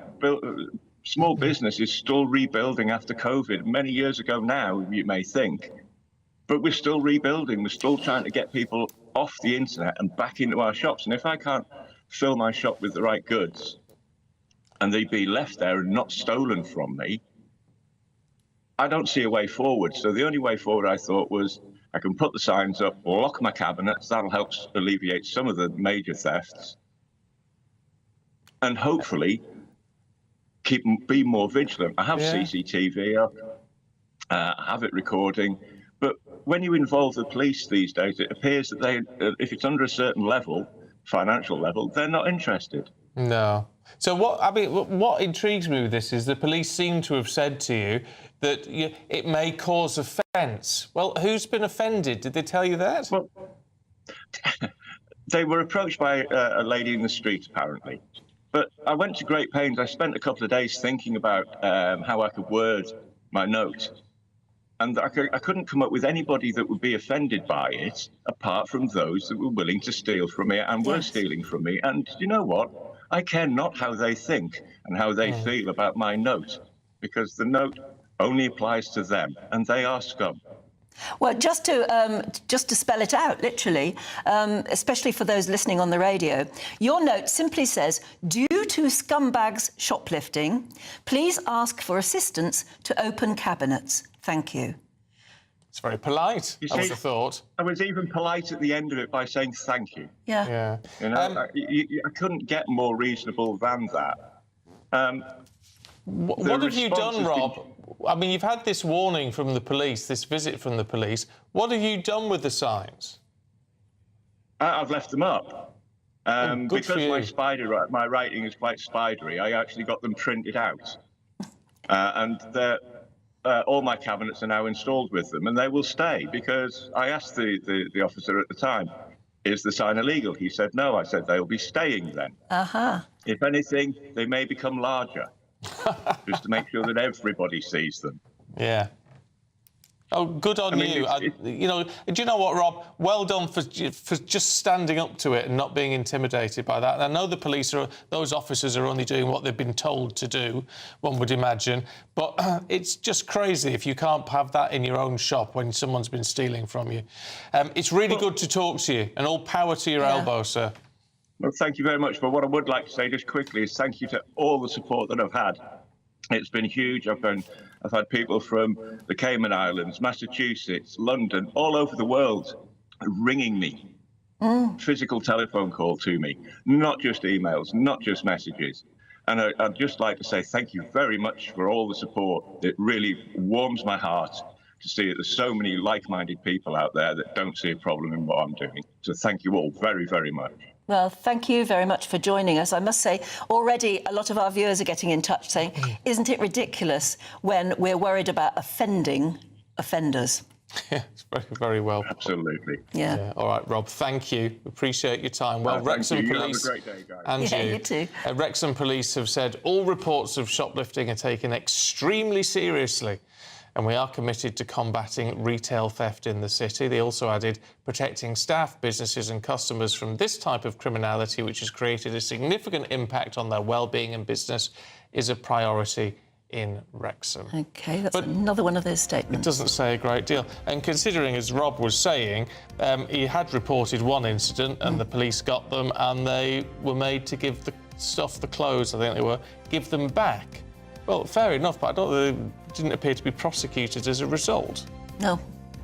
And that's the state it's got into. Which is like a slap on the wrist. Anyway, well done for Rob for speaking out and making his signs bigger. Yeah, good on him. I'm so glad he hasn't taken them down. Dear me. Anyway, still to come. We've got the papers with Charlie and Martin. First, so if you want a bit of holiday sun, here's the European forecast. You're looking happy. Well, the forecast looks good. So you've sorted the travel insurance then? All Clear Travel Insurance sponsors GB News Travel Destinations Forecast. The European heatwave is set to continue. Lots of strong sunshine across Europe. Many temperatures just pushing into the low to mid-40s. This in particular across inland areas of Spain. Even parts of France are going to be pushing into the low 40s over the next few days. And eastern Mediterranean, we're widely going to see temperatures in the mid-40s. So the sunshine is set to be intense and it's going to be continuing over the next few days along with the hot temperatures. All Clear Travel Insurance sponsors GB News Travel Destinations Forecast. You've read the headlines, you've heard what those in power have to say. How about now we actually get to the truth? They would pay attention. We go beyond the political theatre and tell you what's really going on behind the scenes. For a massive council tax hike, one of the biggest in the UK. Others follow their lines, but we go off script. You sound like a broken record. You say that week after week. Cutting through the narratives and giving you unique perspectives. That's Ben Leo tonight, Saturdays and Sundays from 9 p.m. on GB News, Britain's news channel. At GB News, we love to hear from you, our loyal community. So drop us a line at gbnews.com/yoursay. There you can talk to each other and also to the presenters live on air. gbnews.com/yoursay, because GB News is your channel, Britain's news channel. Hi, I'm Michelle Dewberry and my show is your opportunity to cut through all the noise and dive in headfirst to some robust debates. Ideas clash. Situation, no, isn't it? Because the failure is... You're deliberately avoiding my point. Nothing's held back. And if you think this is the end of it, wait for more. And we do not shy away from the difficult stuff. Sometimes I want to shake people and say, if only you understood. So join me on Jubes & Co weeknights at 6 p.m, only on GB News, Britain's news channel. Join me, Nana Akwe, for an informative, interactive news programme with a difference. It's fun. No, you didn't say that, Dave. I'm so surprised. I think there's an element of truth to that. Join me from 3 p.m. every weekend, only on GB News, Britain's news channel. Good Afternoon Britain isn't just about us. The wonderful thing about this programme is it's about everyone watching. It's an interactive programme. Well, there absolutely is something to see here, and we're going to be talking about it more. Whether it's breaking royal news, please bring us up to date, or indeed a particularly punchy speech in the House of Commons. Very, very curious. We bring it to you live, and then we bring you live reaction as well. That's Good Afternoon Britain, weekdays from midday. Only on GB News, the People's Channel, Britain's news channel. In the GB newsroom, we bring you the news as it happens. With our team of dedicated journalists across the UK. We're ready to keep you up to date with what's happening every half an hour, every single day. Bulletins here on GB News. The People's Channel. Britain's news channel. You want to know what's really going on in the corridors of power? Labour don't know what to do with you half the time, and that makes you quite lethal in the chamber. Get behind the headlines with Chopper's Political Podcast. Join me, Christopher Hope, as I sit down with the great and the good of British politics. We'll see where this ruling takes us. These are the stories shaping our nation. Chopper's Political Podcast, available now on all platforms. Listen in and stay ahead.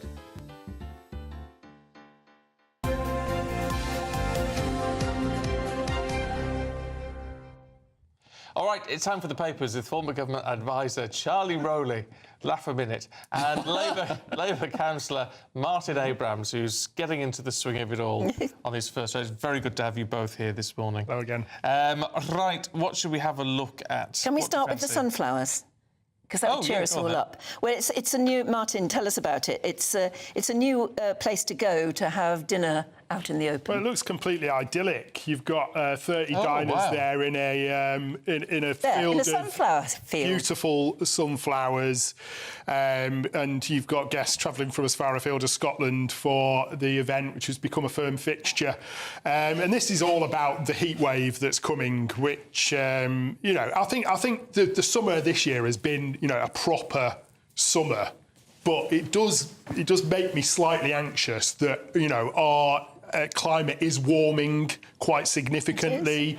We are going to see the effects of climate change. We're growing champagne grapes all over Kent. Wine is becoming, a firm fixture across the southeast and south of England. So, we are essentially becoming very continental because of the shifting climate. Well, it is going to have quite a lot of impacts. We've heard about the droughts in climate parts of the changes and country. evolves, so it's not. We can't expect the state of this planet to not change. Well, I'm not going to entertain any sort of comments about climate change not actually being real. Well, it's not about. It's not saying it's not real. The climate is changing, but these things happen. Well, it's man-made. That's the problem. Is it entirely man-made? It is almost entirely man-made. So anthropomorphic climate change Never mind is real. all that. Where's this? It's happening. Give us the paper. Where's the field? I mean, would you have dinner in a field of sunflowers? I'd sneeze all the way through. Well, I was about to say that is a hay fever sufferer's nightmare, Anne. It is, yeah. It's the Sunflower Supper Club at Punchbowl Farm near Warminster in Wiltshire.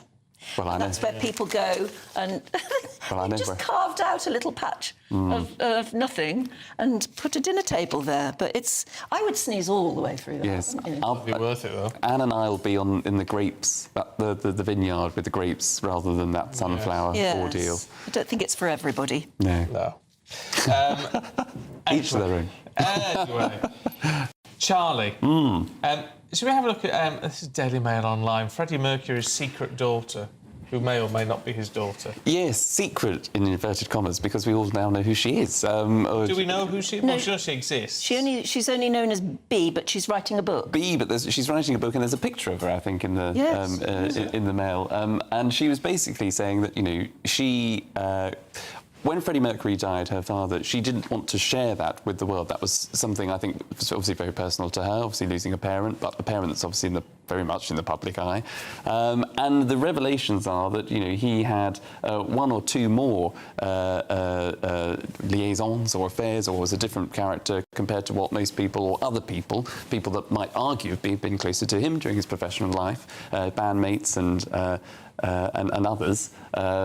So it's revelations about his life of the string of women that he might have been with, rather than just men. Accordingly, there are those in Freddie Mercury's circle always knew about her because he kept in touch with her and wrote her lots and lots of letters and knew her. But we will find out. And I tell you what, I found that video, the one that went viral, of the policeman in Nuneaton who'd been told to go and knock on somebody's door to tell them they'd been flagged up as a potential worry in the upcoming protests. Do you want to see it? This is the video. It's not something I agree with, but I've been asked to do it. It's just to drop a leaflet about being involved in a protest. It sounds bad, but it is what it is. Do me a favour. Take it back to them and write back on it to them. Say, we will no longer be silenced and to off. From me, with love. So the policeman himself was in fits of laughter over that. Clearly didn't want to do that job, but was made to. And I think that's the problem, isn't it? Because they're getting, officers that put on the uniform, that are on the ground, that have to do all the grunt work of engaging with the public and things like this. They know, some of them, how stupid and ridiculous it is, but they get the message from the top, from the chief constables, because of what they might be getting pressure from the Home Secretary or the Home Office or whatever, and they feel the need to go out and do this nonsense. I mean, so fair play to that police officer, knowing. Oh yeah, he handled it exactly right. I hope he doesn't get into trouble for being so reasonable. He might do, because they'll know who he is, the relevant people. So he might do, but if he does, there'll be a lot of people standing up for him. What do you make of it, Martin?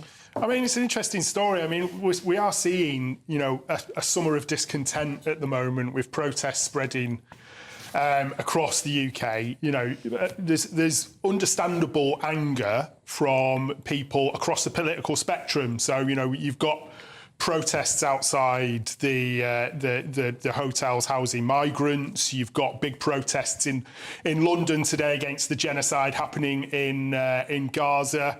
And, you know, my view is that everyone should have the right to protest peacefully, and they should not expect visits from police officers to their home address if they've gone about their peaceful right to protest, because there seems to be an increasing authoritarian crackdown on peaceful protest, peaceful civil disobedience. You know, we've seen groups like Palestine Action being prescribed as a terrorist organisation. Quite rightly so. Quite rightly so. Getting arrested, but Palestine and carted Action, away as terrorists. But Palestine Action did go and sabotage, get onto an RAF base. Well, there's already laws to deal with sabotage and vandalism, Stephen. But they that don't wasn't need to be peaceful prescribed. protest, was it? Well, it's civil disobedience, and the UK has a long history. If we go back to the suffragettes, you know, who took part in often civil disobedience that wasn't always peaceful, but no, today they're celebrated as trailblazers and freedom fighters for women's suffrage. On a domestic issue, but nothing on international. You know, these Just Stop Oil folk that went around terrorising, Palestine Action sort of copy their... So thank God for the police that will be hopefully containing those protests today. All right, look, we wish them well. Two. Thank you very much indeed. And if you were that policeman, give us a ring. Let's find out what's going to be... Oh, it's the weather. Yes. Yes, it's the weather now, and then Saturday Morning Live.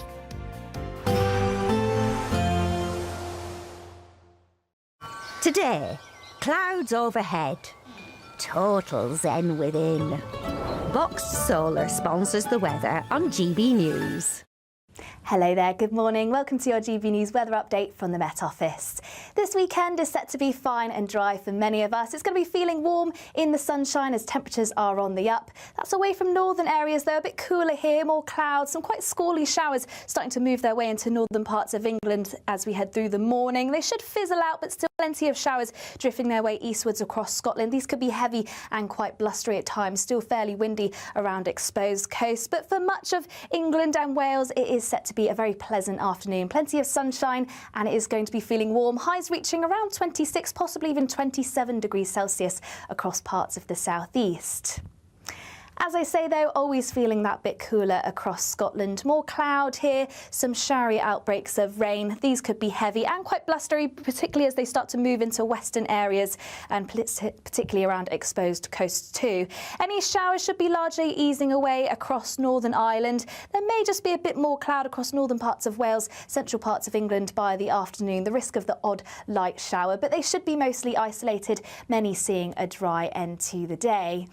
Now, through the course of the evening and overnight, we'll see a fairly similar pattern, mostly dry for many areas, but once again continuing to see those showers move into western parts of Scotland, possibly the odd shower moving into coasts of Northern Ireland. And under those clear skies across England and Wales, we may see some patchy low cloud to start, but once again, it's set to be fairly mild. Some towns and cities across the south not really dropping much past 14 to 15 degrees Celsius. For many on Sunday, though, it's going to be a much brighter day, particularly across the north. Less showers, but there's a chance later on we could start to see a few more start to creep into the northwest. But we'll really start to see those winds ease away too, so it's going to feel more pleasant where we see the blue skies. But once again, quite warm, particularly across the southeast. Highs reaching 27, possibly 28 degrees Celsius. Bye-bye. Today, clouds overhead. Total zen within. Boxed Solar sponsors the weather on GB News. There's just 3 weeks to see how you can win your mortgage or rent paid for a whole year. That's a cash lump sum equivalent